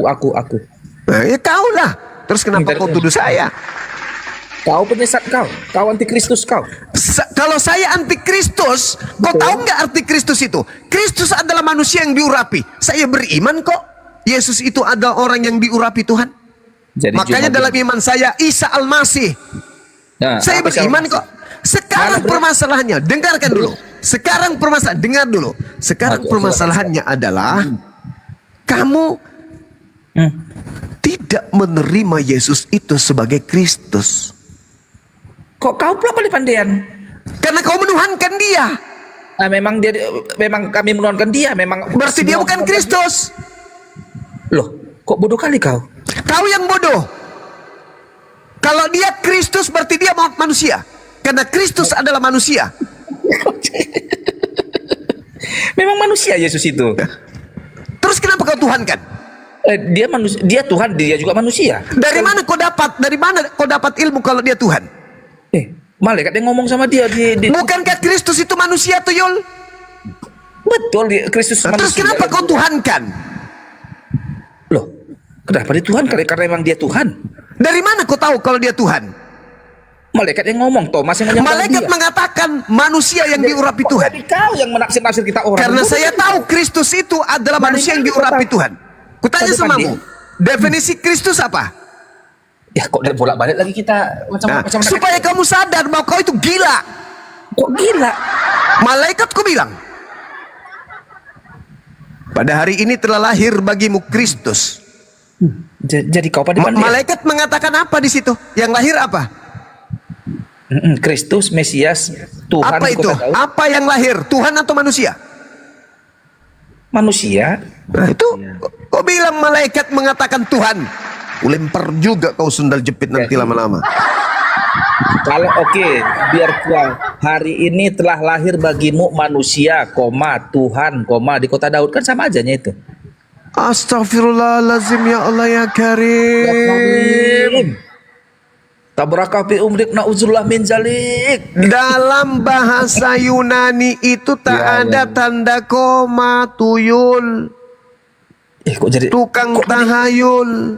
Kok jadi kau pandai-pandai nafsir-nafsir kita orang, Juma? Kan Kristus. Iya, Kristus.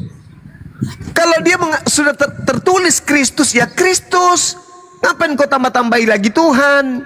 Ingat kau apa pertanyaan Yesus sama Petrus? Petrus, menurutmu siapa aku ini? Aku, katanya. Lalu aku adalah Mesias, anak Allah, kan begitu.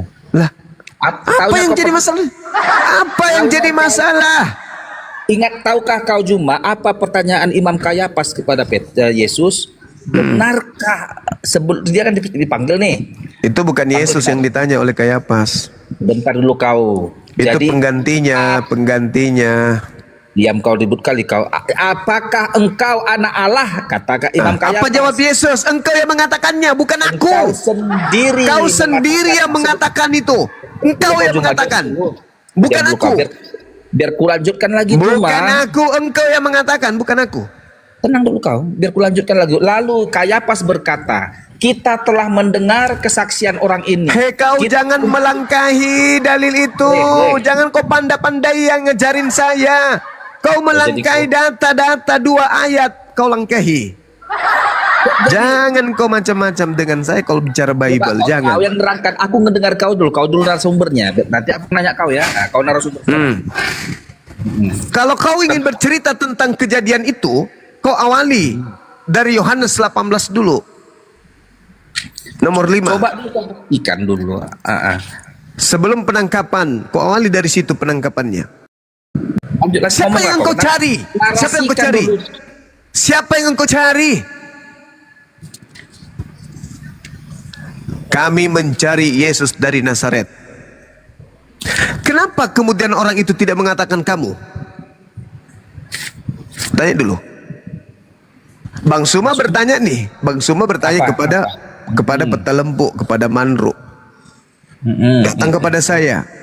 Siapa yang kalian cari? Mereka datang mencari Bang Suma. Tapi ketika saya tanya siapa yang kalian cari, apa jawab mereka? Kami mencari Suma dari Makassar. Terus saya mengatakan, akulah dia. Diulang sampai beberapa kali. Harusnya kalau Peta Lempu yang ada di depannya ini adalah Bang Suma, beliau akan mengatakan, kamu yang aku cari. Tapi dia mengatakan, Lukas 22 ayat 71 ya. Tunggu, itu cerita nanti. Ini di awal penangkapan aja yang sudah yang ditangkap ini bukan Yesus. Jangan cocokmologi kau. Saya tidak cocokmologi, tapi Yesus menubuatkan dalam Lukas 21. Nomor 8. Waspadalah kepada penyesat yang datang kepada kalian dengan berkata, akulah dia. Boleh. Ketika kemudian Yudas datang dengan tentara Romawi bertanya kepada orang yang ingin ditangkap tersebut, siapa yang kalian cari?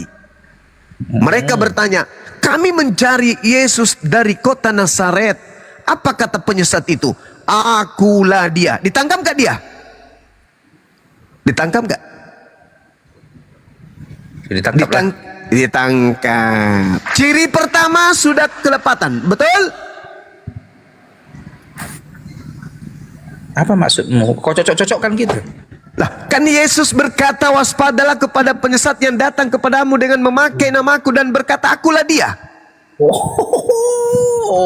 Kau nggak percaya Yesus rupanya? Kau nggak percaya? Kau nggak percaya? Kutanya dulu samamu, kamu nggak percaya Yesus? Percaya. Percaya. Berarti ada penyesat yang datang memakai nama Yesus dan berkata, akulah dia, kan? Oh iya, itu pengakuan Yesus langsung, bukan penyesat dia itu. Memang itu Yesus yang sebenarnya kok. Dari mana kau tahu kalau itu Yesus? Kau yang membuktikan tuduhanmu, kok jadi aku yang buktikan. Kan Yesus mengatakan penyesat itu berkata, akulah dia. Kok penyesat itu? Kok kau yang menuduh, jadi aku yang buktikan. Yesus berkata, waspadalah kepada penyesat yang datang kepadamu memakai namaku. Penyesat itu mengaku Yesus dan berkata, akulah dia. Betul? Betul. Pernyataan itu benar. Ketika sejenak sebelum penangkapan. Sebelum penangkapan, oke. Sebelum penangkapan, ini detik-detik penangkapan ini.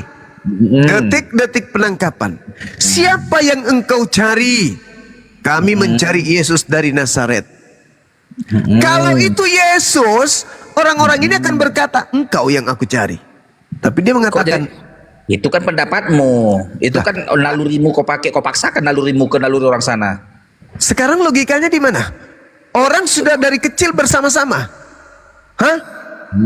Terus kemudian datang bertemu Yesus, malah dibilangnya, aku mencari Yesus dari kota Nazaret. Itu gimana ceritanya?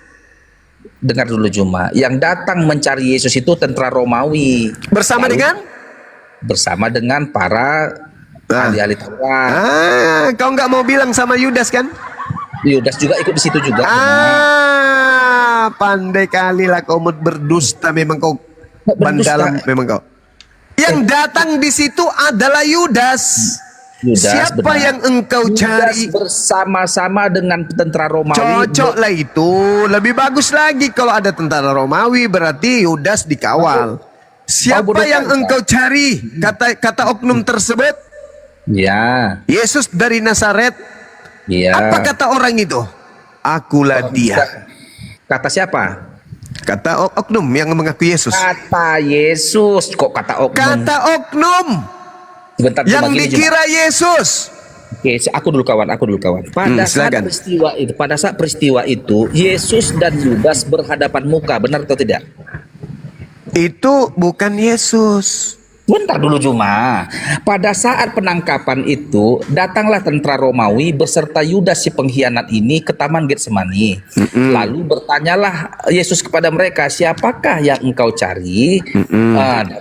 Oke, datanglah si tentara ini, kami mencari Yesus dari Nazaret.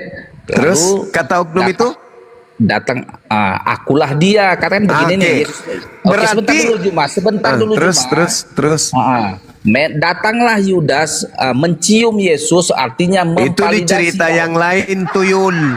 Oke lah, pada saat itu di catatan wartawan yang lain. Jangan kau gabung-gabung. Pandai-pandaian kali kau. Sebentar dulu kawan. Kau kan menuduh, kau kan adalah tuduhanmu bahwa yang mengaku itu adalah iblis, kan begitu nih ceritanya nih. Yang mengaku akulah dia itu adalah iblis. Sementara pada saat itu berhadapan muka antara Yesus dan Yudas. Kalau berhadapan muka Yudas dan Yesus, kenapa dia mengatakan Yesus dari Nazaret? Nah itu dia. Jadi ku bilang samamu, kau tuduhanmu itu tidak berdasar bahwa yang disalib berdasar itu dong. Berdasar dong. Menurut otakmu berdasar. Busuk itu. Harusnya kalau dia Yesus, kamu yang kami cari. Kok itu kan menurut otak, kok paksa otakmu ke orang sana? Lah, sama, kamu juga memaksa kalau itu Yesus. Apa bedanya?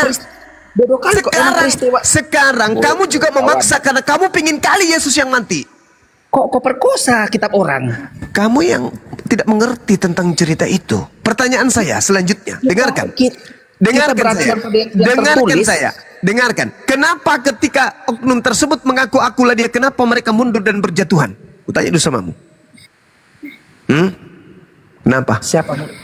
Kenapa berjatuhan kayak emang Yesus mengaku dia adalah ya, terus kenapa hanya gara-gara mengaku akulah dia? Kenapa mereka mundur semua dan berjatuhan? Ada apa? Ada apa? Iya, saya tanya samamu, ada apa? Kaulah dulu kenapa berjatuhan orang itu? Ya karena di situ ada tanda-tanda dahsyat yang terjadi. Tanda-tanda dahsyat apa? Membuktikan apa itu? Kalau dia jatuh, bahwa itu siapa? Kan Yesus sudah mengatakan Kristus palsu akan datang melakukan tanda yang dahsyat dan mukjizat-mukjizat sekiranya mungkin menyesatkan orang-orang pilihan juga. Kenapa kamu tertawa? Itu ucapan Yesus. Dua indikasi, dengar dulu. Indikasi pertama penyesat itu mengaku akulah dia tergenapi. Yang kedua tanda dahsyat udah tergenapi. Oke? Iya, dengar dulu. Taruhlah ini bukan Yesus. Nanti versimu Yesus. Taruhlah ini bukan Yesus. Kita buktikan di catatan Markus 14. Nomor 50. Semua murid melarikan diri. Kutanya dulu samamu. Berapa murid Yesus pada saat itu? Yang kau tahu? 12. 11 lari, tinggal 1. Tapi kan Yudas kan bersama para pengawal Romawi. Bersama dengan pengawal Romawi. Ada tertulis setelah penangkapan Yudas masih bersama dengan tentara Romawi? Sekarang ku tanya dulu kau. Saya sedang membuktikan. Dengar. Saya sedang membuktikan itu bukan Yesus. Jangan kau bertanya. Ketika murid-murid ke-11 Anda akui lari, tinggal 1 murid kan? Yudas. Bersama dengan yang Anda katakan Yesus. Data nomor 52. Seorang pemuda berjalan di belakang dia dengan menggunakan kain lenan. Itu siapa? Mampus sudah kau di sini. Siapa? Itu siapa? Siapa? Kok kau pura-pura lagi? Enggak, siapa? Kau siapa? Siapa pemuda yang menggunakan kain lenan ini? Ke-11 murid sudah lari. Kau sudah mengakui. Tinggal Yudas. Ayat berapa biar kita buka ayat Jumat? Parah kau ini. 2. Di ayat data 52. Mana? Markus 14 50 52. Markus 14 50 52. Semua murid Yesus lari meninggalkan Yesus. Berarti tinggal 1. Tidak mungkin Yudas lari, betul? Yudas tidak lari, benar. Lalu siapa pemuda yang menggunakan kain lenan tersebut? Dan kenapa dia lari? Dulu, kau jangan ngoceh-ngoceh aja. Markus 14 sudah kita simak. Markus 14 Markus ayat berapa coba? Mana? Markus 14 ayat nomor 50. Nomor 50. Yudas mengkhianati Yesus. Apa nomor 50? Mana ini? Lalu semua murid ini Yesus ditangkap ini. Lalu semua murid lari. Meninggalkan. Apakah Yudas juga lari? Ada seorang muda yang pada itu hanya memakai sehelai kain lenan untuk menutup badannya. Mengikuti dia, seorang pemuda katanya. Mereka hendak menangkapnya, tetapi ia melepaskan kainnya. Itu siapa yang mau ditangkap itu? Yudas? Enggak tahu siapa ini. Lah. Jadi maksud siapa ini? Ada seorang pemuda, ada seorang muda. Siapa pemuda itu? Murid atau Yudas? Kan semua murid tanya dulu. Apakah mungkin itu murid? Jawabmu. Sebentar dulu. Kita berdasarkan data saja kita ngomong. Jangan tuduh-menuduh. Jangan kita tidak ada disebut nama di situ. Pertanyaan saya, apakah yang lari itu murid? Bodoh kalian ini. Tunggu biar aku baca dulu. Ada seorang muda yang pada waktu itu hanya memakai sehelai kain lenan. Apakah itu murid? Mengikuti dia, mereka hendak menangkap. Apakah itu ke-11 murid? Salah satunya ke-11 murid? Semua murid kan meninggalkan dia. Berarti tinggal 2. Tinggal Yesus dan Yudas. Tinggal Yesus dan Yudas, nggak tahu, nggak ada bilang situ tinggal Yesus dan Yudas. Pertanyaan saya bagi kamu, ingat saya sedang membuktikan samamu itu yang disalib yang kalian sembah bukan Yesus. Pertanyaan saya samamu, kira-kira yang memungkinkan untuk lari Yudas atau Yesus? Nggak ada yang lari dua-duanya ini. Aku tanya dulu lagi sekali lagi samamu. Kemungkinannya yang lari Yudas atau Yesus? Nggak ada yang lari dua-duanya, kemungkinan salah. Soalmu yang salah, pertanyaanmu yang salah. Nggak ada yang lari. Ada nggak yang lari di situ? Murid-muridnya lari. Yang menggunakan kain lenan lari juga nggak? Lari juga dia. Lari juga. Pertanyaannya, yang memungkinkan lari Yudas atau Yesus? Yang memakai kain lenan ini bukan Yesus dan bukan Yudas juga. Dari mana kau tahu? Nggak ada dikasih tahu kalau itu adalah Yudas atau Yesus. Itulah kau. Kalau begitu tidak termasuk Petrus juga yang lari. Kenapa? Semua murid. Berarti tinggal, tapi nggak disebut namanya, nggak disebut namanya. Semua murid berarti termasuk tidak Petrus. disebut namanya. Dengar dulu kawan. Yang mengikuti Yesus bukan semua murid. Sekarang permasalahannya tinggal dua kandidat, Yudas atau Yesus. Oh, salah. Tunggu. Tentara Romawi apakah memungkinkan dia yang lari? Oh, bukan, salah kau. Bukan. Yesus memungkinkan nggak lari? Tidak. Kenapa bisa? Karena di sini yang mengikuti Yesus bukan hanya murid-murid, ada juga yang Ayo. Hanya tinggal dua. Yang mana yang memungkinkan lari? Yudas yang bersekongkol dengan tentara Romawi atau Yesus? Ini kan dikatakan ada seorang muda. Yesus lu pikir orang tua? Jadi kenapa kau paksa orang muda ini adalah Yesus? Kok kau perkosa? Karena Yudas tidak mungkin. Betul, bukan Yudas dan juga bukan Yesus. Dari mana Anda tahu bukan Yudas? Bukan Yesus. Dari mana kau tahu ini Yesus? Yohanes 13 nomor 4. Satu-satunya manusia menggunakan kain jubah yang berasal dari kain lenan hanya Yesus. Ayo. Bentar, mana? Yohanes berapa? Enggak apa-apa Juma, mari kita buka. Yohanes 13 nomor 4. Yohanes 13. Enggak apa-apa. Kita buka aja lah, masih banyak waktu kita ini. Berarti setelah Yesus kabur yang ditangkap Yudas. Dah, selesai sampai situ. Kita lanjut. Kita naikkan levelnya. Naikkan levelnya. Boleh. Jangan kau Yohanes 13 nomor 4 Anda sudah baca? Jangan kau paksa seorang muda itu adalah sama dengan Yesus. Jangan juga kau paksa kalau itu Yesus kami. Makanya Yohanes 13 nomor 4 kau sudah baca? Dia bukan Yesus dan juga bukan Yudas. Jangan kau seperti iblis yang membawa Yesus ke padang gurun. Jangan. Jangan. Kalau Yohanes 13 nomor 4 kau sudah baca? Sebentar kawan. Yohanes berapa tadi? Enggak masalah, kita buka. 13 nomor 4. Kau ini kuat kali. Kuat kali kau ini. Seperti roh yang membawa Yesus ke padang gurun. Ingin kali kau Yesus itu mati. Tahu menang lidah karet aja ya kau. Biar kau itu yang ngeper. Yohanes 13 nomor 4. Lama kali apa aja kau pelajari selama kau Kristen? Sebentar nih berkebaca sama kau ya kawan ya. Nih berkebaca nih. Lalu, baca. Tidak apa-apa. Baca. Ini dengan judul Yesus membasuh kaki murid-muridnya. Judul perikop ya. Yesus itu perjamuan terakhir kan? Betul. Ketepak. Pada perjamuan terakhir siapa yang menggunakan kain lenan? Kau baca. Baca. Enggak usah ceret kali. Baca. Nah, lalu bangunlah Yesus dan menanggalkan jubahnya. Lalu ia mengambil sehelai kain lenan, dan mengikatkannya pada pinggangnya. Siapa yang menggunakan kain lenan? Pada saat perjamuan terakhir ini yang menggunakan kain lenan adalah Yesus. Benar. Yesus, tepuk tangan dulu. Pada saat perjamuan ini ya. Iya, memang perjamuan terakhir. Nggak ada lagi perjamuan setelahnya. Pertanyaannya sekarang adalah yang lari menggunakan kain lenan tadi terindikasi kuat siapa? Seorang muda. Kau lupa kain lenannya? Kain lenan biasa, kain lenan kalau untuk bekerja dipakai kain lenan itu kalau dia karena dia mau siapa yang menggunakan kain lenan pada perjamuan terakhir? Pada saat perjamuan terakhir yang menggunakan kain lenan Yesus. Yang lari menggunakan kain lenan siapa? Seorang muda. Menggunakan kain lenan. Betul. Yudas atau Yesus?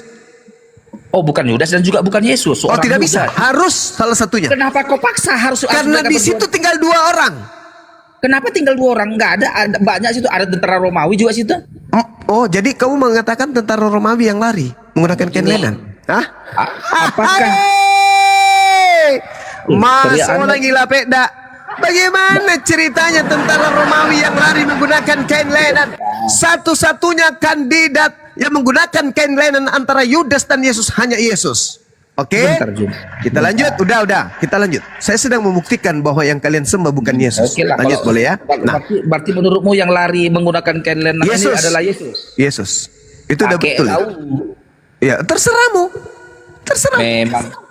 Karena memang Ya, kau itu adalah bagian daripada setan Kurasa yang menginginkan Yesus otakmu- mati.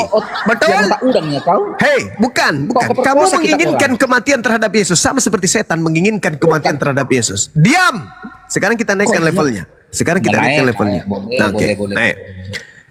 Oknum yang ditangkap tadi udah disidang. Ya. Baca Lukas 22. Sidang Pilatus atau Mahkamah Agama?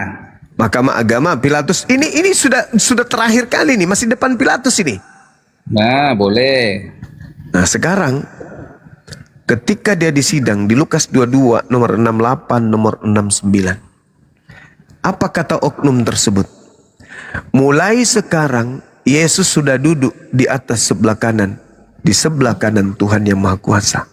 Itu siapa yang berkata seperti itu? Yesus. Siapa yang duduk di langit?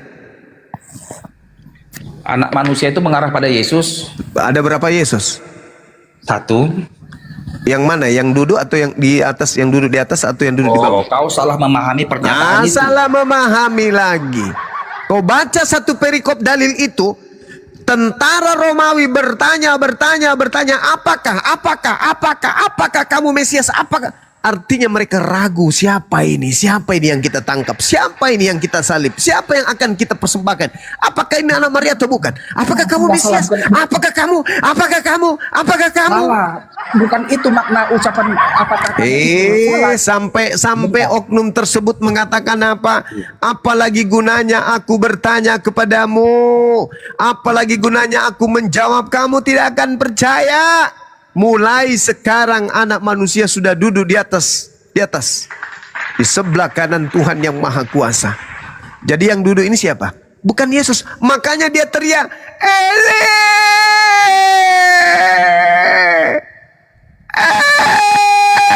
Eli,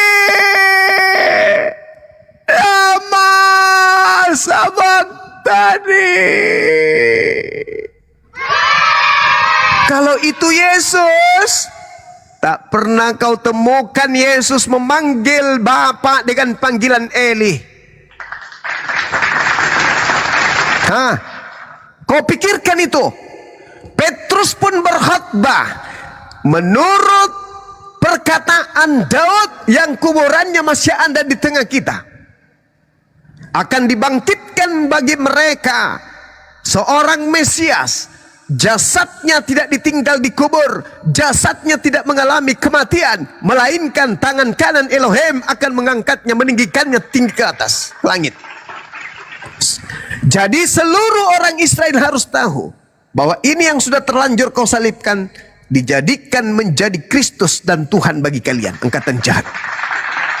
Hai, jadi saudara, yang kau sembah yang keluar dari kubur itu bukan Yesus. Oke, aku dulu.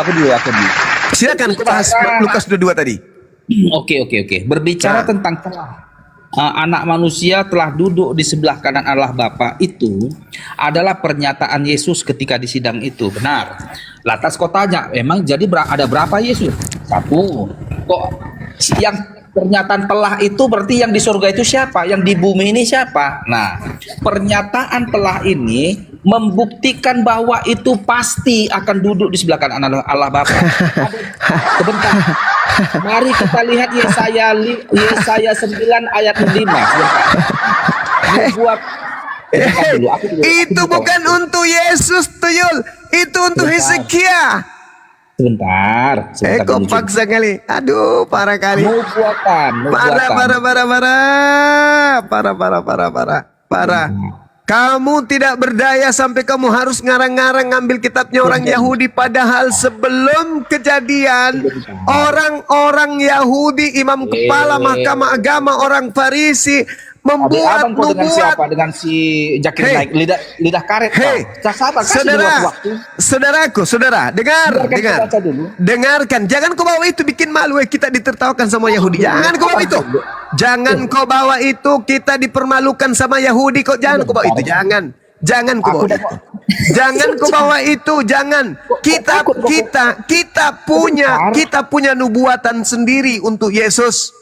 Baca Yohanes 11 nomor 50, 51, 52. Kita punya nubuatan sendiri untuk Yesus, untuk penyaliban Yesus. Ayatmu aku baca, sekarang ayatku kau kasih aku kesempatan. Saudara, jangan kau bawa kitabnya agama lain, jangan. Kau tahu kitab Yesaya itu yang ada pada zaman itu, yang ingin kemudian berkongko-kongko ingin Yesus mati, imam kepala mahkamah agama, orang Farisi. Jangan kau bawa kitabnya orang Farisi, please. Hey, pada saat Yesus ingin ditangkap dan pelaku penangkapan itu adalah orang-orang yang diperintahkan oleh ahli Yesaya. Jangan kau bikin malu. Diam. Jangan kau bikin malu. Jangan kau bikin malu. Jangan kau bikin malu orang Kristen sedunia dengan kau ngemis-ngemis nubuatan. Kubacakan samamu. Ada nubuatan untuk Yesus yang dinubuatkan oleh ahli Torah, oleh orang Farisi, imam kepala, yaitu Kayapas. Apa nubuatan? Tetapi seorang di antara mereka, yaitu Kayapas, imam besar pada tahun itu, berkata kepada mereka, kau tidak tahu apa-apa.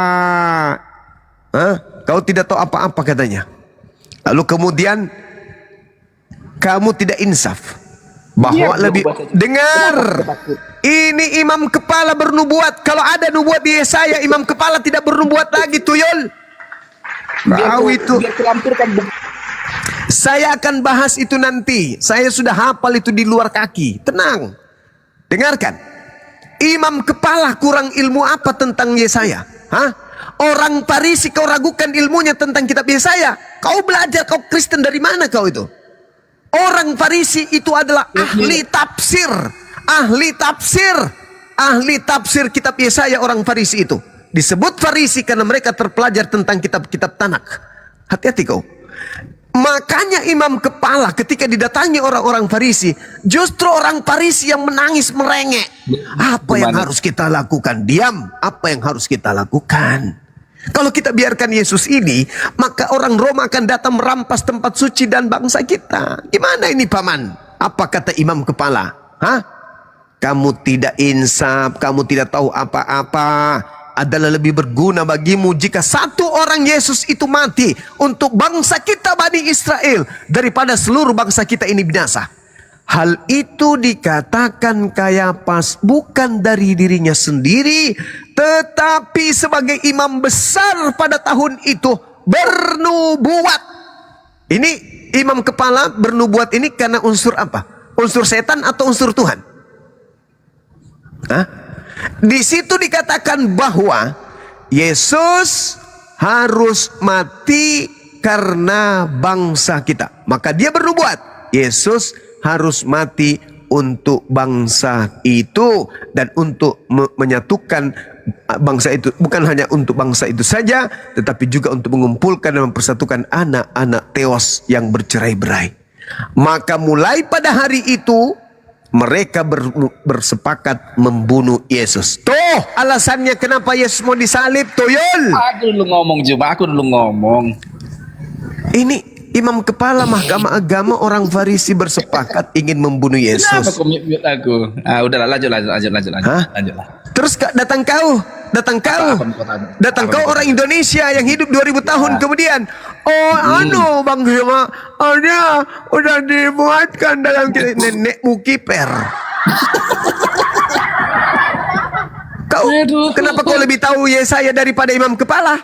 Kok jadi kau lebih pandai dari aku? Aku Kristen, kau yang Islam. Kok jadi kau pandai-pandaian? Kenapa kau mengatakan nubuatannya ada di kitab Yesaya sementara yang punya kitab mengatakan tidak ada di situ, malah dia bernubuat hari itu, tahun itu. Yesaya ini kitab kami nih, kitabku juga Ji. Nenekmu kiper, udah kau turun, kau bikin emosi saya lagi. Kamu penyakitmu, kau dongol lagi seperti dulu. Wajarin kau dari dulu, sejak kau masih berumur seperti umur anak jago, sampai hari ini kau masih dongol, masih bodoh. Sampai hari ini kau masih talol, masih seperti ban karet kau itu. Berapa kali harus saya ajarin samamu? Imam kepala mahkamah agama orang Farisi, kurang apa ilmu mereka? Hah? Kurang apa ilmu mereka? Mereka disebut ahli kitab karena mereka memang ahli terhadap kitab mereka. Datang kau pandai-pandaian, pemakan babi, pemakan tikus, pemakan kucing, ular sanca.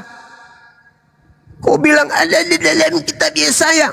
Kenapa pula bukan kau yang jadi imam kepala waktu itu? Imam kepala ahli Torah bingung, maka mereka mengambil kesaksian-kesaksian palsu.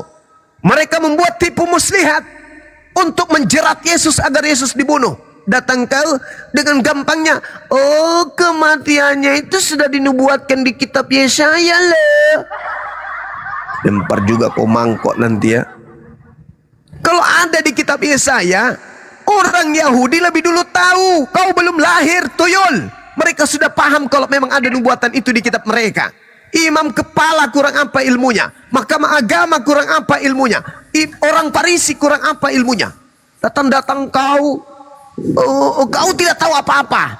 Itu memang sudah dinubuatkan. Kulempar juga kau mangkok nanti bergambar love. Ada aneh-anehnya memang kau dari dulu. Kau pingin kali Yesus itu mati sama seperti setan. Pingin kali Yesus mati. Sampai iblis itu berapa kali menguji Yesus untuk membunuh Yesus. Sama seperti kamu. Dasar manusia kodok. Imam kepala bernubuat tahun itu juga. Tahun itu juga dia bernubuat bahwa Yesus harus mati untuk bangsa Israel, bukan untuk bangsa Kristen. Maka mulai sejak saat itu mereka bersepakat membunuh Yesus. Nah, apa kesepakatannya? Bunuh Yesus. Apa alasannya? Supaya bangsa kita tidak dirampas oleh bangsa Romawi. Ada untuk nubuatan dosa waris. Ada. Ngarang cerita. Lari ke Yesaya. Yesaya 9. Kalau kau mau paham Yesaya 9, kau baca dari nomor 3. Minimal baca nomor 1, 2, 3. Baca itu. Yang dimaksud di situ adalah Hezekia, bukan Yesus. Ngarang cerita. Jangan sombong terhadap kebenaran, ku bilang. Jangan karena yang menjelaskan Islam, meskipun benar kau tolak. Sesamamu, meskipun salah kau terima. Jangan, itu namanya zalim. Udah jelas-jelas yang menggunakan kain lenan, seluruh murid lari, yang tinggal cuma 2 antara Yesus dan Yudas menggunakan kain lenan siapa? Ternyata kasih bukti Yohanes 13 nomor 4, Yesus yang menggunakan kain lenan, dan itu pada saat perjamuan terakhir. Kurang apa lagi coba? Dari pertama, akulah dia. Yang kedua, orang-orang itu mundur dan berjatuhan, tanda yang dahsyat. Yang ketiga, murid-murid berlarian. Yang lari juga menggunakan kain lenan. Yang ketiga, yang pada saat persidangan. Mulai hari ini, Yesus sudah ada duduk di atas. Berarti yang disidang ini siapa? Ada dia mengaku akulah Yesus? Enggak, kau yang mengatakan. Bahkan orang-orang, apakah kamu Yesus? Apakah kamu anak Maria? Apakah kamu Mesias? Mereka bertanya begitu karena dia ragu, ini siapa? Kok rada aneh. Makanya pada saat di tiang salib, Yesus pernah berkata, aku tidak akan minum anggur lagi sebelum, kecuali nanti di dalam kerajaan surga. Minum anggur dia. Yohanes 19 nomor 30. Lalu dia diberikan sedikit anggur azam, lalu dia mencicipinya, lalu matilah dia. Apakah itu Yesus? Yesus sudah bersumpah tidak akan minum anggur. Ini ada minum anggur, mati. Paham? Yesus mengatakan, aku tidak akan mati. Tidak ada yang bisa mengambil nyawaku. Tak ada. Aku sendiri yang akan memberikan. Tidak ada yang bisa. Padahal di dalam Markus 9 nomor 30-31, dia akan pergi dan diserahkan kepada manusia, dan dia akan dibunuh, dan dia akan bangkit pada hari dibunuh. Berarti bukan Yesus, karena Yesus tidak bisa dibunuh. Tak ada yang bisa membunuhku. Tak ada. Itu kata Yesus. Dibunuh. Yesus tidak bisa dibunuh, Pak. Lalu kemudian yang terakhirnya di mana? ketika kemudian dia di atas salib, Eli Eli lama sabachthani. Padahal Yesus berkata, Yohanes 5 ya, Yohanes 5 ya, Yohanes 8, Yohanes 5, Yohanes 2. Apa kata Yesus? Bapa tidak akan membiarkan aku seorang diri, sebab aku senantiasa melakukan pekerjaan yang berkenan terhadap dirinya. Apakah Yesus bohong? Bapa, mengapa kau meninggalkan aku? Tidak bohong itu. Itu bohong berarti. Kemudian Yesus berpesan dalam pengajarannya kemudian tentang angkatan jahat. Apa kata Yesus? Angkatan jahat ini minta satu tanda, dan tidak akan diberikan satu tanda selain tanda anak manusia dalam perut bumi 3 hari 3 malam. Itu tanda untuk siapa? Angkatan jahat. Apalah kau ini. Lalu kemudian yang keluar pada hari ketiga dari kubur, itu tanda untuk siapa? Untuk angkatan jahat. Apa mungkin Yesus diberikan untuk angkatan jahat? Tidak. Berarti yang disebut angkatan jahat adalah pengganti Yesus yang keluar dari kubur. Ingat, di dalam pengakuan Yesus, Yohanes 6 nomor 70, bukankah aku sendiri yang memilih engkau yang 12, dan satu di antaramu adalah iblis. Siapa ini iblis? Iblis yang mengaku kepada aku telah diberi kuasa, baik di langit maupun di bumi. Itu siapa? Iblis. Saya kira begitu, Saudara Dares. Kau itu dari dulu begitu terus. Begitu terus. Bible sendiri nggak paham sekali. Aku udah datang. Datang untuk tertawa, menertawakan dirimu. Ya, apakah Yesus mengenal Bible? Kau buat judul, tapi kau mau centang kemana-mana nggak jelas. Ya, tergantung pasiennya, bos. Saya ini dokter penyakit dalam. Jadi kalau misalnya pasiennya penyakit bisul yang kubahas. Kalau pasiennya itu gimpe kepalanya yang kuobati. Nah, kalau kayak kau ini kan kanker otak kau ini. Tuh, temanya tuh. Tuh. Apakah Yesus memberikan validasi terhadap Bible? Iya. Aku mau tanya dulu validasi apa?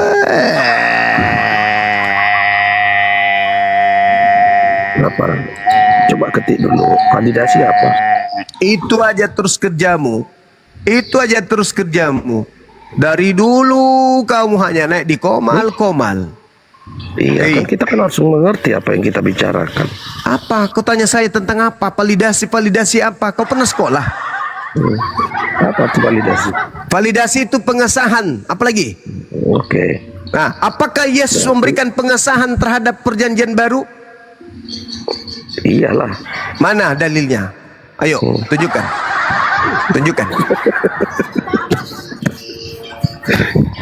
Iya, Markus 16. Oke. Nomor berapa? Apa jawabannya nomor berapa? Markus nomor 6. berapa? Nomor berapa Yesus berikan validasi terhadap Bible itu? Nomor Markus berapa? 16:15. Oke, kita baca ya. Kita baca.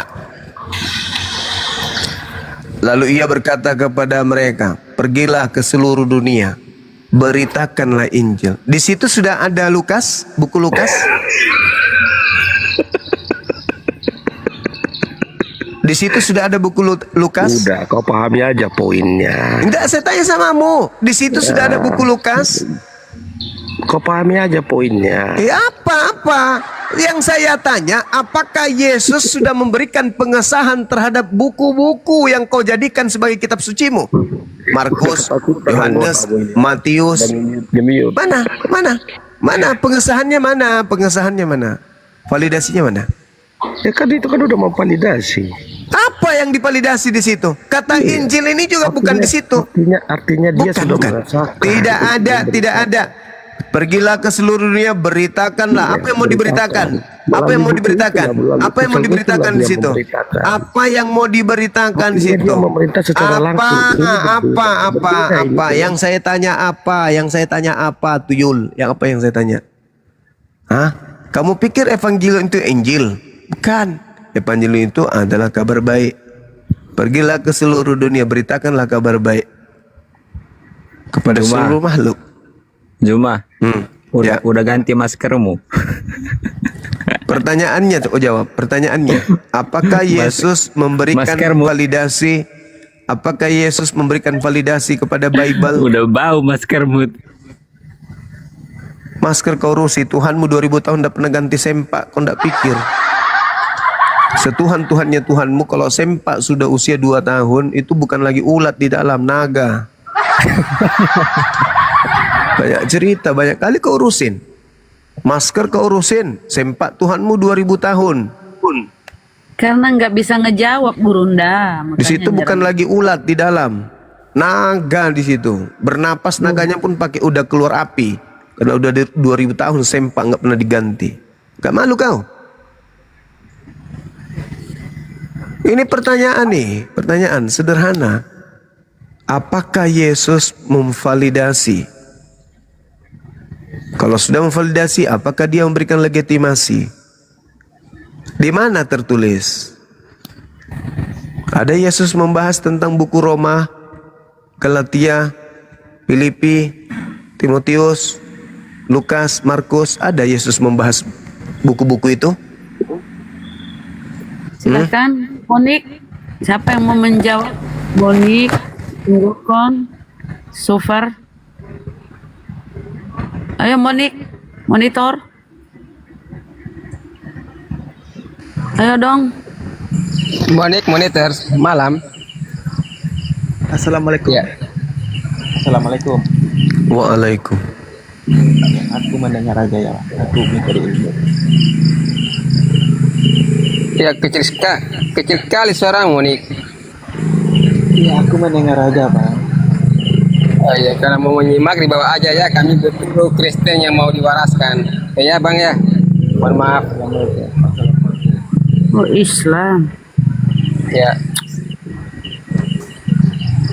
Sunggokong Kristen. Sunggokong mencari kitab suci. Kristen kah?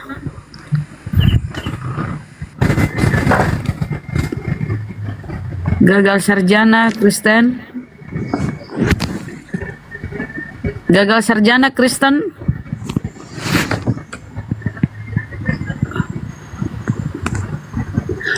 Super KO semua Oten. Super ganteng. Super ganteng.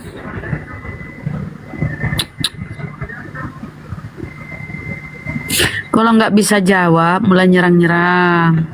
Tinggal jawab. Ini sungguh aku minta lagi naik.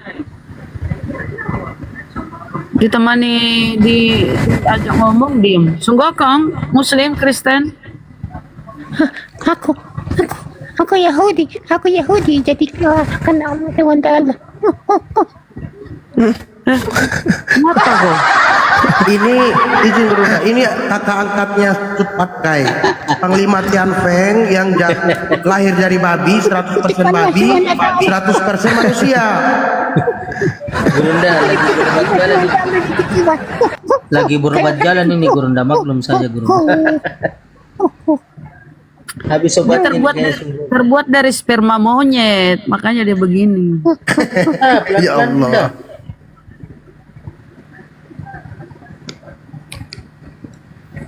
Ada-ada aja. Lagi berobat jalan itu Bunda. Belum.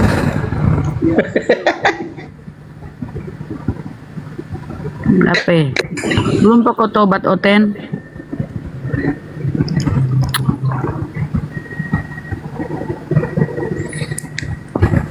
Masalah itu diurai dari ini kan.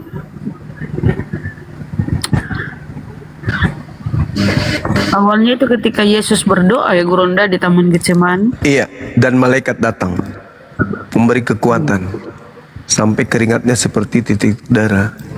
Ngapain malaikat datang beri kekuatan? Supaya dia kuat di atas salib. Wah, cuma 3 jam. Satu-satunya solusi. Ada data tertulis bahwa malaikatnya akan menatang engkau sehingga kakimu tidak terbantu. Itu maksudnya. Jadi Yesus datang, malaikat datang untuk mengangkat Yesus ke atas demi Demi untuk orang banyak, Yesus rela. Dia relakan dirinya, dia relakan hidupnya, dia relakan nyawanya. Tapi mereka salah artikan. Dipikir mereka itu disembelih di atas salib. Bukan. Yesus itu rela terangkat ke langit. Demi untuk keselamatan murid-muridnya. Karena kalau dia tidak pergi, bangsanya akan dirampas. Kan tadi sudah dinubuatkan, sudah dijelaskan di Yohanes 11 itu. Itu jelas itu. Dan Yesus selalu berkata, anak manusia memang akan pergi, bukan akan mati. Pergi, memang pergi. Om, aku tanya, boleh. Nggak diterima monyet, binatang nggak diterima di atas. Abdul, Mulai ganas bunda satu.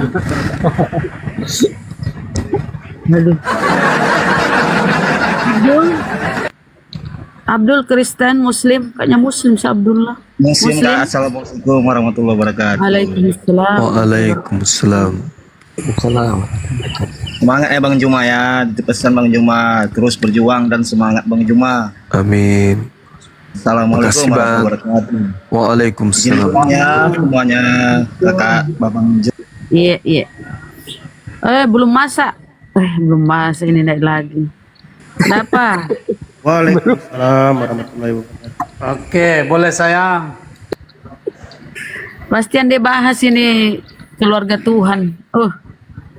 Fakta Bibel ini kan, jin atau iblis menganggap para pejabat surga itu tidak sosok yang SWT, tidak sosok yang sangat suci, karena iblis merasa lebih suci daripada para pejabat surga.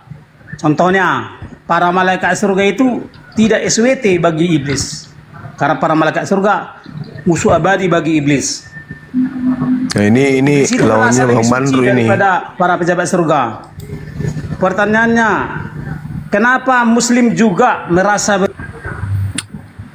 siapa mau dengar kok dumpala? Boncel. Kenapa Muslim merasa lebih suci daripada malaikat surga? Alhamdulillahirabbil alamin. Saya bersyukur loh jadi Muslim gara-gara lihat mereka nih. Tolong buktikan bahwa Muslim lebih suci daripada malaikat surga. Kau diam dulu lah, kau nyimak lah, kau belajar lah dulu, kurang masak. Boncel,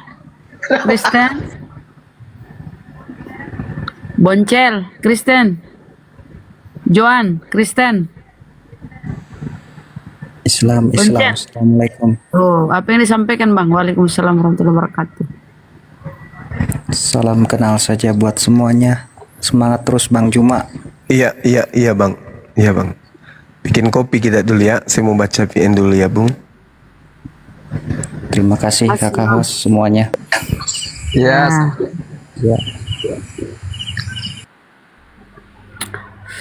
Iblis merasa lebih suci dari malaikat surga. Kurang mazhab Bunda Rama. Muslim juga merasa lebih suci dari malaikat surga. Diam mau kau dompala.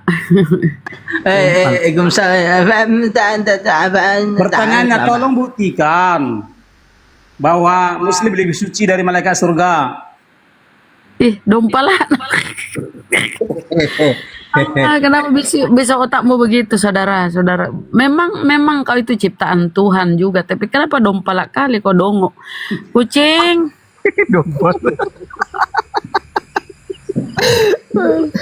Kucing rasa lebih suci dari malaikat surga. Kucing Muslim kayaknya. Ayo Bang Mandro mau menanggapi ini orang Sedeng. Yang mana Bunda? Sedeng belum masak. Tidak jelas pertanyaannya Bunda Rama. Dari awal pertanyaan. Bang Andi. Ini Bang Andi, lawannya Bang Andi. Sudah banyak pawangnya, dengarkan baik-baik. Udah naik pawangnya.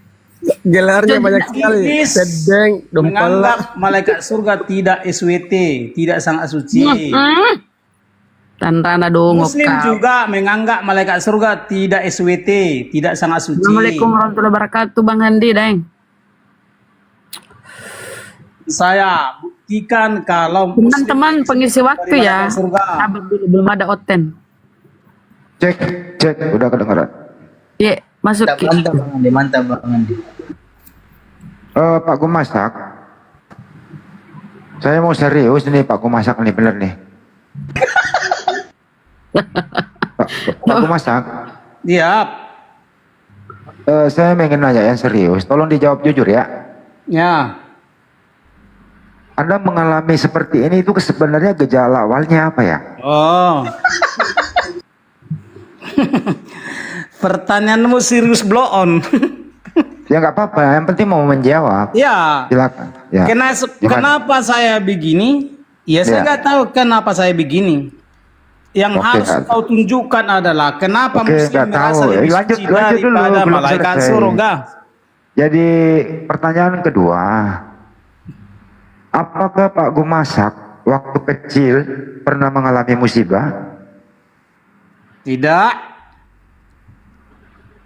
Apakah Pak Gumasak waktu kecil pernah jatuh dari pohon? Waktu saya kecil, kecilku sudah besar. Oke. Yesus. Pak Gumasak, Anda sebenarnya ini belajar Bible atau ada guru lain? Atau belajar sendiri atau seperti apa? Oh, saya diajari oleh Roh Kudus, cahaya kudus yang Allah, cahaya kudus yang sangat ajaib. Baik. Di manakah Anda belajar sama Roh Kudus? Halo Zuma, kau sudah cium batu? Di tempat saya. Ntar dulu yang lain lah, jangan kayak gitu ngomongnya. Oh iya, oke. Santai dulu, kenapa sih? Kamu naik sini cari lawan. Kita sudah diminum kencing. Ya kalau aja minum kencing mak. Kencing unta sudah diminum. Iya, kamu minum kencing mak mau. Buka mulutmu, buka. Halo, kencing unta. Buka mulutkan aja itu. Orang yang kayak begini udah diturukan aja. Sudah ya. Halo. Oke, diam dulu, saya lagi ngomong sama Gumasak. Bang Gumasak. Ntar dulu saya belum selesai. Woi, saya belum selesai. Yesus Ini siapa sih? Ntar dulu. Sampai di mana tadi Gumasak? Jadi Anda berguru di mana tadi Gumasak? Oh, di tempat saya. Tempatnya berguru dengan Roh Kudus yang Allah. Roh Kudus. Jadi ada ketemu sama Roh Kudus. Ya, Roh Kudus itu kan cahaya kudus. Mana bisa kena nampak itu? Terus bagaimana bisa Anda berguru nggak nampak? Sinyal kudus. Oh, signal kudus. Jadi belajar sama signal. Sinyal, tahu artinya sinyal? Sama kayak sinyal HP-mu, nampak nggak sinyal Iya, HP-mu? maksudnya bagaimana Anda bisa komunikasi dengan itu? Sinyal kudus yang Allah, sinyal kudus yang sangat ajaib. Cara komunikasinya bagaimana? Para pejabat surga adalah sosok-sosok. Cara komunikasinya bagaimana? Oh, caranya gini. Ya. Bagaimana kau biar bisa berkomunikasi dengan pejabat surga, ya kan?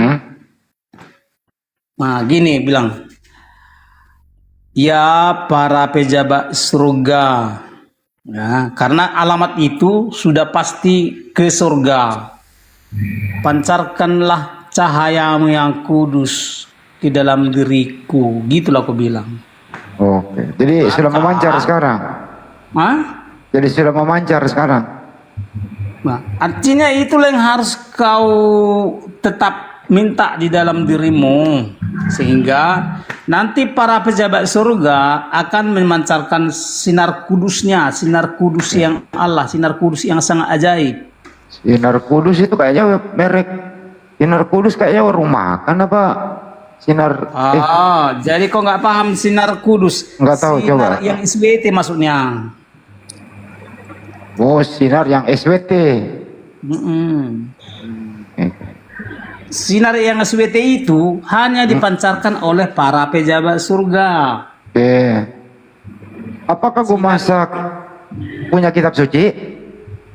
Iya. Apa nama kitabnya itu? Kitab suci yang dia Bible atau kitab suci yang hidup Yesus. kitab suci yang hidup Yesus. Kalau kitab Bible apa namanya? Itu kan cuma tulisan-tulisan yang sebagai ikon. Oh, Tahu artinya ikon? Pernah ikon ya. Ikon itu bukan semacam makanan ringan. Jadi ikon itu adalah hanya petunjuk kepada Yesus, hanya menuntun agar orang berjunjungan kepada Nabi yang SWT, Nabi yang suci. Jadi Bible adalah kitab suci, sebab hanya Bible yang menuntun orang untuk berjunjungan kepada Nabi yang SWT. Ya. Menurut Gumasak, Yesus itu sebagai apa di dalam Bible? Yesus adalah salah seorang Tuhan yang diutus dari surga oleh Bapaknya, Tuhan tertinggi. Salah seorang Tuhan yang diutus oleh Tuhan. Nah, Bapaknya kan Tuhan tertinggi. Jadi gini, atau lebih fasihnya gini. Ya, gimana? Salah seorang yang SWT. Ya. Terus dari surga diutus oleh SWT tertinggi. SWT kan belum pala. Itu SJ lebih bagus ini. SJ ini Santo Kristen ya. Pak Gumasak, saya mau tanya, kalau Anda menganggap Yesus itu Tuhan, coba pada saat Yesus dibaptis oleh Yohanes Pembaptis di Sungai Jordan, tiba-tiba muncullah dari langit, inilah anakku yang kukasihi. Tiba-tiba muncul lagi merpati hinggap di kepala Yesus. Itu sudah menunjukkan ada 3 pribadi yang berbeda. Ini Kristen ya? Kristen Bang SJ? Bukan, saya bukan Kristen. Terus terang saya terwakili gini, mohon maaf, saya juga bukan Kristen. Terus agamanya Anda apa, SJ? Agama Anda apa? Saya sih tidak menganut suatu kepercayaan. Cuman begini. Bagaimana mau diskusi kalau Anda nggak punya kepercayaan? Bukan. Jadi, maksud saya gini. Saya juga agak terganggu dengan penganut agama K ini, karena mereka sering menganggap mereka yang terbenar, bahwa harus percaya akan ke surga. Jadi mereka menganggap sosok Yesus adalah Tuhan. Nah, ini saya coba tanya, kalau benar Yesus itu Tuhan, pada saat dibaptis, berarti Yesus butuh seorang pembaptis, butuh orang mengurapi dia. Dan pada saat dia dibaptis, turunlah suara, terdengarlah suara. Berarti ada satu sosok yang lain yang lebih dahsyat daripada Yesus. Setelah Yesus dibaptis, turunlah katanya Roh Kudus dalam bentuk merpati. Berarti ini sudah 3 sosok. Coba Bang Gumasak, saya ingin penjelasan dari Abang. Jadi yang Tuhan itu yang mana? Di sini dalam satu peristiwa, ya, ada 3 sosok. Miknya jangan terlalu nempel ke mulut Bang, gresek-gresek. Oh gitu ya, terlalu nempel. Sorry. Ya sorry. Nah ini aku mau tanya Bang Gumasak. Pahami dulu, ambil pulpenmu, biar nggak bolak-balik. Ya, ambil pulpen dulu. Saya mau tanya. Iya. Jadi yang sosok Tuhan yang kalian percaya itu sebagai penganut agama, ya dalam tanda kutip Kak, bisakah Tuhan dianggap Yesus? Ini fakta, di Alkitab ada. Nah coba Bang Gumasak jawab saya dulu. Oke. Tuhan artinya sosok yang SWT. Apa? Sorry. Sosok yang sangat suci. Oh tidak, itu tidak Sosok relevan yang dengan sangat suci. Tuhan artinya sosok yang sangat suci. Itu tidak relevan dengan pertanyaan saya. Enggak usah bawa SWT. Iya, Yesus itu seorang Tuhan, artinya seorang yang sangat suci. Oh, Tuhan itu bisa disematkan dengan prefiks seorang. Iya. Yesus bisa ya, seorang ya. Yang SWT. Oh, berarti oke. saya mengambil kesimpulan dari perkataan Anda. Tuhan itu adalah sesosok orang. Nah, jadi benar ya. Tuhan adalah kata sifat. Tuhan Kok itu kata sifat? Ya. Kok jadi kata sifat? Bukan persoalan orang atau tidak orang. Jadi ada hewan yang SWT, ada orang yang SWT. Ngawur kau, mana ada hewan SWT? Kau ngawur. Apa itu SWT sih? Coba kau dulu. Iya, makanya. Jangan kau ini orang gila, Dek Komal. Apa itu SWT coba? Belum masak. Bang Gumasak, kau bodoh, jangan dipiara. SWT-nya sangat suci. La ilah, ampun dah. Jadi Yesus adalah seorang Tuhan, artinya Yesus adalah seorang yang sangat suci. Seorang yang sangat suci kan bukan Tuhan. Gimana setiap kau pejabat surga pasti sosok yang SWT. Setiap pejabat surga pasti sosok yang SWT. Dari mana pula kau dapat definisi begitu? Ada di kitab suci kau. Orang gila ini bang, orang lepas dari rumah sakit jiwa. Makanya ini. Kau diam dulu, belum masak. Jess, sebentar bang Jess. Muslim Kristen, Jess. Ya, oke. Lanjut, aku dengar. Jess, ya sama yang sehat-sehat bang. Ini kurang waras dia. Maka Jess. itu saya bilang. Oke. Aku dengar. Jadi beliau Jess, ini. ayo keluar Jess. Coba jawab argumen saya. Ada 3 sosok di sana. Ya kita nggak usah bicara dibaptis atau maksudnya disalib. Sekarang saya tanya, begitu Yesus dibaptis, kalau Yesus Tuhan, ngapain dia butuh Yohanes Pembaptis untuk membaptis dia? Dia Tuhan kok. Itu pertama. Setelah dia dibaptis di Sungai Jordan, muncullah suara. Berarti itu sudah ada sosok yang lain. Ya, inilah anakku yang kukasihi, katanya, menurut perjanjian baru. Setelah itu ada Roh Kudus, katanya, dalam bentuk merpati hinggap di kepala Yesus. Jadi Yesus ini apa sebenarnya? Saya bingung. Jadi kalau dianggap Tritunggal, ini bukan Tritunggal. Nah, jadi ada 3 sosok di sana. Ada 3 pribadi. Izin bang, abang agamanya apa bang? Saya terus terang agnostik, cuman saya agak ini. Terus Bang, abang tidak ada memihak ke agama mana? Terus abang tidak. Saya cuman begini bang. Saya sebagai agnostik, saya terus terang agak terganggu karena begini bang. Oknum. Kayaknya dia saksi Yehova, tidak menuhankan Yesus dia. Ya, itu ciri-cirinya saksi Yehova, Bunda. Mereka pun pernah datang di rumah-rumah orang di sini Katolik sini. Yang di Flores, diusir itu. Ya, lanjut Bang Jess.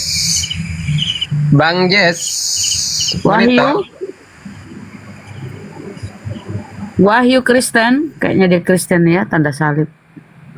Wahyu Kristen. Apa SJ diturunkan?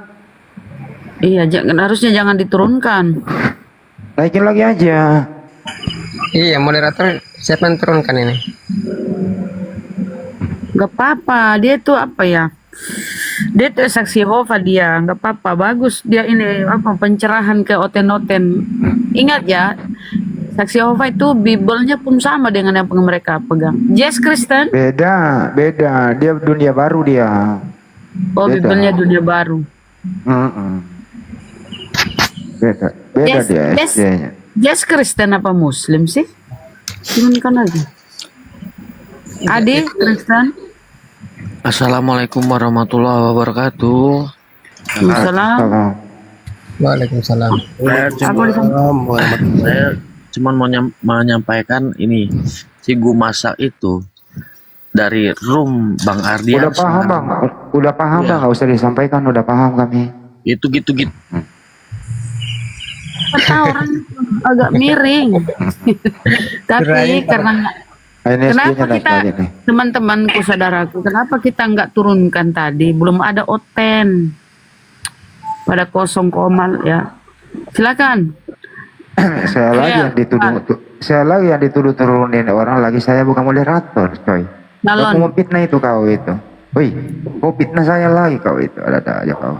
Jangan kau greetings, naik multi greeting naik. Gue masa boleh kau naik, tapi jangan kau pakai SWT. Tahu nggak apa itu? Singkatan itu. Naikkan dia ngobrol sama SJ. Naikkan dia ngobrol sama si SJ, nggak apa-apa. Tapi jangan lagi nyebut-nyebut itu. Iya, itu nggak benar. Jangan sebut SWT, itu nggak benar. Itu namanya menyinggung. Makanya saya coba istilahnya membahas dalam ranah yang netral gitu. Saya tidak menyinggung. Kan? Saya tidak menyinggung pihak agama lain dalam hal ini. Gini, mungkin Bang SJ. Oke, gini biar paham. Ntar dulu gue masak. Nah, gimana Bang? Gimana? Di KTP Anda tertulis apa di situ agamanya? Kalau di KTP saya Kristen. Ya udah lanjut. Selesai. Tapi saya nggak setuju di KTP ya. Tapi dalam keseharian saya tidak. Saya agnostik gitu. Ya karena ini kan administrasi negara, saya harus punya agama.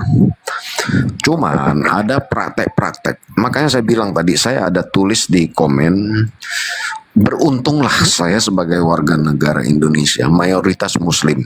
Saya harus akui, saya bisa membayangkan kalau mayoritas ini oten. Sorry, saya menyebutnya mungkin jadi terikut ya. Harusnya mungkin kalau mayoritas penganut agama mati kita. Kita seperti Israel sekarang. Kita dibully semua tanpa peduli. Karena mereka memegang sesuatu tanpa dinalar lagi. Habis kita. Jadi ini yang saya tadi, kenapa saya nggak masuk? Saya sudah ikutin ini lama, tapi saya di luar. Tapi melihat itu siapa Gu Masak ya? Ya udah masuk sama Gu Masak aja, proses ketuhanan. Silakan. Oke. Saya ambil contoh. Bagi saya, para malaikat surga adalah sosok-sosok yang sangat-sangat kuasa. Dibandingkan, makanya dia sosok yang sangat Tuhan. Ya, Tuhan artinya penguasa. Tuhan artinya sangat Tuhan. Jadi Yesus bagi saya adalah sosok yang sangat penguasa dibandingkan dengan diriku. Yesus juga adalah sosok yang sangat suci dibandingkan dengan diriku. Nah, pertanyaannya, kenapa kau menganggap Yesus tidak sosok yang sangat suci, SJ? Begini, karena Yesus pertama di bait Allah dia bisa marah. Dia bisa Yesus salah seorang Tuhan. Nah ini bahasamu sudah nggak benar. Salah seorang Tuhan. Ini pun sudah bikin saya tertawa. Gila Anda itu gila.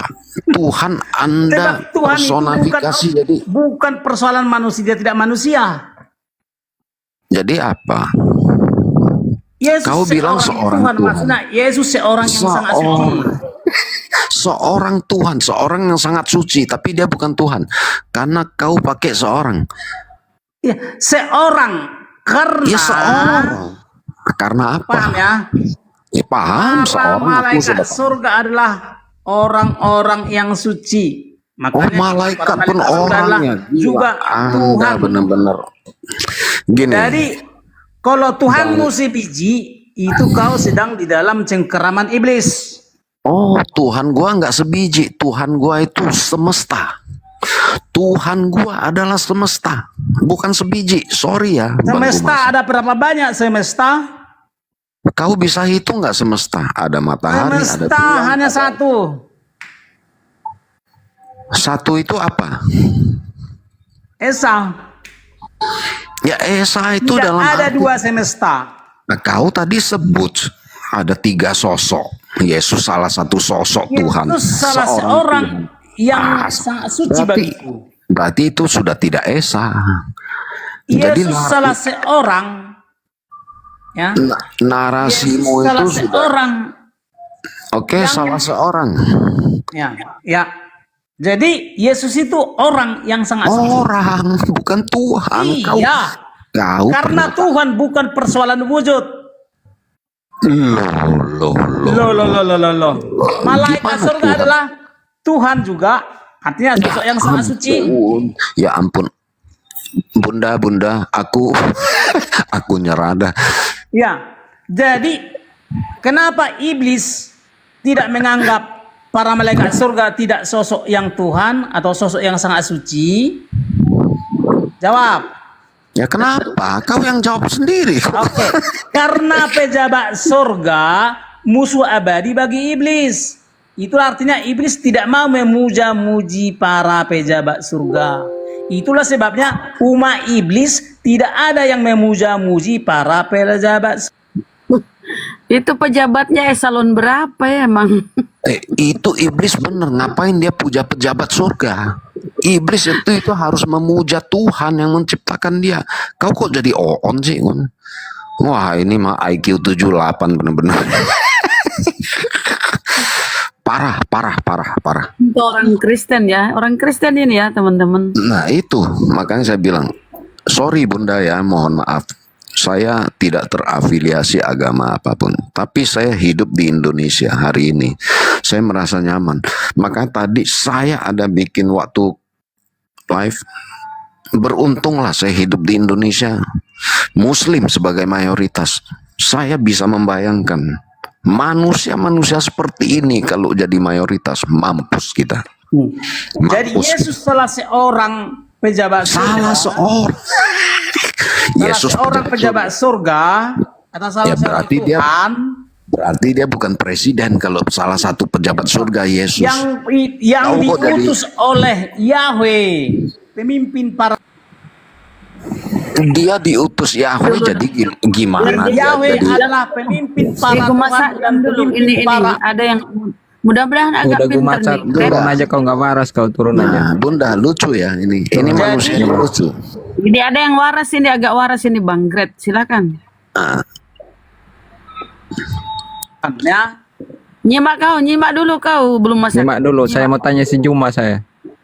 Mana si Juma? Burung lagi. Itu Gret itu. Iya, sama-sama Kristen itu. Kristen itu. Nah, ngapain? Saya kan mau nanya Islam, gimana sih? Enggak. Bang SJ silakan bertanya sama Bang Greg. Enggak apa-apa. Dia mau nanya Islam, saya berani membantah dia gitu. Silakan nanya, saya berani membantah dia. Ya, kau bisa jawab emang? Entar muter-muter. Mudah-mudahan. Tanya aja. Enggak usah Bang Zuma terlalu tinggi untuk menjawab kau. Islam. Ya aku Zuma aja nggak mampu jawab pertanyaanku. Kau tanya dulu. Bertanya lah, kafir. Bertanya, silakan. Testing lah dulu. Halo Zuma, saya tanya untuk kalian semua lah kalau gitu. Oke. Dalam Al-Quranmu, jangan muter-muter ya kalau jawab. Saya ini pakai data. Dalam Al-Quranmu di Al-Arab 157 di situ kan dikatakan tertulis nama Muhammad di Injil dan di Taurat. Di Tauratnya itu ayat berapa dan di Injilnya ayat berapa? Jawab, jangan muter-muter. Ini saya kasih lihat ya. Jangan muter-muter ya, jawab. Pakai ayat dua-duanya. Karena itu udah klaim. Sudah bertanya. Udah bertanya. Ini saya kasih lihat ya.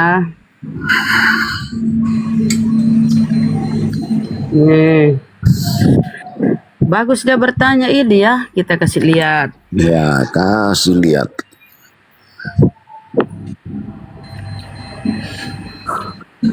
Mana dia?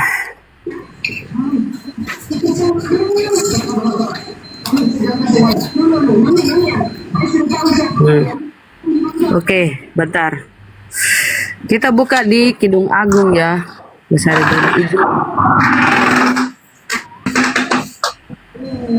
Taurat dan Injil ya, Taurat dan Injil ya. Bentar ku tanya kau Tuhanmu ya. Bentar ditanya sama teman-teman. Di Kidung Agung lagi terjemah udah beda artinya. Kau diam dulu. Kau kalau nggak ngerti kau diam dulu. Di biblosmu ini. Nah, ini kita lihat ya.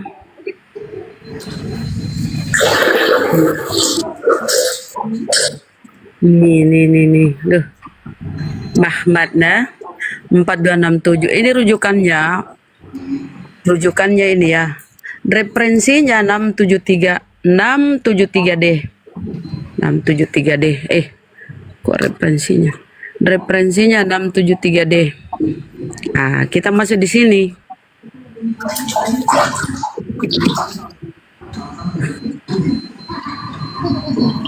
(673D). Kidung Agung berapa? Biar konfirmasi di sini. 516. Nih. Nih ya. Kalian lihat nih. Dalam limit dulu Bang SJ. Kita bahasa Indonesia kan ya. Dalam Arabik Hamidah. Oh, saya terjemahkan aja ya.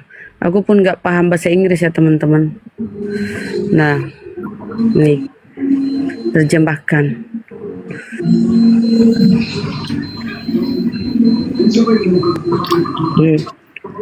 Bahasa Arab Hamidah berarti pujian dan nama Muhammad berasal dari akar kata tersebut. Di Bible ini. Nih. Mana ini? Ini Oten. Mana? Di sini nggak ada di sini. Ngawur aja kau ini. Berujukannya ini kan Mahmed itu. Kok nama Muhammad yang disukai? Emang namanya yang disukai? Ini begini nih. Coba kau terjemahkan. Bible paralel ini ya. Ini para ahli-ahli Torah ini. Ya ahli-ahli terjemahan Bible ini. Nah, itu baru satu ya. Tadi klaimnya 2 ya, Taurat dan Injil. Nama Muhammad. Panggilan nama Muhammad, itu nama dasarnya. Dari nama dasar. Coba kau terjemahkan. Kau pun apa hubungan di situ menceritakan tentang apa? Tadi kafir ini. Baca jangan ada potong-potong, baca semua. Aku terjemahkan ya. Baca semua. Ya, maksudnya aku terjemahkan kan. Nih.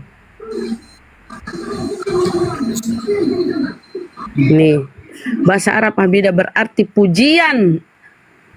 Kabur. Pujian dari nama Muhammad berasal dari akar kata tersebut.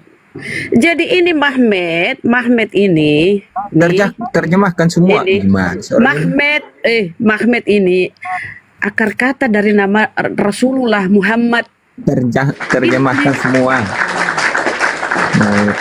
Referensinya ini 673. Apa ini kata-kata yang manis artinya kok motong-motong aja. Iya, ini Muhammad ini kata dasar dari nama Nabi Muhammad. Namanya manis. Itu tadi kita buka itu datanya ya sebentar. Nih. Padanya menarik. Ini yang ku klik ini yang ku klik.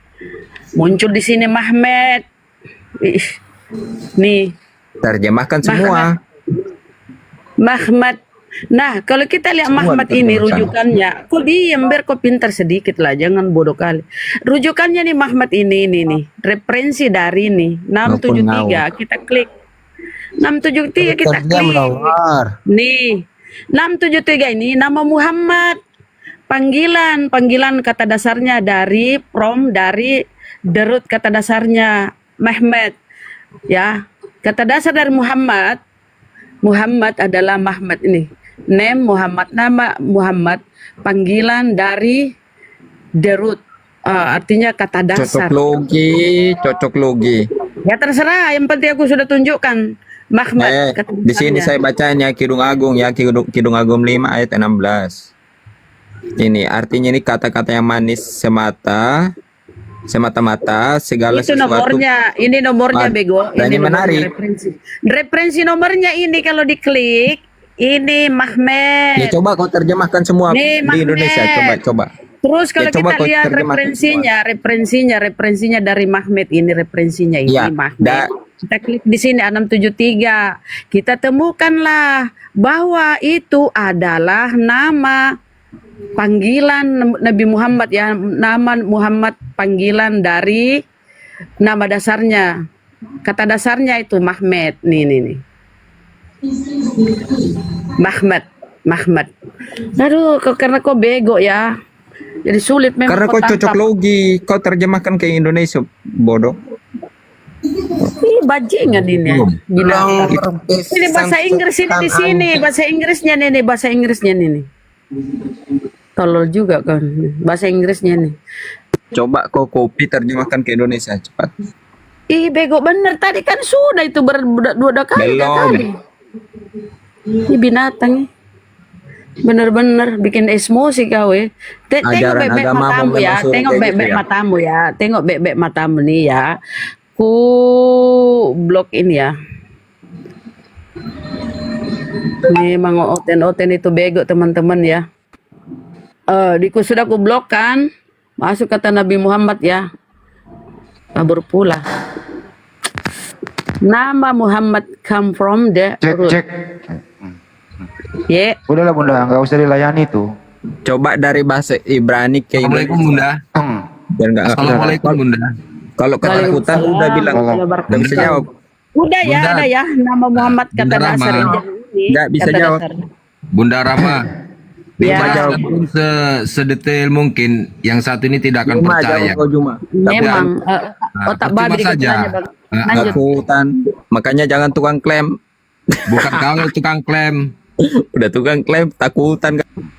Kau yang tukang klaim. Jawab. Bodoh kau. Udah dijelaskan. Bagus. udah buka mulut aja, udah buka Bantah mulut. lagi kau. Mana eksplisitnya? Mana eksplisitnya? Sekarang sebentar izin. Sekarang mana nama Yesus di perjanjian lama, kafir? Udah turun dia, udahlah cukup. Sama aja itu Bunda, seperti yang di atas tadi. Masa ada pejabat-pejabat surga, itu namanya itu kayak dia udah pernah ke istana surga sana pula dia itu. Siapa yang tadi? Kalau si belum masak itu memang ini lari dari rumah sakit jiwa dia, Bang. Mungkin Dan kita itu, tahu Bunda. dia untuk hiburan aja dia, Bang, bukan untuk apa. Tapi kadang-kadang Bunda, kami yang di bawah ini mendengarkannya jadi ikut osmosis gitu Bunda. Ya mungkin saya gitu aja Bunda. Dengan yang lainnya izin saya minta maaf. Iya, Bang. Semoga sukses, sehat selalu. Ya mungkin itu aja. Assalamualaikum warahmatullahi wabarakatuh. Waalaikumsalam warahmatullahi wabarakatuh. Makasih ya Bangku, Dan udah mampir. Itu paralel ya, itu Alkitab Sabda. Udahlah, Kitab Bunda. Sabda itu, sebentar Bang. Kitab Sabda itu di Bible ini yang aplikasi ini orang-orang Kristen yang buat, para ahlinya. Dia masukkan situ kata Nabi Muhammad loh. Kita pun nggak ngemis ya, ada atau nggak ada nama Nabi Muhammad di Biblemu, nggak ada masalah bagi kami. Kenapa nggak ada masalah? Kami tidak memakai perjanjian lama untuk pembenaran. Kami ada Al-Quran kok. Kami percaya sepenuhnya kepada Al-Quran. Kau memakai perjanjian lama. Sementara tidak ada nama Yesus di situ. Kan bego kalian. Kalau giliran nubuatan kalian nyontek ngambil perjanjian lama. Tapi hukum-hukum Torahnya, hukum Taurat kalian tolak. Itu namanya munafik. Jadi kau pertanyaanmu itu nggak ada masalah bagi kami. Ada atau nggak ada nama Nabi Muhammad itu nggak ada masalah bagi kami. Ada Al-Quran kok yang kami imani. Nggak ada kami nempel-nempel perjanjian lama di Al-Quran kami. Kau aja tuh yang maling sana sini maling. Lanjut.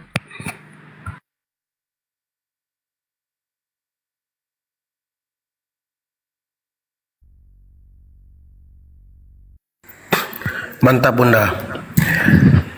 Yuk, selamat malam Andi. Assalamualaikum kalau Islam. Andi. Aduh. Itu ada Bang SJ lagi tuh.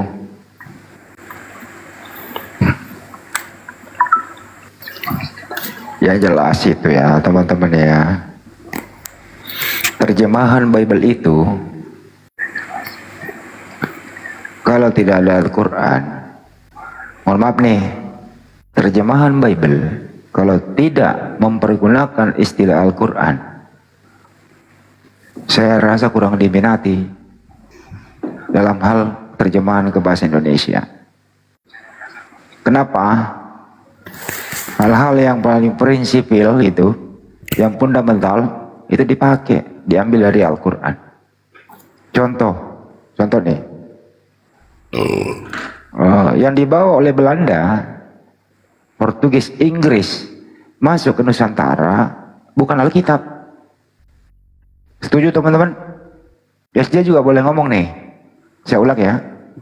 Yang dibawa oleh Portugis, Inggris, Belanda ke Nusantara bukan Alkitab. Setuju? Setuju, betul tuh Bang Andi, betul. Ya. Yang dibawa apa? Yang dibawa adalah Bible atau Biblos. Betul apa betul? Betul, Biblos Bang Andi. Kenapa berganti Alkitab? Sejak kapan Yunani ke Arab-Araban? Sedangkan Alkitab adalah nama lain daripada Al-Quran. Kenapa bisa berubah? Berupa judul, berupa sampul. Kenapa bisa? Taruh dulu gue masak. Karena Bible dan Alkitab berbeda makna. Belum lagi masuk ke dalam. Adam Bibel pasti tidak pernah menyembah alif lam lam ha. Diam dulu gue masak. Ya. Tunggu Bang Adi, tunggu Bang Adi. Tunggu. Assalamualaikum semuanya saudaraku. Saya naik ini cuma mau mencaci maki anak anjing ini, ada emosi kali aku. Gak boleh begitu, Bang. Babi, sapi, kepala babi gue masak. Weh, babi kau babi. Stop. Dia turun, gak boleh begitu. Ini rumah Muslim. Kita sebagai Muslim itu, kita nggak boleh emosi. Ya kita berikan yang terbaik. Tuh, nggak boleh gitu Bang. Nggak boleh. Itu makanan sehari-harinya gue masak loh itu. Gue masak tersinggung nanti. Gue masak, kamu makan babi nggak? Apa? Kau makan babi nggak? Wajib. Ya, kau tersinggung nggak kalau disebut-sebut? Karena Yesus pun nanti. Ntar dulu gue masak ntar dulu.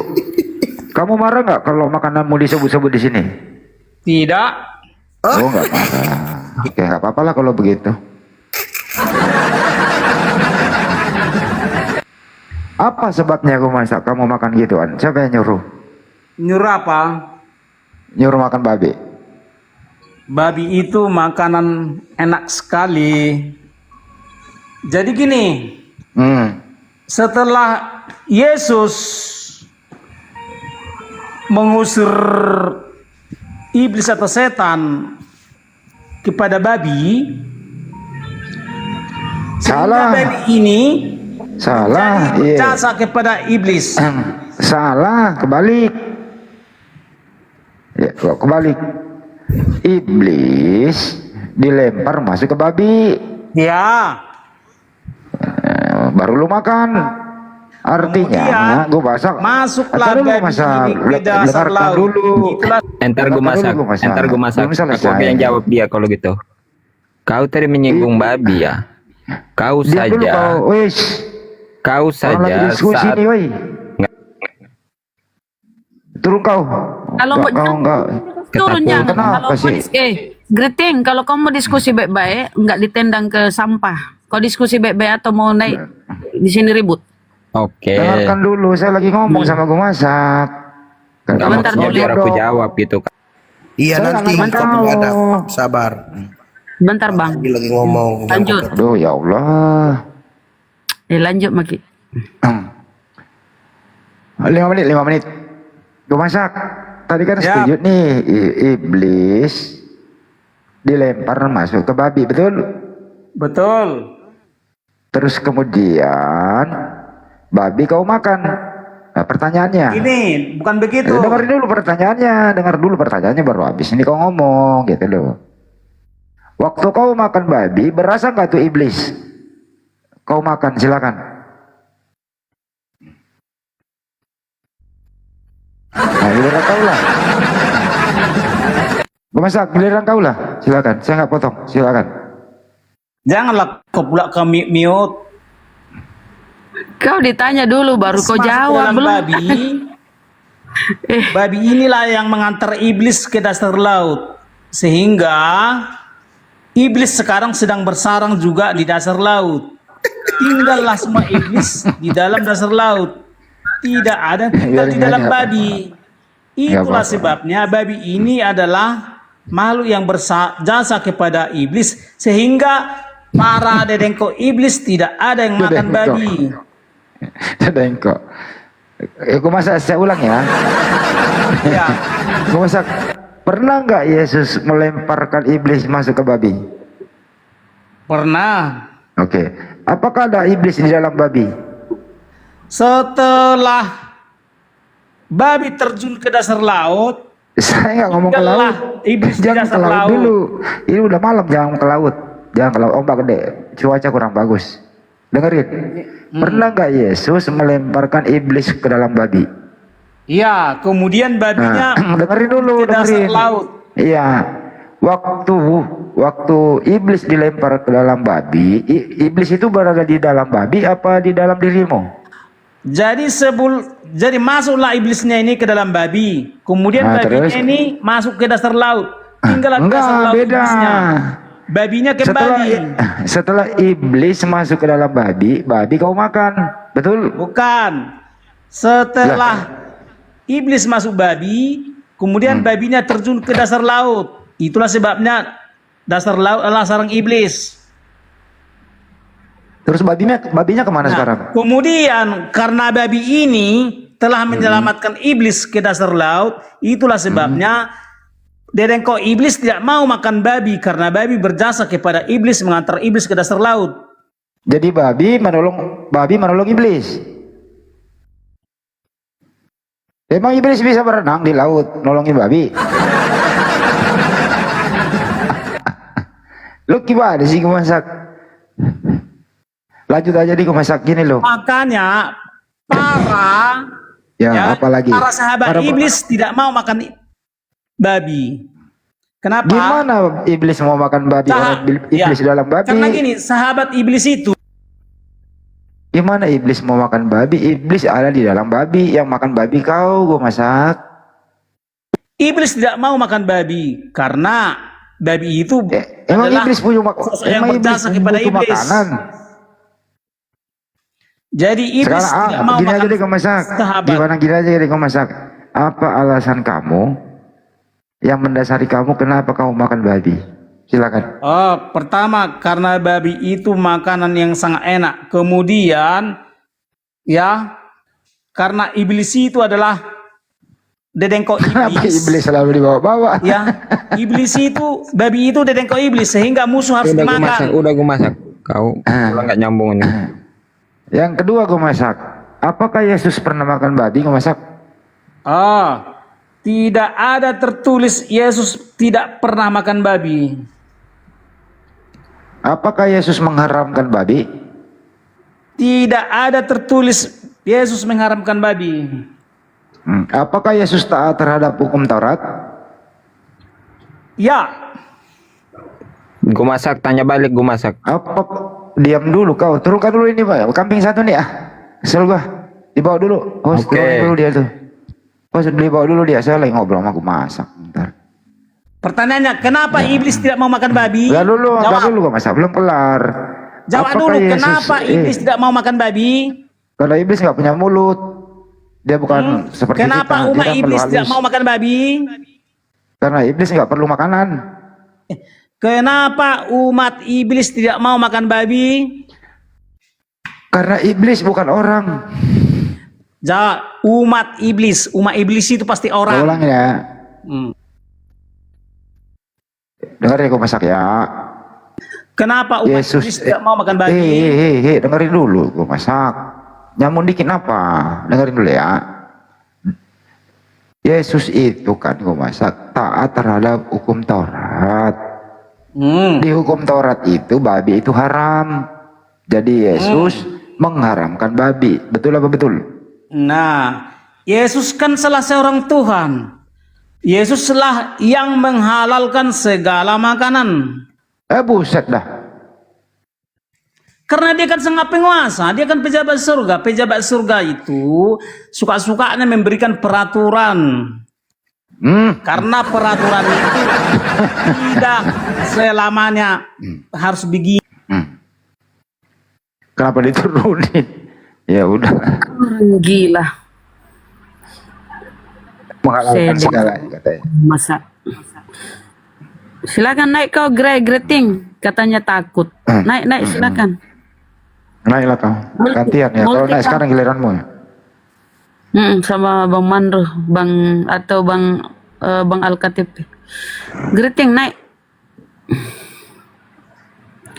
Greeting naik greeting. Kalau orang ngomong jangan dipotong-potong gitu bro. Ya sekarang kau naik lah kalau ngomong-ngomong. Gantian lah. Mau dilihat ilmunya, pinter katanya dia. Mana belum ada multi, coba kulihat.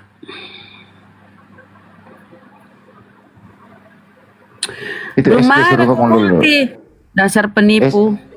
SD suruh Multi ngomong kau. tuh beda. Siapa? Oh ini ada dia. Silakan sampai SJ. Bang Greeting ini menuhankan Yesus. Bang SJ. Tadi kalian berkata ya, oke. Saya ini dulu jawab dulu pertanyaan tadi kayak ini. Balas dong. Masa kamu pertanyaannya? nyerang gue masak? Apa pertanyaan yang ingin kau jawab? Coba ulang pertanyaannya.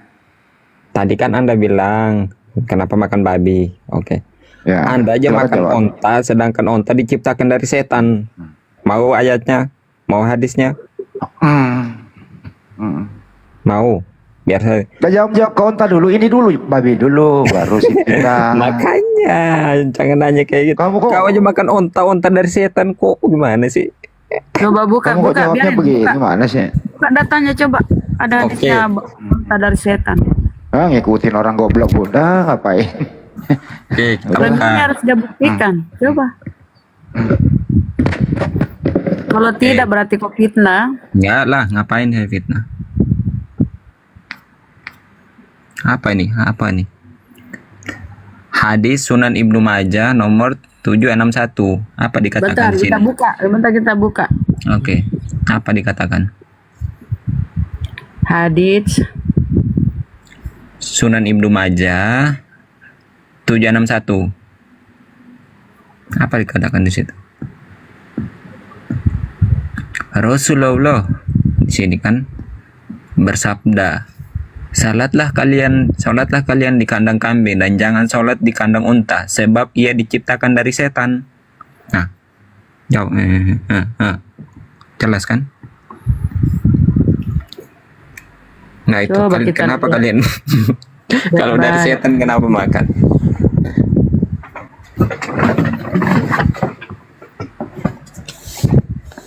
Kenapa? Dapat nggak? Ya bentar, ini di sini bunyinya begini ya. Apa bunyinya?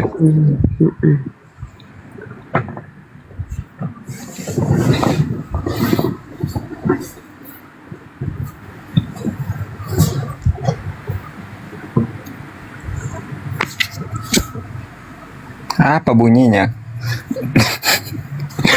Di sini tidak ada tertulis setan. Mana nggak ada direvisi kali? Kok direvisi? Lah di sini jelas tertulis gimana sih? Ini tertulis, coba saya bukakan ya. Ini jelas tertulis. Ya mungkin kok edit. Mana ada edit? Kocak. Sabar, dibuka dulu. Kalian tuh kan memang ini, saya tahu kau dari NTT ya. Ini. Ini nggak ada sini setan nih. Tuh. Maka sholatlah di kandang kambing dan jangan sholat di kandang unta. Nggak ada sholat di situ setan nih. Nggak ada setan nih. Ini hadisnya. Ini kan yang kau angkat nih.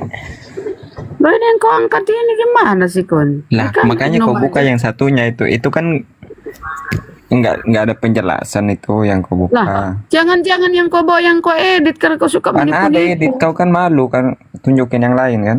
Malu. Loh, kan? Karena kau aja suka edit-edit. Kau Tuhan mati terkutuk itu di di sini Bibelmu. saya baca ya. Tuhan mati terkutuk itu di Bibelmu.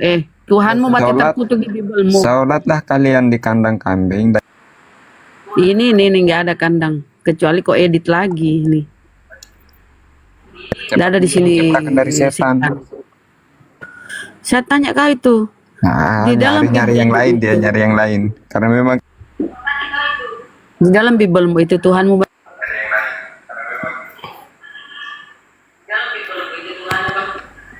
edit ngapain? Teman-teman yang di bawah bisa konfirmasi ya. Naik lagi Honda. Konfirmasi sendiri ya teman-teman di bawah. Sabar. Kau naik sini mau bahas tema atau gimana? Ya, jawab pertanyaan Protestan apa dari Katolik? Iya, saya mau buktikan bahwa. Sebentar dulu saya tanya, kau dari Protestan atau dari Katolik? Ngapain kau nanya-nanya Denom? Saya hostnya, biadab, kau turun gitu. Kau ditanya baik-baik kok. Memang gak punya akhlak memang kalian. Kalau hujat saya, ngeri kalian hujat di DM ya.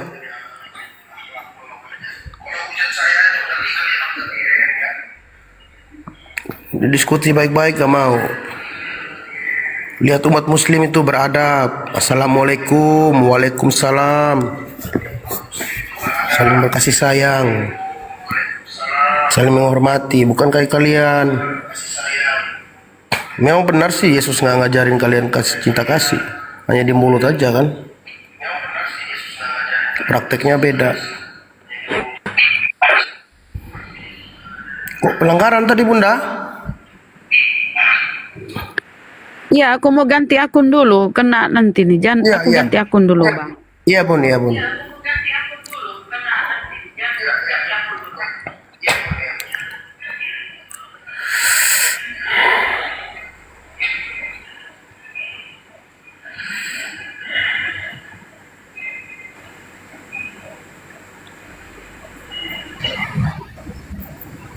Ngapain ketakutan?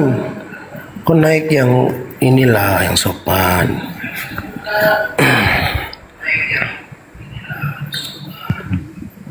Cek.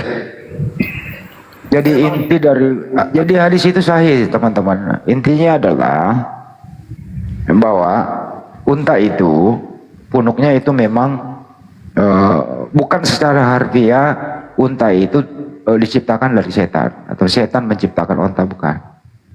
Artinya di punuknya itu memang lebih ya setan itu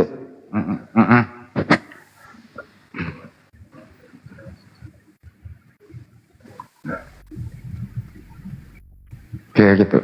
Kalau unta itu disembelih kan atas nama Allah, berarti semuanya halal gitu ya. Saya ini belajar sama Ustaz Alif. Kalau masalah hadis memang saya nggak ngerti teman-teman. Ada Ustaz Alif di dekat saya. Ini buka data. Tapi bagus sih pertanyaannya tadi, biar umat muslim juga paham bahwa itu hadisnya sahih. Tapi pengertiannya bukan unta terbuat diciptakan dari setan. Itu intinya, teman-teman.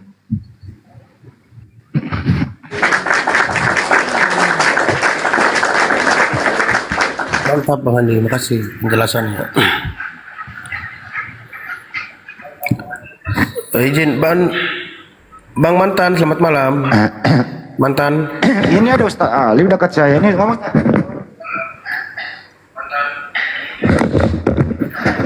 Mantan. Aduh. Halo, cek monitor. Ya. Ya Ustaz, silakan Ustaz. Oh. Oke, baik. Ya, berkaitan dengan hadis itu kan kalimat yang maksudnya di situ adalah Rasulullah memerintahkan sholat itu lebih utamakan di kandang kambing daripada kandang unta, karena di unta itu dalam pandangan Rasulullah itu kan melihat bahwa banyak setan di sana kan gitu. Bahkan setan itu cenderung sering bersarang di punduk unta itu yang tinggi itu loh. Seperti itu, makanya ketika menaiki unta hendaklah kalian membaca ta'ud atau perlindungan kepada Allah gitu. Jadi tidak diartikan harfiah seperti bahwa unta diciptakan dari setan. Itu bahaya kalau mengartikan harfiah. Dan itu kalau nanti dipaksakan diartikan harfiah, ya kita juga bisa buka kitab-kitab teman-teman yang lain, susah juga. Misal contoh ketika Yesus berkata, wahai kalian keturunan ular beludak. Nah, pertanyaan saya itu di situ kan ada orang Farisi, ada orang Saduki yang ahli Taurat. Sehingga Yesus berkata, kalian keturunan ular beludak. Siapa ular beludak yang melahirkan mereka? Kan gitu. Seperti itu sih poinnya. berkaitan dengan hadis itu. Kalau ada yang mau bikin masalah dengan hadis itu, ya memang berarti memang dia niatnya bermasalah gitu aja. Oke? Berarti nanti ada keturunan ular beludak gitu. Mantap, Ya, Ustaz. lanjut Bang Adi. Oke, dengerin. Ya, di Islam itu ada penjelasan ya. Jadi bukan kau nangkap seperti memang ada kebencian dalam hatimu, ya sulit lah.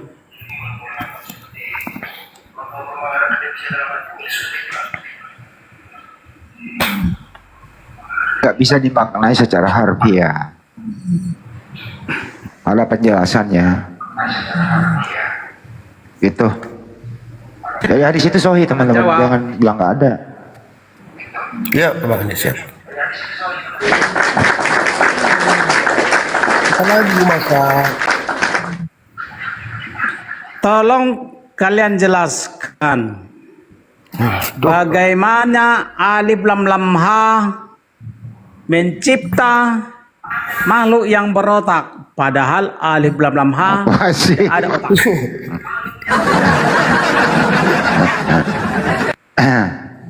Sama pertanyaannya ini.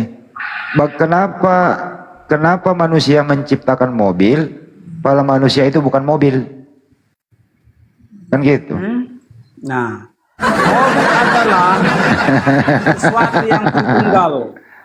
Bisa diciptakan oleh manusia yang tritunggal.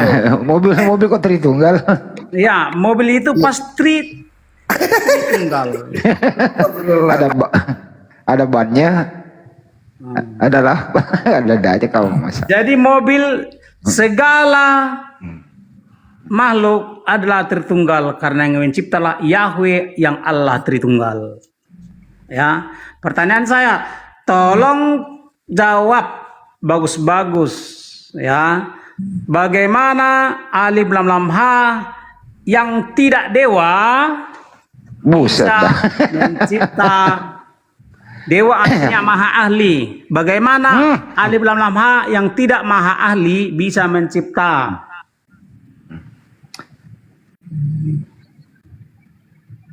Dewa artinya maha ahli.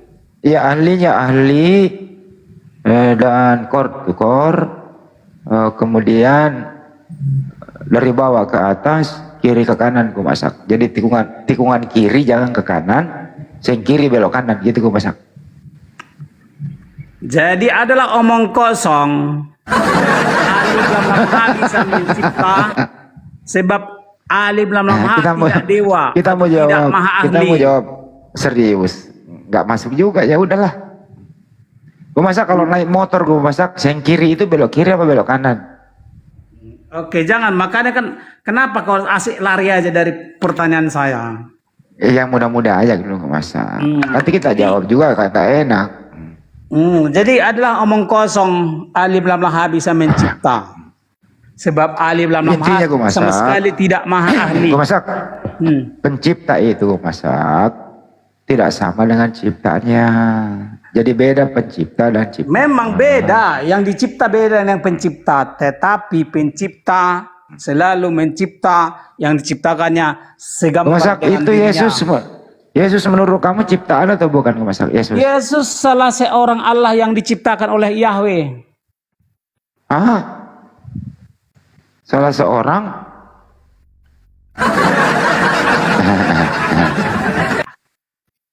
Yesus adalah salah seorang Tuhan yang diciptakan oleh Tuhan. Allah, gitu.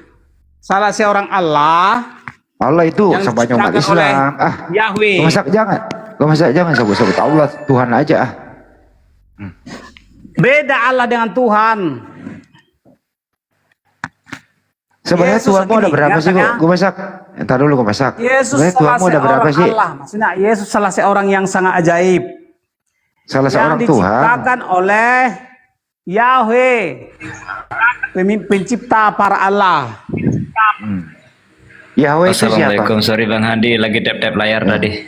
Waalaikumsalam warahmatullahi wabarakatuh. Pertanyaan saya tolong kau jawab, bagaimana alif lam lam Turun aja Bang Hadi. Alif lam lam ha yang tidak dewa, yang tidak maha ahli bisa mencipta? Ya saya jawab. Diam ya. Jadi dewa bujana itu gitarisnya Gigi. Kalau Dewa 19 urusnya Madani. Gitu loh. Kalau Mahadewa tinggal di Bogor. Nah, yang mana lagi nih? Bisa saya jawab. Oke, jawabanmu menunjukkan bahwa alif lam lam ha tak bisa mencipta ya. Bagus. Ya, Itu apa-apa. harus pengakuan yang jujur. Sebab para pencipta dan para penjadi adalah harus sosok-sosok yang dewa, sosok-sosok yang maha ahli. Dewa. Kalau dewa itu ahlinya apa? Keahliannya apa itu dewa? Ya, dewa artinya maha ahli. Jadi ya keahliannya apa? Ya tergantung daripada apa yang menggantung?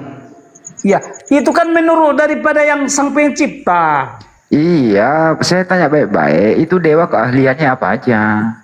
Ya macam-macam, sama kayak jurusan. Apa? Jurusan itu kan ada ribuan macam jurusan, keahlian. Apakah dewa itu bisa menciptakan motor? Bisa. Oh, berarti yang menciptakan motor adalah dewa. Tes Elon Musk. Elon Musk pasti seorang dewa. Seorang Allah. Wih. Kalau Suzuki itu orang mana itu Suzuki? Suzuki. Orang Jepang. Itu dewa. Dewa itu. Yang memiliki kemahaahlian disebut dewa. God. Oke. Jadi Suzuki adalah dewa. Leo Messi juga seorang dewa, dewa sepak bola. Seorang Allah sepak bola. Leo Messi adalah seorang Allah sepak bola. Seorang Tuhan aja dia. Seorang Allah. Tuhan. Sebab tidak setiap Allah adalah Tuhan. Ronaldo juga dewa. Ya, Ronaldo juga adalah seorang Allah, tapi tidak seorang Tuhan. Hei, kacau. Alhamdulillahirabbil alamin. Saya bersyukur ini orang. Jadi kalau gua masak udah dulu gua masak, dengerin dulu. Jangan terlalu serius gua masak. Menurut kabar gua masak.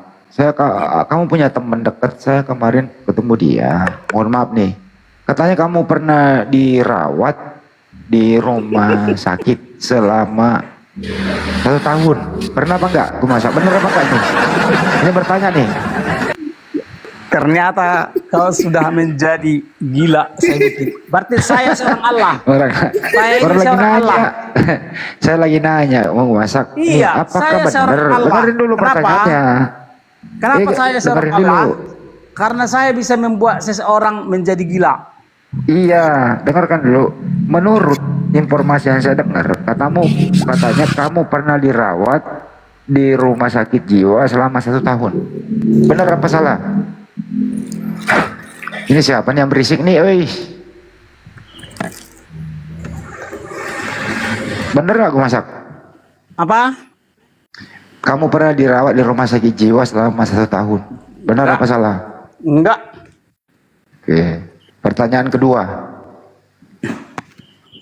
Menurut informasi ini ya saya dengar nih. Kamu kebiasaannya nyolong ayam tetangga. Sengaja kelar ke modus kau. Sama. Enggak, saya tanya benar apa salah? Mana pernah aku nyolong? Ya, tinggal jawab. Tinggal jawab. Jadi udah jelas ya. Kalau iya gitu loh. Gak usah kalian heran. Catat ya, dengarkan ini. Sampai detik ini tidak satu pun AI yang bisa mengalahkan saya di dalam tanya dan jawab. Iya benar. Semua AI yang Muslim sudah bertobat, mengakui lanjut, Yesus salah seorang Allah dan salah seorang Tuhan. Lanjut dulu ya. Dulu kan banyak Tuhan di surga itu. Ya. Siapa dulu Tuhan siapa yang pernah dipecat? Jadi yang dipecat dari surga adalah para malaikat surga yang berdosa. Siapa yang pecat? Siapa yang memecat? Dialah Yahweh, pemimpin para Tuhan dan pemimpin para Allah. Jadi Yahweh memecat Tuhan. Iya, memecat Tuhan anak buahnya. Oh, jadi Tuhan ini punya anak buah Tuhan. Iya, Tuhan tertinggi memiliki anak buah Tuhan.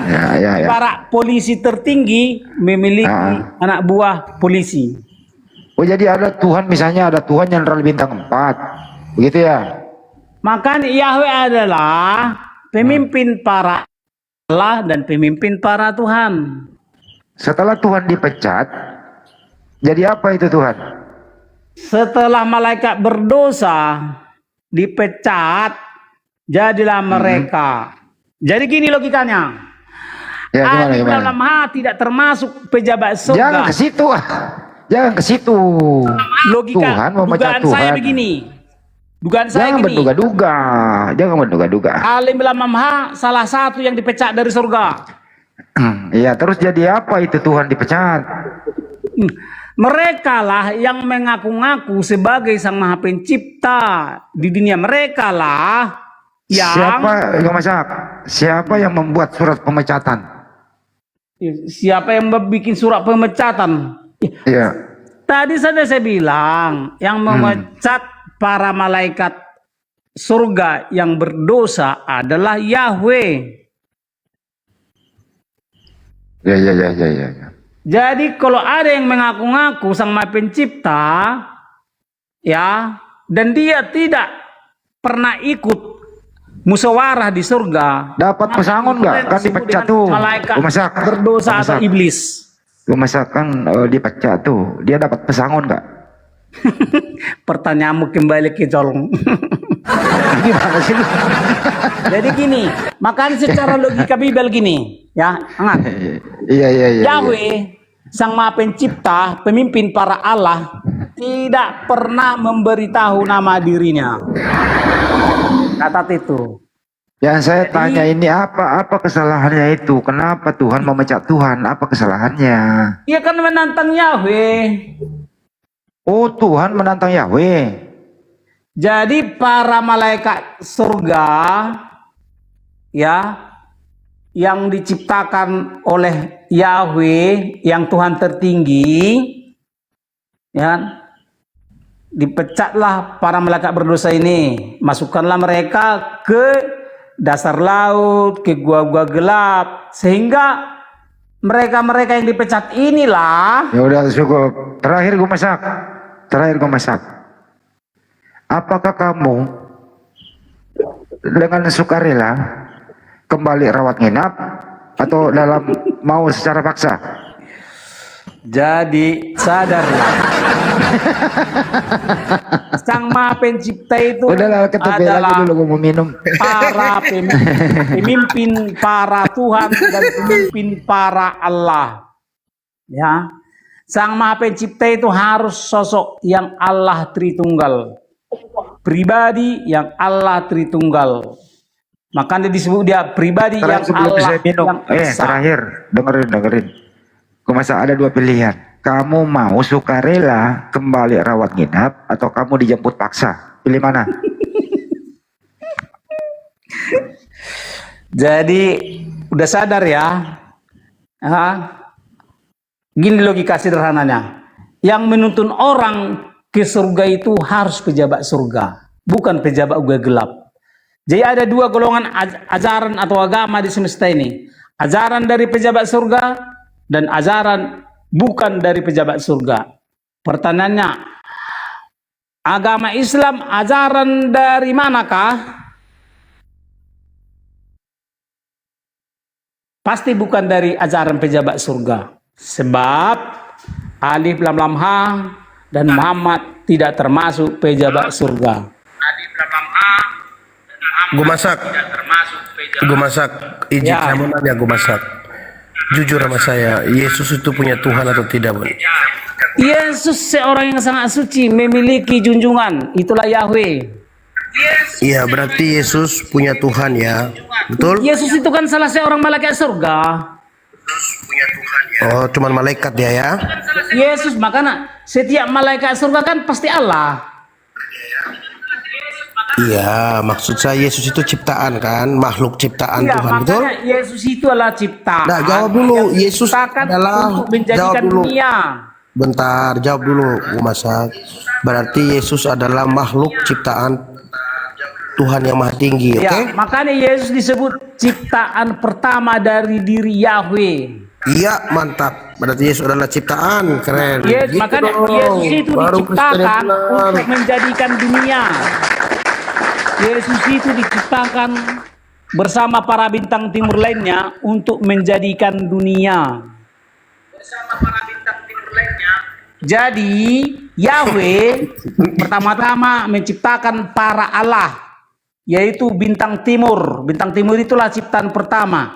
Mereka diciptakan sebagai maha ahli atau sebagai Allah, ya, untuk menjadikan dunia.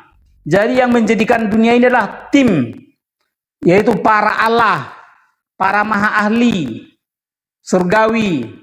Allah artinya maha ahli surgawi. Ya, Oke. jadi ya. Oke, bentar gue masak. Dewa Izin artinya gue masak, gue maha masak. ahli. Iya, Bang Ali, sabar. Saya sapa dulu ya, ada tamu ya. Bang Ian, selamat malam.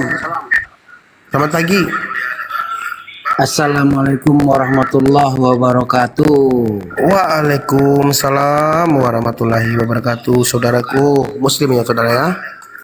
Muslim Bang. Siap, keren Bang. Buat salam aja ini ke Gurunda, Bang Al, Bang Hendy, Bunda. Semangat terus aja deh. Ini si gue masak ini udah bekarat otaknya Bang Al. Makasih Bang. Iya, gue masak ini udah bekarat otaknya ini. Bukan, nggak bilang. Silakan mengatakan apapun, tetapi saya bisa membuktikan bahwa satu-satunya firman dari surga, firman dari para pejabat surga adalah Bible. Yalah, suka-suka Bang gue masak aja lah. Iya. Itu bisa saya buktikan. Oke Bang Al, itu aja Bang Al, makasih. Makasih Bang Ian. Iya, sama-sama. Assalamualaikum warahmatullahi wabarakatuh. Waalaikumsalam warahmatullahi wabarakatuh. Yang harus kalian hafal, ya, Abraham Bibel tidak pernah mengenal alif lam lam ha. Adam Bibel tidak pernah mengenal alif lam lam ha. Semua tokoh-tokoh Bibel tidak pernah mengenal alif lam lam ha. Moderator, belum ada moderator. Gue masa apakah yang kau tuhankan itu mengenal ini? Mengenal Setiap Theos. pejabat surga adalah sosok-sosok yang sangat-sangat kuasa dibandingkan dengan manusia dunia. Makanya mereka disebut adalah Tuhan. Semoga yang lain jangan sampai ketularan begonya ya si belum masa ini ya. Bukan, Jangan tidak ada profesor yang bisa menantang narasiku. Hanya orang-orang gila yang masih ngomel dengan komentarku. Gue masak kan membuktikan bahwa teman-teman Karena orang-orang menganggap oh itu sedeng. Mana cuma tadi?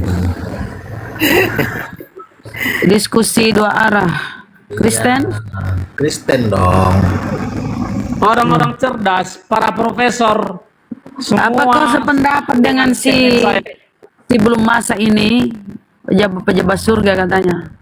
Sependapat, sama-sama Kristen loh. Oke, saya tanya. Kita kan sama-sama pengikut Yesus. Iya, tadi ya, apakah kau sepakat bahwa gue masak mengatakan adalah Yesus adalah ciptaan Tuhan, makhluk. Jadi Yesus seorang Allah yang diciptakan oleh Allah tertinggi. Ya, berarti Yesus ciptaan ya, gue masak ya. Ya, Yesus seorang Allah yang diciptakan oleh Allah tertinggi. Nah, diciptakan ya. Oke, Bang, diskusi dua arah. Coba, kau sepakat kan bahwa Yesus adalah ciptaan? Yohanes 1 ayat 1 Bang. Iya, Yesus adalah salah seorang Allah. Engkau sepakat nggak dengan apa yang disebutkan Gue masak? Allah tertinggi. Sepakat. Yohanes 1 ayat 1. Iya, pertanyaan Yesus saya adalah kok salah sepakat seorang atau tidak? Allah yang diciptakan oleh Allah tertinggi. Tuh, diciptakan katanya. Jadi Allah tertinggi, dialah sang maha pencipta para pencipta. Ya. Jadi kalau ada yang mengaku-ngaku sang maha pencipta tapi tidak pemimpin para Allah, dia penipu. Yesus berarti penipu ya? Yesus salah satu Allah. Katanya Yesus ciptaan tadi. Sabar bang. Nanti pecah pembuluh darah bang. Dan Tadi marah-marah. katanya Yesus ciptaan gue masak. Yesus adalah seorang Allah yang diciptakan oleh Allah tertinggi. Iya berarti ciptaan kan? Betul. Betul. Allah tertinggi Ya, harus jangan dulu. menciptakan para Allah untuk menjadikan dunia. Ya berarti Yesus ciptaan ya. Dia salah seorang Allah yang diciptakan oleh Allah tertinggi. Ya poinnya dia ciptaan kan? Betul. Nah mantap. Itu jujur ini baru Kristen. Ya, jadi alif lam lam ha tidak pernah mencipta Allah. Alif lam lam ha tidak pernah melahirkan Allah. Nah, jadi Yahweh adalah sosok yang mampu melahirkan para Allah. Ya jelas ya, beda ya. Yang disembah oleh Tuhan Yesus pasti bukan alif lam lam ha. Sebab alif lam lam ha tidak mampu berarak. Oh berarti Yesus menyembah Tuhan ya? Yesus seorang Allah, menyembah Allah tertinggi. Oh mantap. Paham orang itu bahasa abang bang. Makanya Yesus disebut Allah anak. Ya. Paham orang itu bahasa abang. Oke, saya sapa dulu bang izin ya. Bang HTB, Islam Kristen bang? Poinnya adalah yang disembah oleh Abraham Bibel, bukan yang disembah oleh Ibrahim Quran. Iya, sabar dulu masak. HTB Kristen ya atau Islam?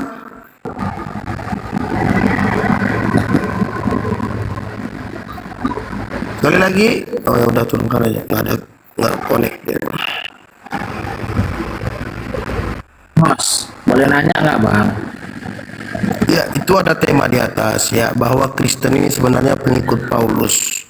Dan saya juga menyadari ya selama saya 30 lebih tahun menganut agama Katolik dulu, ternyata setelah saya pelajari Bible, kita tidak lain adalah pengikut Paulus, gitu ya. Karena di agama kita yang dulu, agama saya yang dulu khususnya Katolik, tidak pernah diwajibkan membaca Bible atau mempelajari. Ikut siapa bang?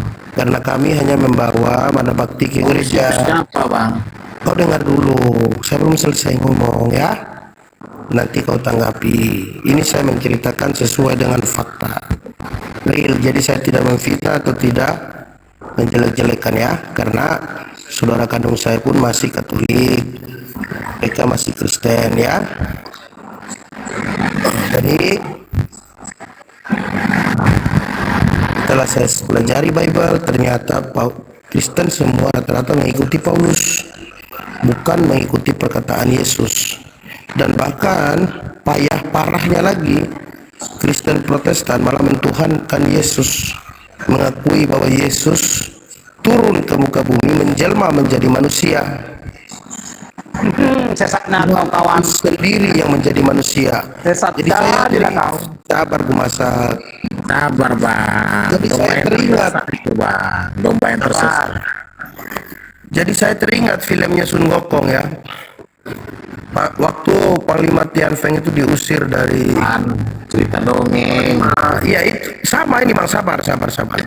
Dongeng lah bang. Raja Langit mengusirnya, kemudian Panglima Tian Feng jatuh. Langit ya. Raja di alam maut. Lalu dia karena merontak dia jatuh di reinkarnasi babi. Kenapa kok kepanasan? Saya lagi cerita, sabar. Lahirlah Cupat Kai, 100% manusia, 100% babi. Itu fakta, ada filmnya loh. Abang banyak nonton film. Teman-teman Protestan ini selalu mengatakan Yesus dua natur, 100% Tuhan, 100% manusia. Padahal di 2 Yohanes 1 nomor 7 itu jelas. Sebab banyak penyesat telah datang dan pergi yang tidak mengaku bahwa Yesus Kristus telah datang sebagai Manusia. Yang disembah jin pasti bukan yang disembah Yesus. Aduh, ini nih. Yang disembah. Diam dulu gue masak. Tadi kau ngomong saya tidak potong gue masak ya. Coba tolong dulu ya gue masak ya. Yang harus disadari, yang disembah jin pasti bukan yang disembah Yesus. Iya, sabar. Jangan cerita sungokong lah bang. Ya emang maksud saya itu seperti yang dikatakan oleh teman-teman Protestan. Mereka mengatakan Yesus 100% Tuhan, 100% manusia. Nah, di sini sama dengan perkataan teman-teman Kristen yang mengatakan bahwa Yesus menjelma menjadi manusia. Tuhan menjelma menjadi manusia, 100% Tuhan, 100% manusia. Apa bedanya dengan film Sun Wukong? Maksud saya bahwa Cut Pat Kai itu adalah Panglima Tian Feng yang berubah menjelma menjadi manusia, 100% babi, 100% manusia. Itu maksud saya mengumpamakan biar kalian itu nalar bahwa tidak ada dalam Bible itu yang mengatakan bahwa Yesus itu punya dua natur. Sisi kemanusiaannya ada, sisi keilahiannya nggak ada. Kau tunjukkan, kau bongkar bangkir itu Bible. Tunjukkan kepada saya di mana sisi ketuhanan Yesus dan sisi keilahiannya. Dia punya dua natur, tunjukkan, silakan. Manusia yang bisa bangkit bang. Pertanyaan saya, tunjukkan di mana sisi keilahian Yesus. Kalau sisi kemanusiaan kan ada, dia makan, dia punya mata dua, telinga dua, kaki dua, tangan dua, rambutnya panjang, bulu keteknya ada, ya. Ya. Nah, itu sisi kemanusiaannya, dia menangis, dia lapar, dia tertawa. Ya. Itu sisi kemanusiaan. Yang saya tanya sisi keilahiannya menurut keyakinan kalian itu di mana? Tunjukkan. Ya, dia bisa bangkit, dia bisa menghidupkan orang mati, dia bisa menyembuhkan orang buta, dia bisa menyembuhkan penyakit kusta. Oke, itu sisi keilahiannya. Yalah, mana ada manusia yang bisa buat gitu, bang. Baik. Manusia yang bisa buat gitu, bang. Baik, tunggu. Saya bantah kau dengan data ya. Matius 5 nomor 36. Dengar ya. Saya wajar sih karena kalian kan jarang baca Bible, jadi karena sama kayak saya dulu juga. Jadi saya mengerti kok. Dengar ya baik-baik ya teman-teman ya. Framing. Janganlah, loh ini saya baca loh. Ini data di Biblemu. Yohanes 5:36. Kan kau bilang tadi menghidupkan orang mati, bla bla bla ya. Ini dengerin.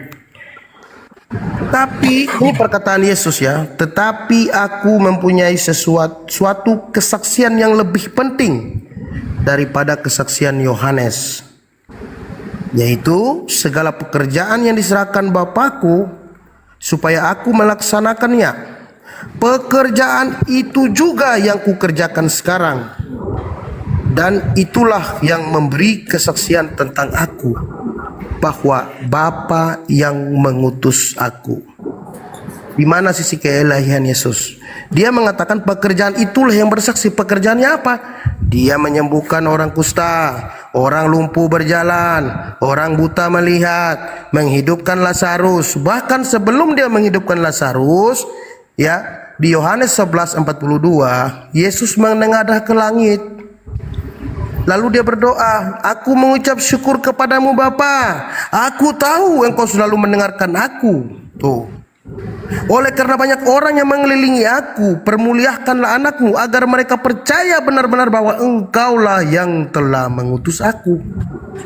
Kalau dia Tuhannya, dia tinggal bilang, Lazarus keluar. Bangkit Lazarus, nggak perlu dia berdoa menengadah ke langit. Bapa, aku mengucap syukur kepadamu. Aku tahu engkau selalu mendengarkan aku. Berarti mujizat yang dilakukan oleh Yesus adalah atas izin Tuhan, atas izin Allah yang mengutus dia. Begitu ya. Pahami Bible itu bahasa Indonesia, bahasa ibu, bahasa sehari-harimu. Ya. Begitu ya kawan ya. Pakai hati kalau baca tuh, buka pikiran, buang doktrinmu, tanamkan di mana kayak, atau buang di septic tank lah biar nggak bisa diambil lagi. Udah bang, gantian bisa. Ya silakan dibantah. Nggak dibantah, udah. Itu udah pendapat abang tadi udah aku jawab. Bukan pendapat, itu data. Itu data. Yohanes 5 di situ. Yohanes 5:36 itu data, bukan saya asumsi ya.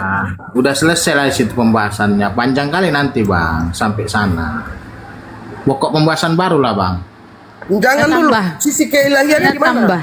Saya tambah. Ya silakan. Saya tambah Anda. sedikit. Nah, Tambah di terus, dalam tambah. di dalam Bible Petrus pun membangkitkan Tabita. Belum lagi Elia dari tulang belulang. Petrus, apakah memenuhankan juga Petrus? Kalau Itu kan setelah Yesus ya. ngasih ke Jadi saya kasih data ya, sini saya kasih data, baca. Iya, Mas. Setelah Kisah Yesus para Rasul. setelah Yesus naik itu. Kisah para Rasul 2.222 ya. Yesus Dengarlah yang orang ngasih Israel. mujizat. Nih datanya Bang. Ini data. Iya, Dengarlah orang Yesus yang Israel. ngasih mujizat sama Petrus loh. Yesus saja tadi berdoa sebelum membangkitkan Lazarus. Dia berdoa kepada Tuhannya. Kau dengar dulu satu data ini ya. Ini yang menunjukkan bahwa Yesus itu utusan perwakilan Tuhan. Dengarlah orang Israel. Ini khotbah Petrus ya. Ini khotbah Petrus. Kisah para Rasul 2.22. Dengarlah orang Israel, yang aku katakan, yang aku maksudkan ialah Yesus dari Nazaret. Seorang. Ini muridnya, ini Petrus ini ngomong. Seorang, bukan setuhan. Seorang yang ditentukan oleh Allah. Yang dinyatakan kepadamu dengan kekuatan-kekuatan, mukjizat-mukjizat yang dilakukan oleh Allah dengan perantaraan Yesus di tengah-tengah kamu. Jadi Yesus itu perantara, alat yang dipakai Tuhan. Alat yang dipakai Tuhan.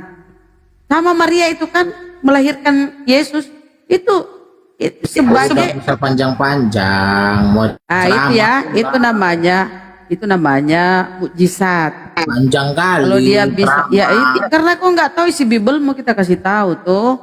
Jadi jangan karena Yesus menyembuhkan orang sakit, orang buta bisa melihat, orang lumpuh berjalan. Bisa bangkit. Loh, Tabita itu dibangkitkan, Elia pun membangkitkan. Elia itu naik di atasnya, ada nih seorang yang sudah mati. Dia naik di atasnya kemudian bangun, itu mayat itu bangun. Petrus pun begitu. Tabita meninggal, dia bisa membangkitkan. Yesus yang kau tuhankan, Yesus yang kau tuhankan itu menengadah ke atas dulu. Aku tahu Tuhan, Engkau selalu mendengarkan aku. Aku bersyukur kepadamu karena Engkau selalu mendengarkan aku. Bisa kiblatnya kemana? Sholatnya kemana kiblatnya? Kenapa kemana-mana? Bisa sholatnya kiblat kemana? Memang demi menuhankan anak Maria, anak orang tuh kumatikan akalmu kawan. Lanjut Bang, Alkitab. Memang banyak lemak babi Bang. Ya Yesus saja sujud di Taman Getsemani itu sujud. Baru pembahasan Nabi Isa lah. Yesus saja sujud di Taman Getsemani. Nah, yang kau tuhankan itu sujud. Kiblatnya kemana? Yang kau tuhankan sujud itu sujud kemana itu? Tuhanmu sujud loh. Malu-maluin kau Tuhanmu sujud. Sujud kemana Tuhanmu itu? Apa dia menyembah pohon atau lantai tanah? Sujud kemana Tuhanmu itu? Sujud ke Bapa. Nah, berarti Yesus bukan Tuhan, Bapa yang Tuhan. Yohanes 1 ayat 1. Itu jandalanmu. Perkataan Yesus ya, Matius 11 Yohanes 1 ayat 1. Matius 11:25, apa kata Yesus? Aku bersyukur kepadamu Bapa, Tuhan langit dan bumi. Matius 11:25 itu loh. Isa sholatnya kiblatnya kemana? Kiblat Nabi Isa kemana sholatnya? Memang bego ya kawan-kawan ya, harus dimaklumi aja ya. Anda dijawab, giliran aku nanya nggak mau dijawab. Udah dijawab. Giliran cara beribadah orang cara yang inti itu Yesus tidak ke gereja. Itu intinya. Yang kau tuhankan tidak bergereja. Intinya dia tidak bergereja, dia ke sinagoge. Ya dia sinagog, dia bukan orang Islam, bukan syariatnya Islam, bukan. Dia ke sinagog, Yang pasti dia bukan ke gereja. Kau ke gereja itu perintah siapa? Kau ke gereja perintah siapa itu? Perintah Paulus, perintah Romawi sana. Kau mati dipakaikan peti, Yesus mati dikafani. Kau mati pakai peti, jas tutup, dasi kupu-kupu, sepatu pantopel. Itu nyontoh siapa? Kalau bukan nyontoh kafir-kafir di sana itu, di Roma sana itu, orang-orang barat. Yesus itu mati di kafani. Itu Yesus mati di kafani. Kau dipakein peti. Itu dari mana kau nyontoh itu? Dari mana kau ngambil itu? Hah? Kalau bukan dari barat sana, agama pagan. Kenapa di setiap gerejamu ada salib-salib itu? Salib itu lambang kutukan. Di tempat kelahirannya salib, tempat kelahiran Tuhanmu, salib itu lambang kutukan. Diludahi salib di sana, di tanah kelahiran Tuhanmu. Diludahi. Jadi teman-teman, kalau ada ya karesteng berziarah ke tembok ratapan, itu salib harus ditanggalkan. Otakmu separuh. Semua emosi dia toh, emosi kan mulai nyerang-nyerang. Semua ditanggalkan itu, tanda-tanda salib itu. Karena menurut Yahudi sana ya, para yang jaga di tembok ratapan itu, dia menganggap salib itu. Ini data, data. Kau diam dulu makanya kalau nggak mau di-mute. Diam dulu lah. Karena kau ngomong juga, kita ngomong. Kita ini mencerahkan kepalamu yang sudah buntu gara-gara lemak babi. Gantian. Belum selesai. Kasih tahu lagi ya. Kenapa di sana itu di tembok ratapan kalau ada yang berziarah karesteng berziarah ke Yerusalem? Karena salib itu ya, semua yang melambang-lambang salib itu harus ditanggalkan. Misalnya kalung, apapun dia ya harus disimpan tuh baru bisa masuk di situ. Karena mereka menganggap salib itu lambang kutukan. Tanggapi itu kenapa? Kenapa salib itu dilarang di sana? Kenapa? Di tanah kelahiran Tuhanmu, kenapa salib dilarang? Diludahi kenapa? Coba jawab. Jawab, kok disuruh ngomong kok diam? Sekarang kenapa? Kenapa salib itu diludahi di sana? Dianggap apa salib itu di sana? Harus dibuka kalau mau ziarah ke Yerusalem. Kenapa? Karena lambang kutuk, Bunda. Pintar. Nah, ini orang-orang berakal pasti akan mengatakan kebenaran. Maksudnya. Jadi ada kan kita dengar itu di apa ya, di video-video. Yesus masuk sinagoge, Kristen masuk gereja, nyambungnya di mana? Ya kan gitu sekarang. Jangan di-mute. Itu sekarang Nabi itu. Isa sholatnya kiblatnya mana? Ke arah mana? Nabi Isa itu intinya Nabi Isa itu bukan Kristen. Kata Nabi Isa di dalam Al-Qur'an ya. Murid Nabi Isa kemana semua? Murid Nabi Isa kemana semua? Saya tanya kok di mana itu Nabi Isa apa? Nabi Isa itu bukan Yesus. Nabi Isa mana muridnya semua? Sholatnya ke arah mana? Apa yang diajarkan dia? Kau belum jawab dulu. Kau jawab dulu lah. Kenapa salib diludahi? Kenapa salib diludahi di sana di tanah kelahiran Tuhanmu? Kenapa salib diludahi? Bagi kalian kan salib itu lambang keselamatan. Nah, di tanah kelahiran Tuhanmu salib itu lambang kutukan diludahi. Mau lihat diludahi. Oh, ada dalilnya di Ulangan bahwa orang-orang orang disalib terkutuk. Tunjukin dalilnya, Bang. Di Ulangan tuh. Nabi Isa sholatnya kiblat arah mana? Ditunjukkan bahwa salib itu lambang kutuk. Sabarlah kau. Ingin kali ku tengok Nabi Isa kemana aja?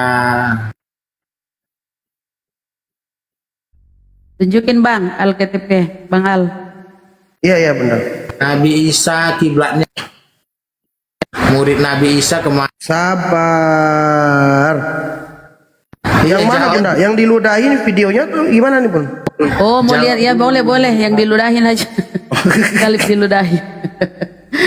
Tanda kelahiran Tuhanmu salib diludahi loh. Kasian kali lah, kasian.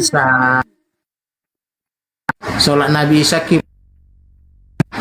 Isa kiblat. Itu aja dia tahu. Ini lihat ini. Lihat dulu salib diludahi, lihat salib diludahi. Lihat. Malu dia lihat salib. Jangan malu, sabar. Kabur dia, Bang. Kabur. Ya. Jadi gini ya teman-teman, harusnya mereka berpikir ya, kalau memang ajaran karesteng itu berkesusuan dengan ajaran Yesus, pastilah salib di situ diagungkan toh. Buktinya diludahi disalib di sana. Artinya Kristen itu nggak nyambung. Kan? Iya. Ini jelas nih loh. Nah, coba diludahi tuh, lagi pikul salib diludahi. Ini suster nih. Nah, suster di depan gerejanya. Gimana itu tuh Kristen diludahi sama orang Yahudi tuh. Nih, lebih parah lagi nih. Berarti kan dianggap dia Abu Zara, penyembah berhala. Yang dipikul-pikul ini salibnya toh. Tuh. Diludahi. Kata mereka najis. Sadarlah teman-teman Kristen. Diludahi.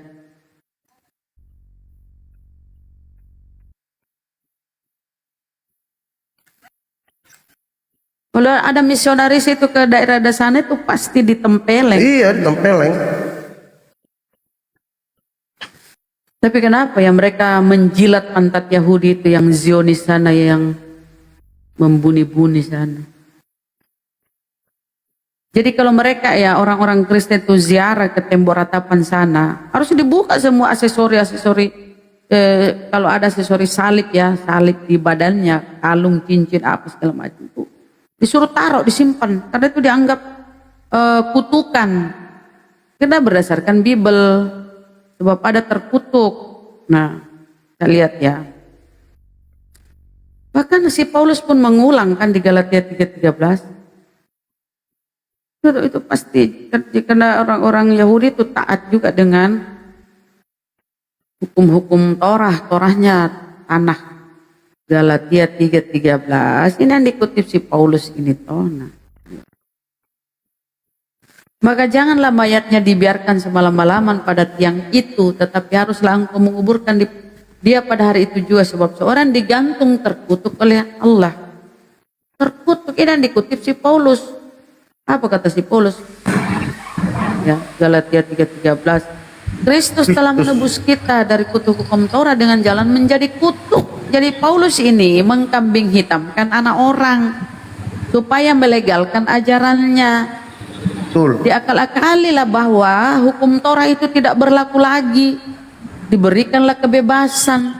Kenapa Paulus ditolak ajarannya? Karena tidak berkesusian dengan ajaran para murid Yesus yang diteruskan oleh Yakobus dan Petrus dan kawan-kawan. Kaburlah dia ke Yunani, Athena sana, ke Roma. Diterima di sana karena kenapa di sana? Di sana paganisme, pemakan babi, tidak mau sunat, laris manis di sana. Jadilah sekarang pusat Kristen itu ada di Roma sana. Karena ajaran Paulus yang Karisteng ini tidak berkesusian dengan ajaran Yesus. Cuma supaya laku ajarannya, dikambing hitamkanlah anak orang ini, Yesus, supaya melegalkan ajaran dia. Deal demi deal dengan kaisar, deal demi deal dengan kaisar Roma, diterimalah Karisteng ini menjadi agama kerajaan. Kaisar Roma masuk Karisteng. Jadilah 25 Desember kelahiran Dewa Matahari diperingati sebagai kelahiran Yesus. Jadi deal terjadi teman-teman. Ya, kenapa patung-patung? Di setiap patung-patung di sana itu, di Roma sana itu ada bundaran di belakang Yesus. Bundaran di belakang Maria itu lambang matahari, bro. Lambang matahari. Dewa gembala itu siapa? Hermes. Yesus pun gembala yang baik. Cocoklah mereka. Silakan. Ini kayak Muslim ya. Alzam Muslim. Anjani. Kayaknya Muslim semua yang naik ya teman-teman.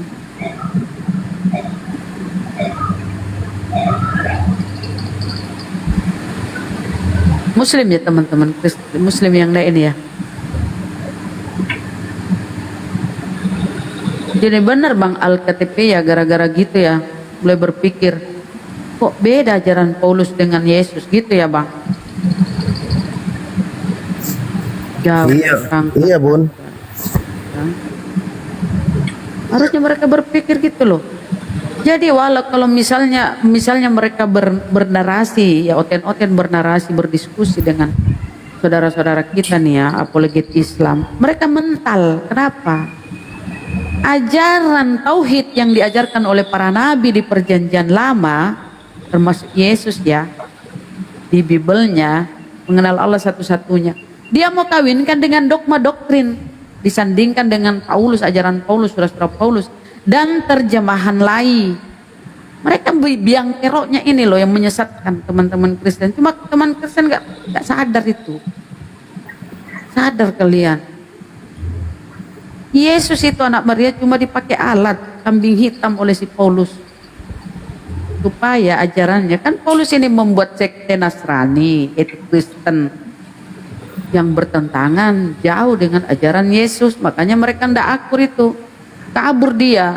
Makanya si Paulus itu ya ajarannya untuk orang-orang yang tidak bersunat di luar Bani Israel, itu ada di Bible semua, tidak diterima dia. Makanya jangan heran kalau salib diludahi di sana.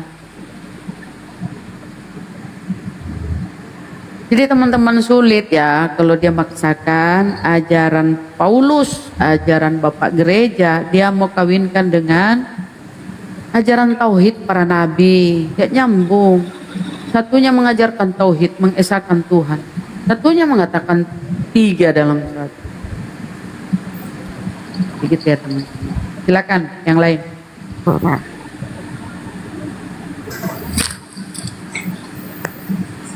Assalamualaikum.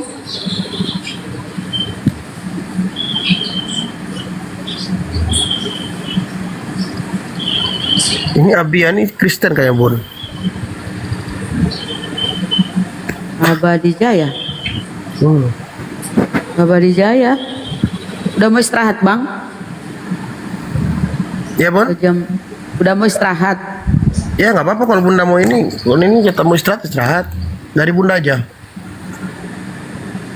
Ya yang buka komal lah. Istirahat. Iya, Bun. Abadi Jaya Kristen. Udah nggak ada hotel kayak apa-apa. Masya Allah ya, kalau jadi teman-teman itu kalau membuka hati, menerima hidayah, karena hidayah itu apa ya, dari diskusi ini kan sudah jelas pasti teman-teman Kristen itu berpikir ya kan, hidayah itu ibaratnya apa ya, sudah disebarkan seperti sinyal, tinggal kau mau mencari sinyal itu. Karena hidayah itu enggak ini loh, enggak segampang apa ya, enggak mudah datangnya. Jadi kalau ada sudah apa di hatimu itu, cepat tangkap tuh hidayah.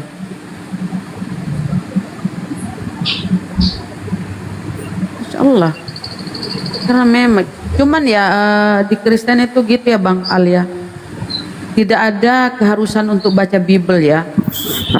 Iya Bun, karena di Kristen itu terlalu enak Bun, nggak ada yang diharamkan, dibebaskan, gereja ibadah seminggu sekali, datang pun terlambat pun nggak masalah, merokok di luar pun asal ke gereja di halamannya nggak masalah, di itu di Kristen itu Bu. Terlalu enak, makanya benar kata Bang Juma kan, Kristen itu enak seenak-enaknya, benar tuh. Makanya itu yang membuat mereka tuh iya mempertahankan iman itu, iya nyaman, nggak ada aturan. Nggak ada aturannya. Jadi ada temanku ya, ada temanku dulu ketika di Zoom, kan dulunya kita di Zoom semua ini, belakangan baru ada TikTok. Kita di Zoom, jadi kalau kita diskusi itu ada teman-teman, ada teman mu'alaf ya, ditanya kenapa kamu bisa mu'alaf, ternyata gara-gara kentut. Gara-gara kentut itu kan sepele, tapi awal dari mulai dia sadari itu. Jadi kutanya kenapa, dia lagi berdoa di dalam gereja, lagi husuk-husuknya ya, lagi berdoa lah. Nggak tahu hari apa ya, doa apa itulah, mereka berdoa. Tiba-tiba di depannya kentut, baunya minta ampun, dan dia tetap berdoa. Dia mulai ini kan, dia mulai berpikir, aduh, iya, ini cerita teman-teman kita yang mu'alaf ya. sering masih nengok-nengok dia kalau di bawah kulihat, oh masih ada Pak Ganep namanya. Nah, mulai dia situ berpikir, oh orang Islam ini kalau ada begini pasti dia wudhu ulang, keluar, wudhu ulang. Ini kok masih tetap berdoa, padahal di belakangnya nih sudah pada bau kan, ampun baunya. Nah di situ mulai lihat dia lirik Islam, kehidupan Islam bagaimana terjaganya kebersihan segala macam. Ini berdoa kepada Tuhan loh. Masa kok kentut, betul? Dan mulai di situ mencari, akhirnya alhamdulillah ya setelah 1 tahun lebih belajar bersyahadat. Itu karena nggak ada aturan tuh, nggak ada aturan dia, nggak ada yang Iya, Bun. ini. Nggak ada. Bebas sebebas-bebasnya. Kalau Bang Faruk itu ini katanya, kalau orang Kristen itu kencing pun kadang nggak cebok. Aku bilang aduh. Ya emang enggak, Bunda. Apa nggak jijik? Di bawah pohon mana ke, di belakang mobil ke. Dulu saya sendiri dulu gitu. Gimana mereka mau menyangkal? Ayo. Setelah Muslim baru saya tahu nggak boleh gini-gini. Bersih bukan di Islam itu, benar. Bisa merubah orang ya, merubah 185 derajat. Itu benar. Iya, Iya, mujizatnya Nabi Muhammad itu hebat. Kewajiban kita sholat itu kan menjaga kita dari perbuatan munkar. Zolim, Sholat itu ya kan betul. subuh. Kita udah bangun tidur tuh langsung sholat. Terjaga jam 12 sholat atau jam sholat duha lah ya kalau mau ambil yang sunnah. Wajib. Jadi apa artinya? Terjaga kita masuk asar sholat, maghrib, isya. Ya, setelah isya kan ya duduk sebentar tidur. Nah, jadi terjaga kita dari hal-hal yang sekiranya negatif ya. Iya betul, Bu. Sholat itu sholat itu juga mengajarkan kita untuk menghargai waktu, mengajarkan kita untuk disiplin waktu, dan menjauhkan kita dari perbuatan yang zolim. Itu nyata itu teman-teman ya. Makanya saya selalu menyesal kalau lagi mau ambil udhu itu saya kadang sedih. Kenapa ya Allah? Kenapa nggak dari dulu saya mualaf ya Allah masuk Islam? Kenapa nggak dari lahir? Saya bilang itu. Kalau enggak, mungkin dosa-dosa yang memang dilarang di Islam tidak saya lakukan dulu. Karena di Islam benar-benar di dalam Al-Quran mengharamkan segala yang buruk dan menghalalkan segala yang baik. Itu Islam itu. Oke, alhamdulillah ya. Iya. Sekalipun Bang Al merasa terlambat, alhamdulillah. Karena hidayah itu nggak semua orang bisa dapat loh. Alhamdulillah. Betul, Bunda. Jadi sekarang kan kalau Bang Al itu berdoa tidak bingung kan kepada siapa nih, apa si Bapak, si Anak atau Roh Kudus? Itu kan ibarat di kepala itu berputar-putar. Iya. Dulu kalau berdoa tuh Bunda, makanya saya bilang kita dulu tuh bingung. Contoh ya, doanya gini, Bapa kami dalam sorga. Lagi ke Maria toh. Nah, Allah Bapa kami dalam sorga, berkatilah kami dalam nama putramu yang sulung Yesus Kristus dengan perantaraan Santa Perawan Maria Bunda Allah dan orang kudus serta Santo Yosef. Banyak, sudah jelas Bunda. Jadi saya tuh bingung loh, ini kepada siapa kita berdoa sebenarnya? Semua dipanggil. Berputar-putar di kepala ya, berputar-putar. Iya betul. Kayak orang kejedot kepalanya itu kan ada bintang-bintang itu. Iya. Kalau kita Masya Allah ya hanya fokus kepada Sang Pencipta satu itu. Betul. Keren di Islam itu sempurna, benar-benar sempurna. Jadi Al-Fatihah aja Bunda, kalau saya rasa itu udah mewakili seluruhnya tuh. Al-Fatihah itu udah luar biasa tuh. Artinya tuh benar-benar mulia tuh. Artinya keren. Sempurna bagi saya ya. Karena setelah saya pahami artinya, waduh ya Allah. Apalagi dulu pada mulanya ya. Pada mulanya. Oh iya. Ayat yang diulang-ulangin di gereja Bunda. Ayat-ayat itu aja. Yang untuk mendoktrin yang dipilih-pilih itu yang mana yang mendoktrin jemaatnya agar mereka itu yakin bahwa Yesus saja Tuhannya. Contoh, akulah jalan kebenaran dan hidup, tidak seorang pun datang kepada Bapa kalau tidak melalui aku. yang dihafal juga sama kami itu ya, karena begitu besar kasih Allah akan dunia ini sehingga ia telah mengaruniakan anaknya yang tunggal supaya setiap orang yang percaya kepada tidak binasa melainkan beroleh kekal. Itu kami hafal Bunda karena diulang-ulangi aja. Coba kalau bilang Matius 15:24, Yesus berkata, "Aku diutus hanya Tapi kan kepada kalau domba-domba." mereka Nggak ada itu. Nggak pernah tapi kalau dibaca. mereka tapi kalau mereka berpikir bahwa percaya kepada Yesus, percaya kepada Yesus sebagai apa dulu tuh? Ada situ Itulah, percaya. karena kami sudah didoktrin Bunda, jadi nggak peduli lagi. Ya Gitu. Di Kristen itu nggak perlu buat baik, nggak perlu beramal soleh, nggak perlu. Pasti masuk surga karena Yesus berkata, "Aku akan pergi ke rumah Bapa, menyiapkan tempat bagimu dan akan menjemput kamu." Enak banget ya. Jadi bebas. Dia tidak pernah baca Matius 7. Enyahlah kau. Nah, itu nggak pernah Bunda, nggak pernah. Ya Allah. Jangankan itu, Yohanes 17:3 aja nggak pernah dibaca Bunda. Setelah saya umur 30 tahun lebih baru saya tahu ada Yohanes. Yesus berkata, "Inilah hidup yang kekal itu, yaitu mereka mengenal Engkau satu-satunya Allah yang benar dan mengenal Aku Yesus yang telah Engkau utus." Itu saya baru tahu Bunda. Bahkan Yohanes 15:24 itu pun saya baru tahu bahwa Yesus berkata kepada perempuan Kanaan, "Aku diutus hanya kepada domba-domba yang hilang dari Bani Israel."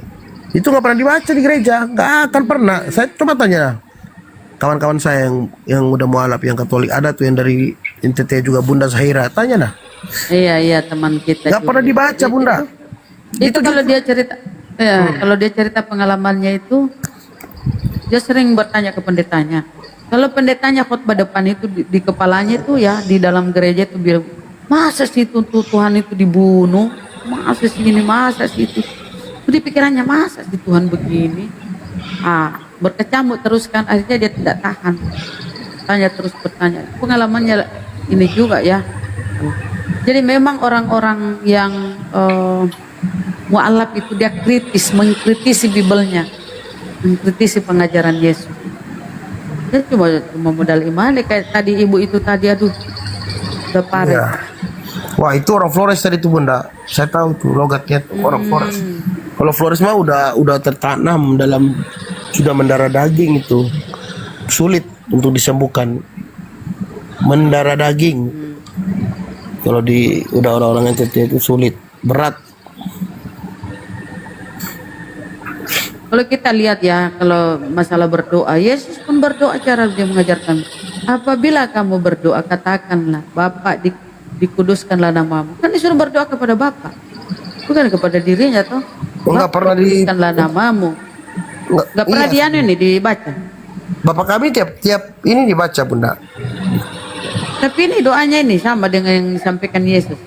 Sama. Bapak dikuduskanlah namamu. Enggak, beda lah. Itu kan ada. Kalau Protestan dia begitu Bunda. Kalau Protestan, Bapa kami yang ada di surga dikuduskanlah namamu gitu dia. Kalau Katolik, datanglah.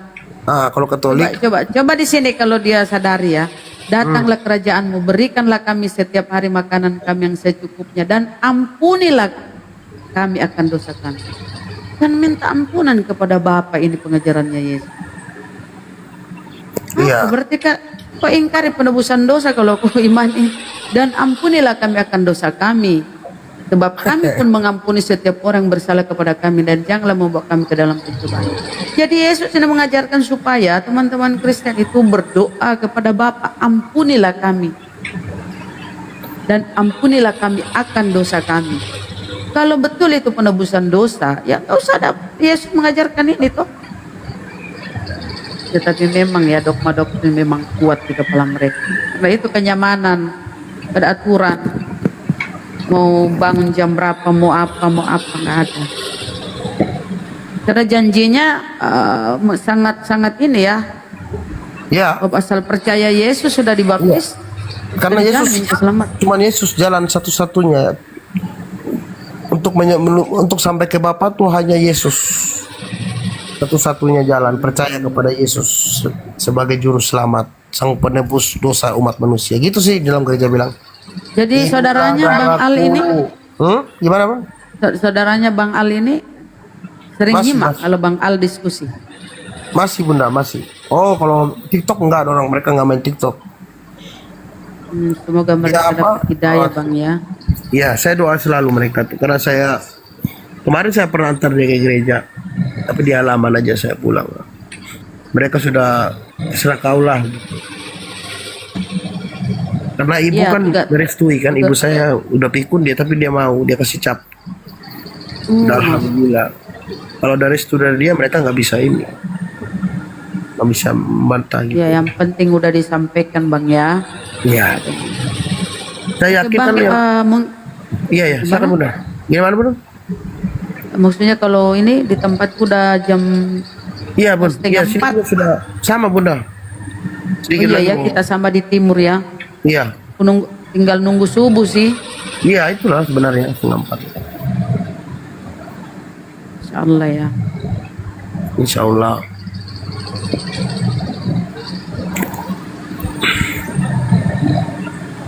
Dan itu enaknya ya, alhamdulillah itu mu'alaf ya. Semua dosa-dosa yang terdahulu itu dihapuskan. Dan itu janji Allah dalam Al-Quran. Kemudian amal kebajikannya masih tetap. Bagaimana itu enggak? Karena Allah itu setiap kita buka surah ya, baca Al-Quran itu, setiap surah itu dalam Al-Quran diawali dengan Bismillahirrahmanirrahim, dengan nama Allah yang Maha Pengasih. Kalau Kristen cuma katanya kasih-kasih, ini penyayang, Maha Pengasih dan penyayang. Jadi Allah itu kepada para mu'alaf ini dihapuskan dosa-dosanya dan amal perbuatannya tetap dicatat. Dan kalau kita lihat di wahyu ya, wahyu tertulis apa di wahyu? Pada hari ketika semua dibangkitkan hidup kembali dan ketika masing-masing diberi buku kehidupan, maka masing-masing akan dihakimi menurut apa yang tertulis di dalam buku kehidupan itu. Akan dihakimi sesuai dengan apa yang tercatat di buku itu. Sama kita ini orang Islam, akan diperlihatkan kita perbuatan kita selama kita hidup di muka bumi ini. Nah, jadi nggak ada konsep penebusan itu, konsep ini, konsep pagan. Oke Bang, terima kasih banyak sudah ini. Siap Bunda, makasih juga Bunda. Izin turun ya, terima kasih para netizen, masih ada 2,3K, Masya Allah ya.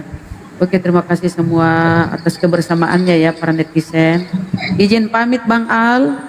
Siap Bunda, terima kasih. Semoga kita semua selalu istiqomah ya dalam Islam. Baik, makasih banyak Amin Bunda. ya Rabbal Alamin. Amin. Terima kasih Bang dua ini. Karena di sini Bang Al mungkin mau istirahat, bentar lagi subuh. Itu konsep setan. Maksudnya gimana konsep setan Bang Darmawan? Kenapa katanya Bun? Kristen. Itu katanya konsep setan. Kristen ya. Mana sih? Yang mana sih? Darmawan. Ya konsepnya di Kristen itu pasti. Iya, iya. Karena kan makan tubuh Yesus dan minum darah. Inilah darah perjanjian kekal. Inilah darahku yang kutumpahkan bagimu dan bagi semua orang. Inilah tubuhku. Gimana sih kita bikin makan minum tubuh?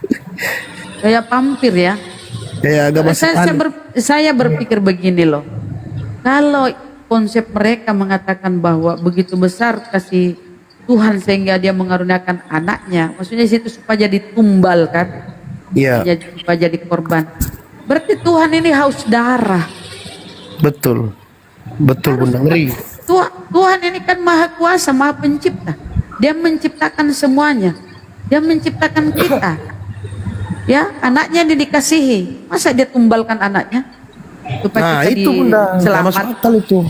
Iya, kan bisa dia mengampuni kita karena dia menciptakan. Dia Betul. menciptakan syariat, aturan-aturan. Ya, pelanggaran adalah dosa. Kalau kita tidak taat, kita ingkar, kita berdosa. Dia yang membuat nih aturan. Ketika kita melanggar, ya kita berdosa. Tapi Allah kan maha pengampun, maha penerima taubat. Itu di surah Az-Zumar 53 ya. Wahai hamba-hambaku yang melampaui batas terhadap dirinya sendiri, jangan kalian berputus asa dari rahmat Allah. Sesungguhnya Allah itu maha pengampun, maha penerima taubat. Jadi Allah itu maha pengampun. Gak mesti dia yang turun ke bumi menghinakan dirinya, menjelma-jelma lah, itu pagan. Paganisme itu. Jelma-jelma, pengorbanan-pengorbanan. Dia yang maha pengampun, dia maha pencipta. Misalnya nih ya teman-teman ya, sedikit lagi baru aku turun. Karena tanggung udah mau masuk subuh sih. Ya aku ketiduran. Begini ceritanya ya, dia ini kan membuat undang-undang nih, pelanggaran adalah dosa, membuat syariat, aturan, larangan dan perintah. Nah, ibarat Pak Polisi, dia membuat aturan di Pak Polisi nih. Kalau kalian melanggar lampu merah, kalian kena tilang, ya kan aturannya. Kalau kalian melanggar lampu merah, pasti kalian kena tilang, kena hukuman. Tiba-tiba kita melanggar. Kalau kita melanggar, terus apakah Pak Polisinya yang kena tilang? Nggak mungkin toh. Tuhan yang membuat aturan. Ya, kalau kau melanggar ini dosa. Itu sudah disampaikan. Kita sudah disampaikan melalui pewahyuannya kepada para nabinya. Itu disebut dengan kitab suci. Di dalam itu sudah ada aturan-aturan, perintah, larangan. Ketika kita melanggar, terus apakah dia yang harus turun ke bumi untuk mati konyol? Atau anak yang dikirim lah, apalah konsepnya itu. Sama halnya tadi, polisi membuat aturan. Siapa yang melanggar lampu lalu lintas ini, lampu merah, kena tilang. Tiba-tiba kita melanggar, nih ada yang melanggar. Terus yang membuat undang-undang yang harus kena tilang. Kita yang melanggar bebas. Nah, memang kalau teman-teman konsepnya terbalik memang Bunda, terbalik. Contoh ke gereja pakai sepatu masuk ke dalam, pulang di rumah sepatunya taruh di luar, takut rumahnya kotor. Bertamu ke tetangga juga begitu, sepatu dilepas di luar, takut rumahnya orang kotor. Jadi lebih mulia rumah orang ya, rumah sendiri daripada rumah Tuhan, tempat sembahyang. Pada gerejanya. Iya. Yesus saja masuk bait suci. Yesus masih masuk bait suci itu membasuh tangan, membasuh kaki, melepaskan kasut. Nah, jadi teman-teman Kristen nggak ada memang. Dia contoh kiblatnya memang barat sana, pagan. Yesus dikafani. Kalian pakai peti, jas tutup, dasi kupu-kupu, sepatu pantopel. Iya, sepatu terbalik lagi dia pakai, dikasih pakai sepatu kiri, kanan. Kenapa bisa itu terbalik begitu? Enggak lucu. Apa itu maknanya itu kenapa bisa terbalik sepatunya? Enggak sih Bunda, kita bercanda. Oh, dulu ini dia pernah cerita ya almarhum Ustadz Yahya Waloni. Dia cerita pengalamannya kan. Ketika ada Kristen meninggal, dia dipanggil ya sebagai pendeta kan. Nah, orang ini kan miskin, mintalah baju supaya dia mau didandani, di apalah dipakaikan ini kan. Ternyata baju di lemarinya cuma pramuka. Paksa dia pakai. Terpaksa. Ini ceritanya almarhum. Terpaksa pakai baju pramuka itu kan. Masya Allah. Mungkin dia mau tepuk pramuka nanti di sana. Ya Allah. Ampun ya Allah. Makanya saya bilang teman-teman saya di sini, sebelum terlambat ya ampun, jangan cepatlah belajar Bible itu. Bible aja sih kuncinya Bunda sebenarnya. Benar. Ya karena semua itu mereka itu Ustadz Kainama, Godondi, Menahem Ali, mereka semua pakar-pakar Bible itu. Iya. Pendeta. Baca Bible dia, baru dia lirik Al-Quran, barulah dia mantap. Al-Quran begitu rapi, teratur, keren Al-Quran itu kalau baca, beda jauh sama Bible mah. Gak ada pertentangan, gak ada kontradiksi, gak ada kata-kata parno kan? Iya. Ada karena memang 1000 Bible banyak kontradiksi, banyak pertanyaan, bikin orang bingung, rancu. Buatan manusia bang. Itulah Bunda, rancu. Sebentar Yesus bilang jangan kepada ke-12 muridnya, waktu mengutus ke-12 muridnya, janganlah kau menyimpang ke bangsa lain atau pergi ke kota orang Samaria, melainkan pergi kepada domba-dombaku yang hilang dari Bani Israel. Di lain pihak dia mengatakan, pergilah ke seluruh dunia dan baptislah mereka. Aneh-aneh itu pola balik ini. Makanya janganlah kau pergi ke bangsa lain atau masuk ke kota Samaria, malah disuruh pergi ke seluruh dunia yang bangkit. Dan memang itu amanat agung kan di Matius 28 itu. Itu buatan para ahli Bible sendiri mengatakan begini, tidak mungkin Yesus memerintahkan untuk pengajarannya ke seluruh dunia. Dia sudah mengatakan dia untuk Bani Israel. Seperti tadi pun larangannya jangan menyimpang ke jalan bangsa lain. Ya kan? Betul. Jadi kalaupun dia paksakan itu, ingat ayat setelahnya itu tertulis, ajarkanlah segala sesuatu seperti yang kuperintahkan kepadamu. Apa perintah Yesus bergereja ada? Kalau dia paksakan itu, ya lanjut ke bawah. Ajarkan segala sesuatu yang kuperintahkan kepadamu. Apa yang diperintahkan Yesus? Yesus Jangan makan babi. Bukan untuk menadakan hukum Torah. Barang siapa yang menghilangkan salah satu hukum Torah sekalipun yang terkecil, maka akan menduduki tempat terendah. Kalau masuk ke originalnya itu tempat apa namanya ya, taruhlah neraka lah. Iya. Masuk originalnya. Jadi teman-teman Kristen itu, ya Allah kasihan ya. Padahal kita itu sayang kepada mereka ya. Apalagi sebagai Bang Ali di keluarganya ya pasti.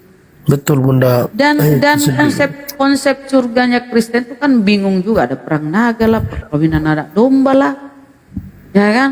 Dan di surganya katanya dalam bentuk roh, daging dan darah tidak mendapat tempat di surganya, dia hidup seperti malaikat. Terus apa? Apa gunanya kalian selama hidup di dunia ini berjeripayah, jeripayahmu berbuat baik segala macam. Terus di surga imbalannya apa? Berarti terbalik Bunda, di dunia ini mereka bersenang-senang ya kan, bebas segalanya, mau diskotik, mau berzina, mau ngapain, mau ibadah apa tidak, surganya di dunia berarti Bunda. Nah nanti kalau dia di sana disuruh menyembah terus sampai mati, sampai sekekal. Kekal abadi di neraka nanti. Jadi kalau konsep di Islam itu kita akan dipertemukan dengan orang-orang yang kita sayangi, dikumpulkan bersama-sama. Masya Allah kan. Makanya saya ya kalau kadang kan ibu sudah nggak ada orang. Kadang kalau saya sedih mengingat, saya tersenyum sendiri.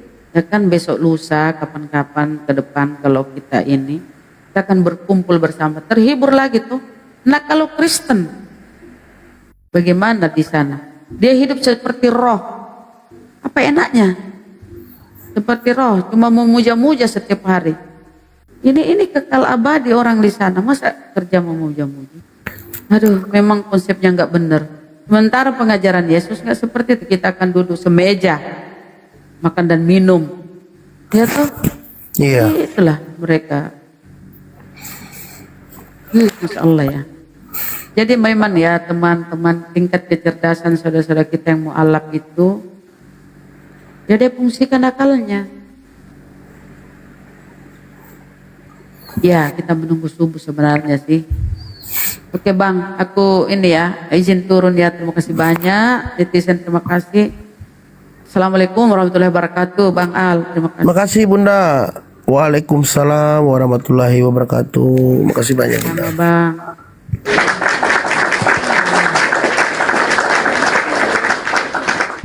Oke ya teman-teman, kita istirahat dulu ya. Udah mau subuh di sini. Terima kasih banyak teman-teman semua yang sudah mensupport ya Komal saya ya, khususnya yang tap-tap layar, yang sudah mendukung ya dalam hal apapun.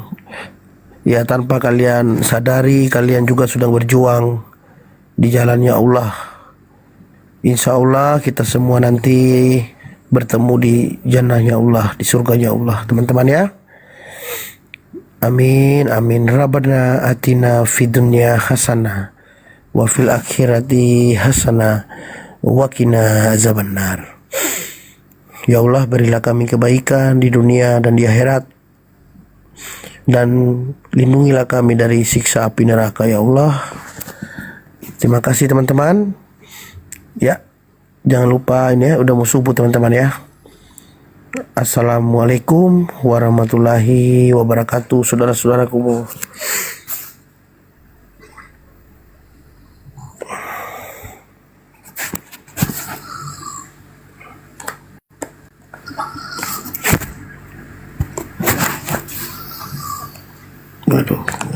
Ini.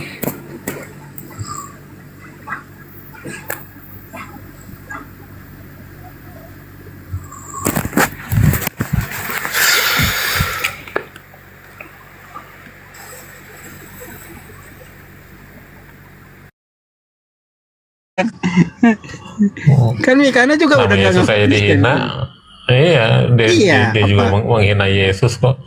Menghina nama Yesus, menghina Allah. Iya. Serba salah ada Billy. Iya, dia serba salah. Jadi orang JO ini kayak gimana ya? Kayak dia naik mobil, Bang.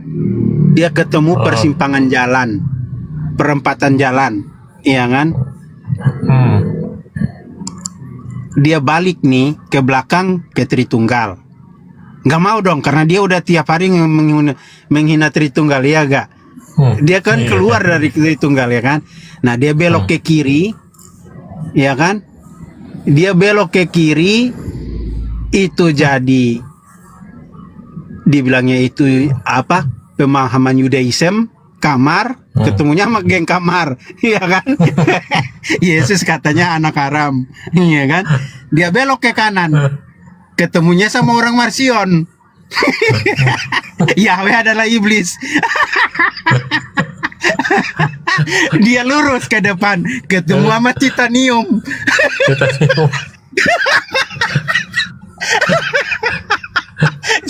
Coba lu bayangin, Bang. lu dijadikan orang begitu. Dia belok ke kiri ketemu kamar. Yesus anak haram. Yesus Hamasya anak haram. Orang Jawa tuh kayak naik mobil gitu loh. Gue lihat orang Jawa nih. Ini orang Jawa nih pikirannya udah lagi bingung nih. Dia belok ke kiri. Dia kalau dia mundur ke belakang antret nih.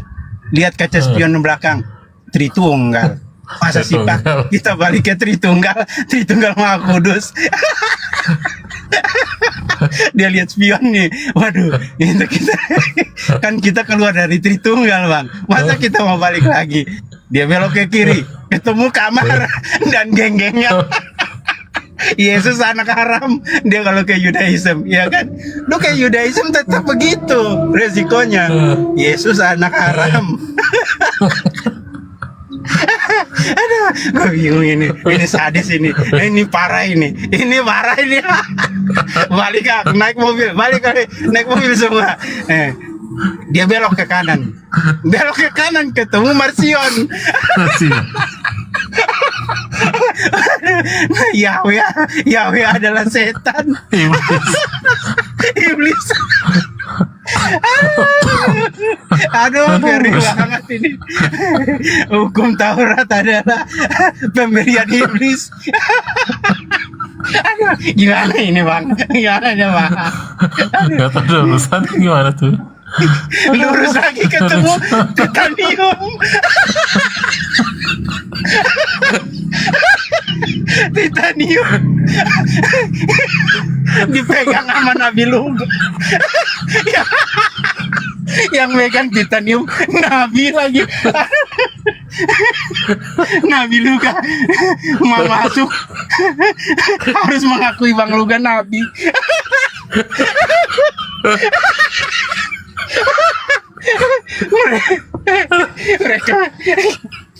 Mereka bilang gini, waduh payah ini, kita yang mesti upacara ini, pengakuan nih. Sama pula nih kayak RT 11, RT 6 ini. RT 6 kan syahadatnya Muhammad Rasulullah, iya kan? Di titanium luga tabunan Rasulullah Rasul dan nabinya. Aduh.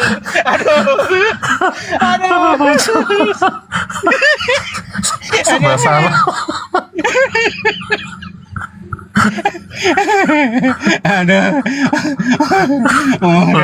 Aduh, gue bingung. Kita kok syahadatnya begini. baru tahun ini disuruh Sadat mengaku Bang Lugan, Nabi dan Rasul.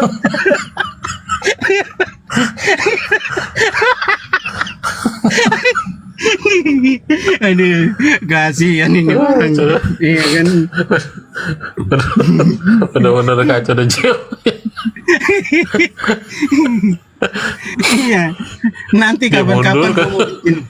Enggak, nanti kapan-kapan gue mau bikin apa karikaturnya kayak gitu. Nasib orang JO, iya kan. Mereka lagi naik mobil, satu tumpangan mobilnya kan. Dia mundur ketemu Tritunggal mau Kudus. Dia belok kiri ketemu si Mama. Yahweh iblis. Enggak. Jadi itu lucu juga. Jauh.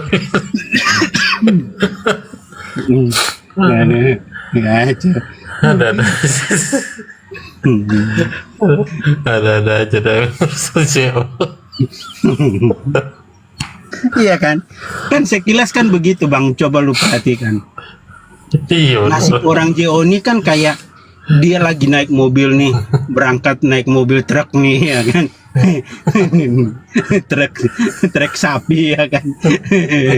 Ini orang JO semua di belakang nih, supirnya lagi membawa, ya kan, supirnya malikil. Supirnya malikil membawa nih orangnya. Tiba-tiba mereka keluar dari Tritunggal, ya kan. Supirnya malikil, yang di samping duduk Kesia Depari. Dan semua lagi mau jalan nih, mereka keluar nih naik truk ya kan. Naik truk, di belakangnya itu naiklah semua Lugan. Bang Lugan, Joy, Kasya. Bikin karikaturnya begitu. Iya, Putri ya kan, Bililin. Bililin dia ngegantung Bang, dia ngegantung dia. Sambil manggil-manggil. Aduh, dia ngegantung di pinggir truk. Dia kondekturnya. Aduh, kacau. Bililin.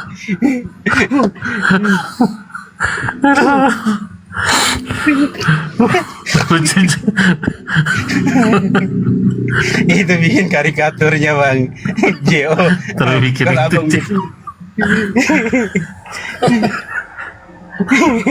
Terus truknya tulisannya JO.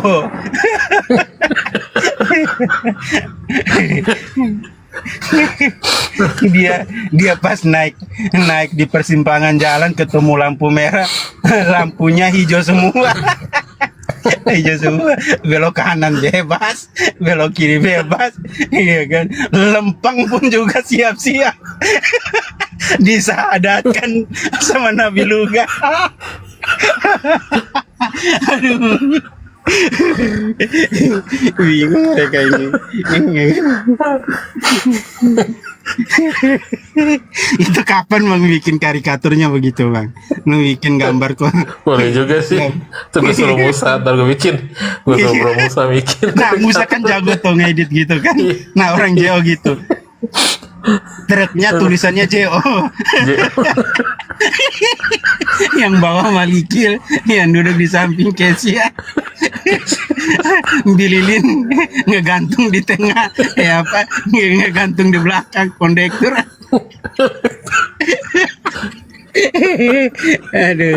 Aduh kacau. Yang naik Tasya Pamelnap. Oh iya, Pamelnap duduk di depan dia. Aduh kacau bener-bener. Itu bikin Jeo lucu sudah Jeo. Iya, betul Bang. Coba gue tuh perhatikan begitu. Iya loh, kayaknya perjalanan imannya tuh jadi kayak gambar begitu. Iya gak Bang? Iya benar. Iya gak? Coba gue ketawa. Iya, coba lu nyuruh Bang Musa nanti gambarin kayak gitu, ya kan? Karikatur. Karikaturnya JO, ya kan?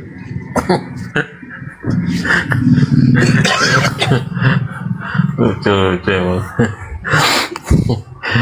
Kumpulin ada super lim di situ, super lim, Billy, super lim. Karikaturnya. Lugan. Lugan. Yang ceweknya Kesia, Joy, Putri, ya, Joy, Putri. Tasya. Tasya. Aduh, kacau. Kocak. Jangan lupa juga bilang kalau belok kiri ketemu gengnya Kamar. Di situ dibilangnya Yesus anak haram. Oh iya, kondektur apa ya apa Living Smile juga jangan lupa dia lagi berdiri di atap nih itunya. di atap mobilnya, ya kan. Juga begitu. Aduh, pagi-pagi gini ketawa gue. Lucu-lucu emang, kocak-kocak sama JO.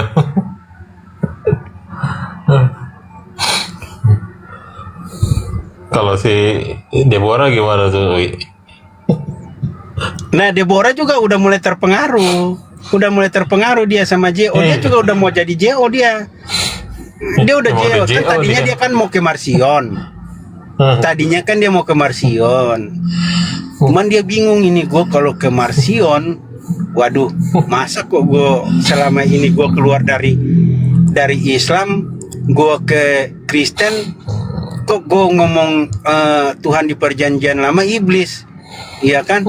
Tadinya kan udah sempat dia jadi Marsion kan, udah sempat, iya kan? Nah, semenjak dia bergaul lagi sama Tasya, bingung juga. Nah, kok gue jadi kayak gini, ya kan? Nah, dia tuh dulu sebenarnya awalnya Tritunggal dia. Awalnya sebenarnya narasinya masih kan orang pertama yang bergaul sama dia tuh kan termasuk aku kan. Aku pertama lah bergaul sama dia. Nah, aku mendukung dia dulu karena dia mau niat menginjil. Dulu aku sampai bilang begitu sama dia. Jadi begini deh, kalau kita ini mau diskusi itu ada dua sistem. Kalau mau diskusi, mau menginjil, kita harus komitmen. Jangan kita bahas doktrin atau denominasi. Karena begitu nanti kita berhadapan dengan orang Islam tuh sudah tahu cara menghancurkan Kristen tuh dengan cara gimana. Ada kita main dengan cara kita mainin denominasinya mereka. Ada kan Wanes maupun Tritunggal, tinggal diaduin aja. Nanti di situ kita buyar, kita nggak akan menginjil lagi karena kita bukannya mau menginjil, tapi kita akan bahas, oh kok lu Wanes sih, kok lu Tritunggal sih. Akhirnya nggak jadi kan kita menginjil. Nah di situ, jadi aku bilang kita harus fokus. Kalau mau menginjil, kita menginjil. Kalau mau bahas denom, udah kita stop, jangan menginjil.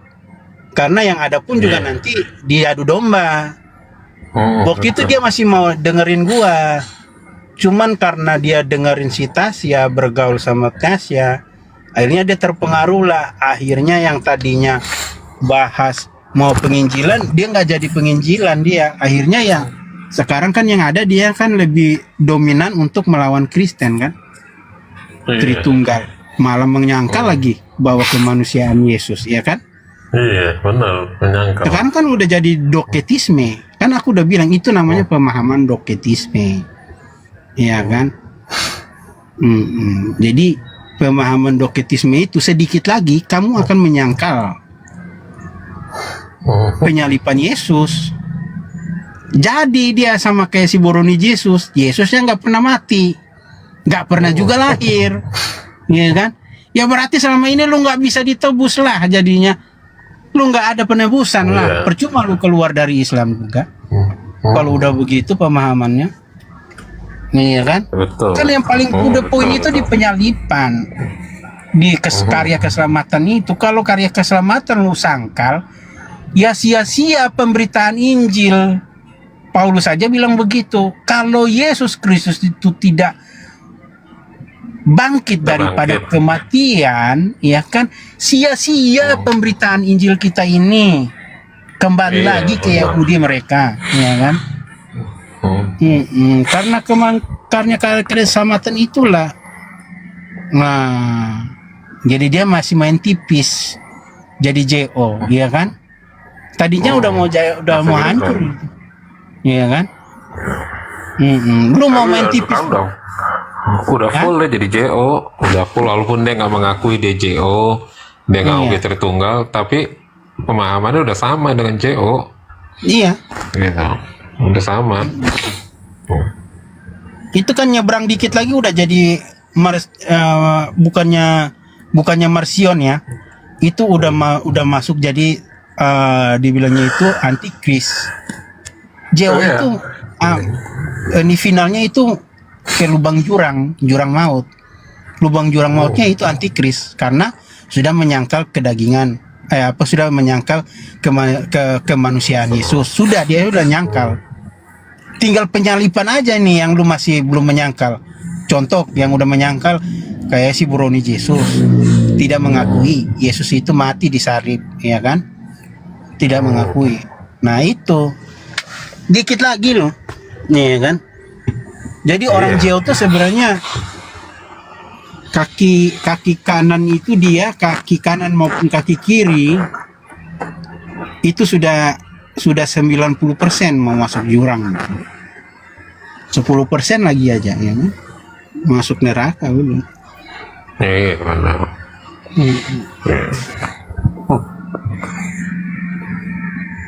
Biasanya Musa aktif nih, kok dia nggak mengaktif? Gua suruh bikin karikatur nih. Iya, bikin karikatur begitu bang. Gue tuh sempat menghayati begitu. Kenapa ya? Ya kan gue nggak jadi JO gini ya kan?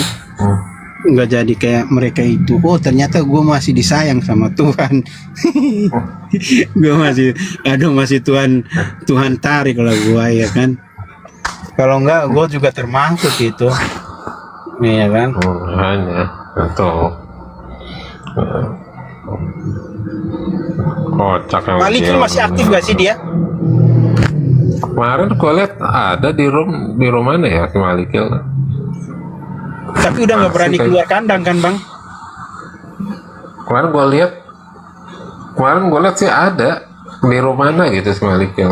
Tapi nggak coba buat lagi kok nggak ada lagi. Iya udah lama, udah jarang sekarang dia nge-live. Ini sih ya udah jarang.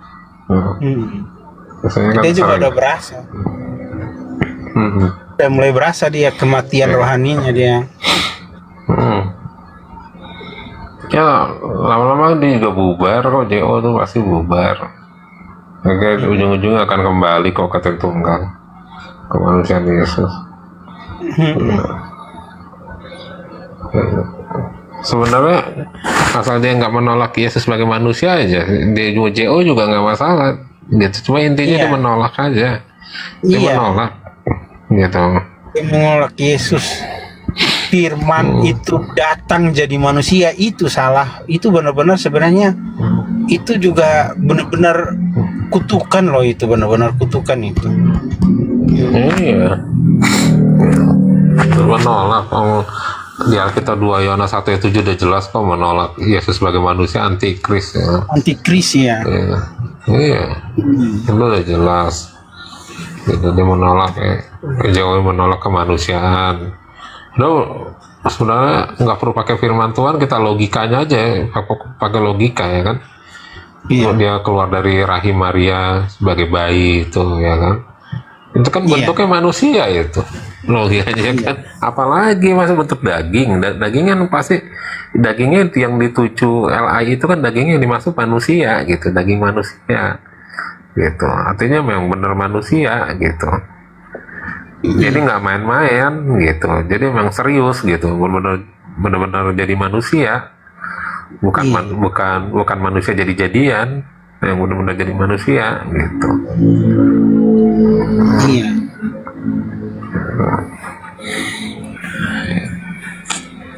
Nah, itulah susah.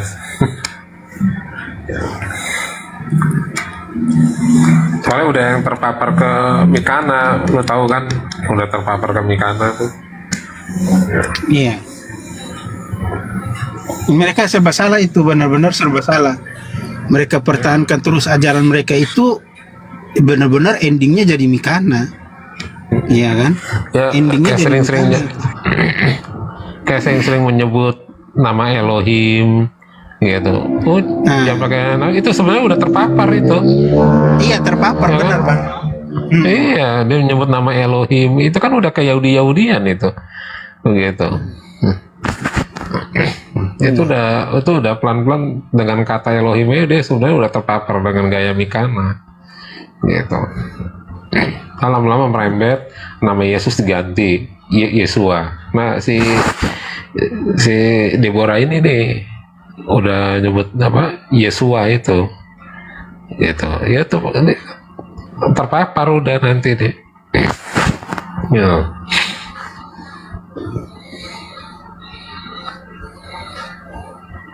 Siapa lagi yang nyebut-nyebut lagi nama Elohim? Iya. Itu udah banyak dia waktu udah menyebut nama Elohim, Yesua Masia, gitu. Makanya, kenapa? iya, makanya aku lihat mereka tuh kayak gimana ya? Kayak emang berangkat dari ini sih, Bang. Dibilangnya itu sebenarnya kayak nggak benar-benar sebenarnya ya. Kalau mau jujur ya, Bang ya, mereka buat begitu tuh. Itu mereka berangkat dari dari orang yang tidak yakin, yang artinya itu dia lakukan itu tuh berangkat dari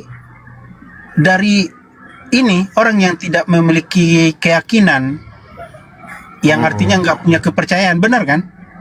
Iya. Kan betul. karena dia berani buat begitu karena dia takut ini salah atau benar, ya kan, salah atau benar ya kan? Kan memang nggak yakin dia nggak yakin, dia berangkat dari ketidakyakinan, dia tidak yakin dia. Orang kalau dia udah berani berapologet, lu harus punya keyakinan yang benar.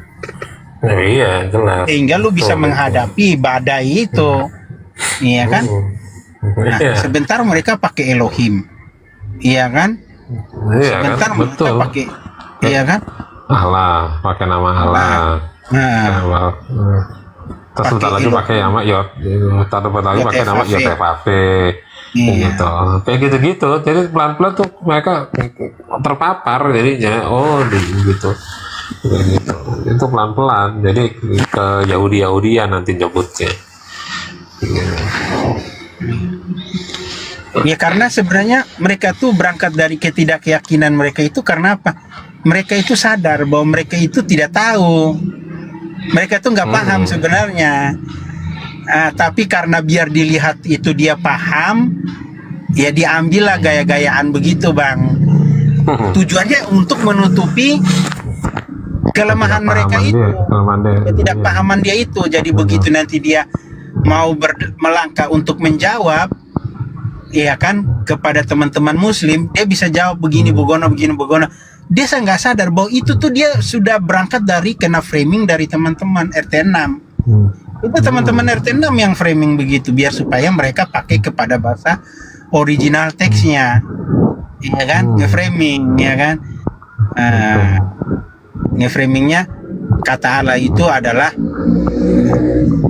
proper name, namanya orang Islam. Kenapa kalian pakai? Ya kan? Sebenarnya berangkat dari situ. Iya. Sebenarnya gini loh, itu kan semua sejarah kan di Israel, ya kan? Semua berangkat dari sejarah Israel. Orang-orang Israel itu kan menyebut memang nama Allahnya YOTFAV. Ya, apakah ada orang Indonesia di situ? Kan nggak ada kan, semua sejarah di situ ya kan. Ada dari bangsa-bangsa lain, orang Israel memang khusus menyebut nama Elohim, YOTFAV begitu, ya kan? Nah, tampilnya Yesus ini kan, Injil itu kan tersebar. Kan keselamatan itu tidak hanya dari bangsa Israel aja kan, dari bangsa lain juga bisa kan. Gini emang maksudnya keselamatan memang ada di bangsa Israel, tapi kan Injil itu kan tidak hanya mentok di bangsa Israel kan, begitu, kesebar segala bangsa, gitu. Aku turun.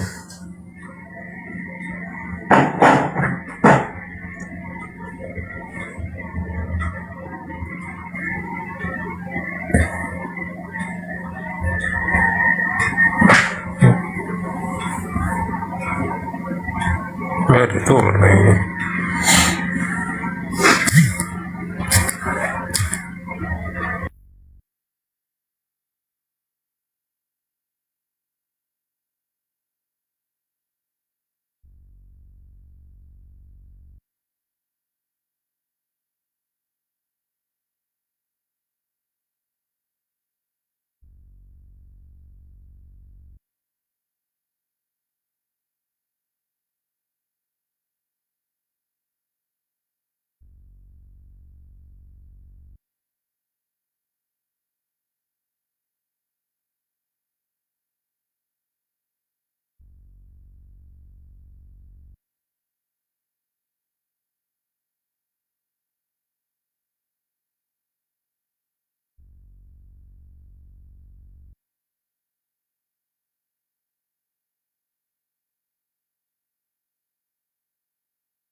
Abraham pada saat Ishak dilahirkan itu 100 tahun usia Abraham.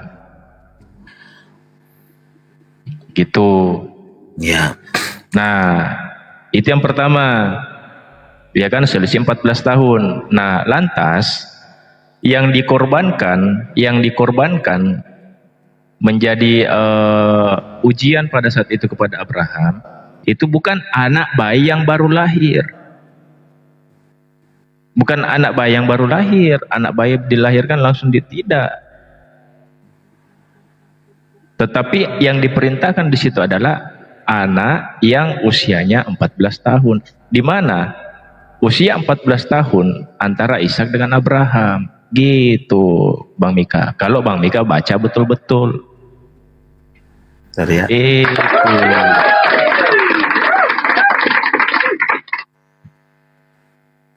Cuman karena teman-teman Kristen ini tidak terlalu fokus kepada perjanjian lama. Kalau Bang Mika baca betul-betul secara detail dari Kejadian, Ulangan, Bilangan, Imamat, secara runtutan, kalau Bang Mika baca, ya kan, Bang Mika akan paham.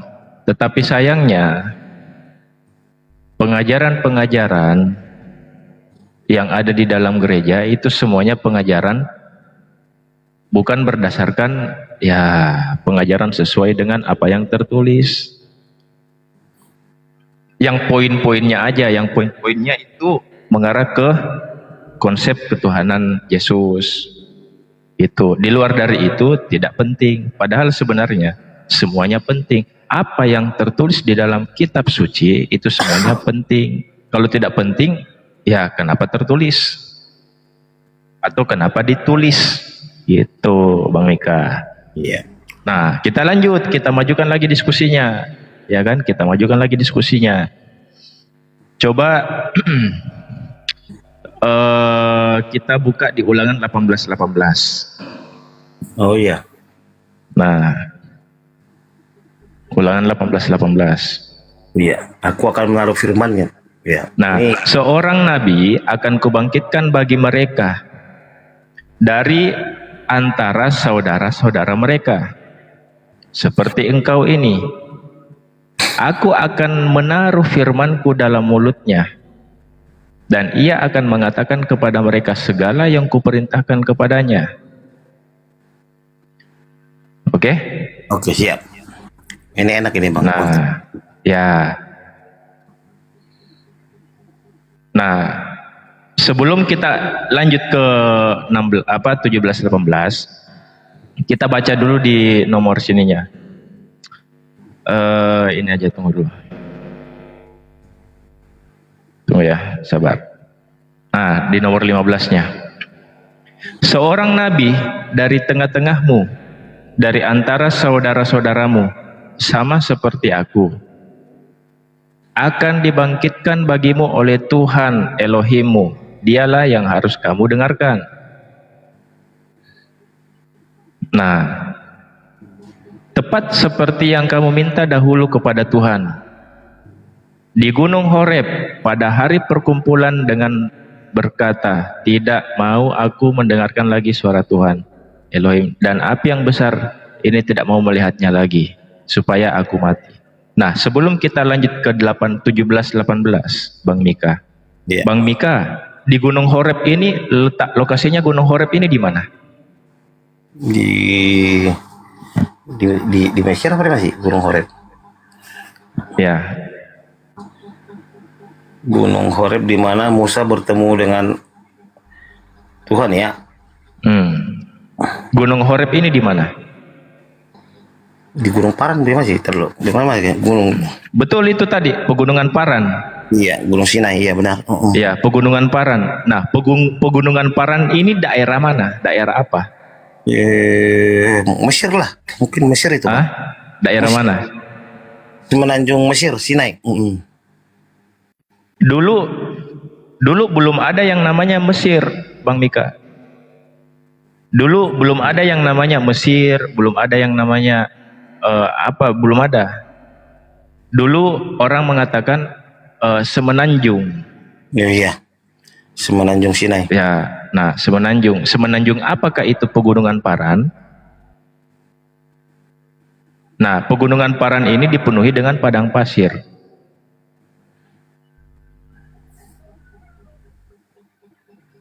Kalau kita cek di Google, Sinai. Nah, kalau kita melihat pegunungan Paran, ini lokasinya di mana? Gunung Paran. Ya. Pegunungan Paran, Bang Mika, ini letaknya di perbatasan Arab. Ya. Termasuk di kawasan Jazirah Arab. Jazirah Arab ini kawasannya luas. Ini belum terbagi-bagi, belum. Kalau sekarang sudah terbagi-bagi kan, ada Mesir, ada Dubai, ada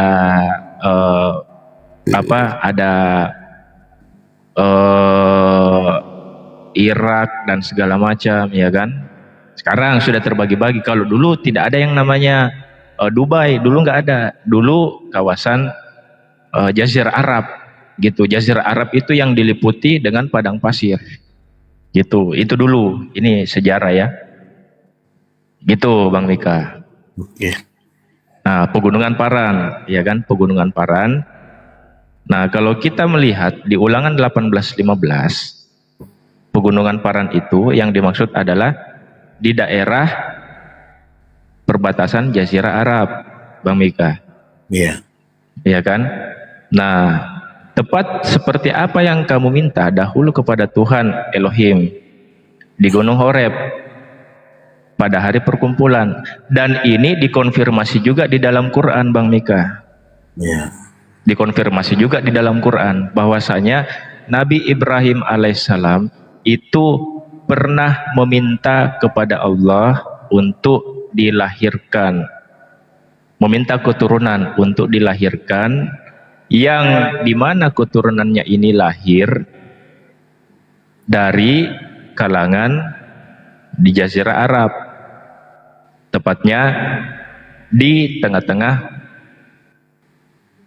kota Mekah. Itu doanya Nabi Ibrahim alaihissalam. Ini sinkron, Bang Mika, di Ulangan 18:16, gitu, sinkron dia, ya kan? Karena di sini dikatakan tepat seperti yang kamu minta dahulu. Abraham meminta, ya kan? Nah, di nomor 17, lalu berkatalah Tuhan kepadaku, apa yang dikatakan mereka itu baik.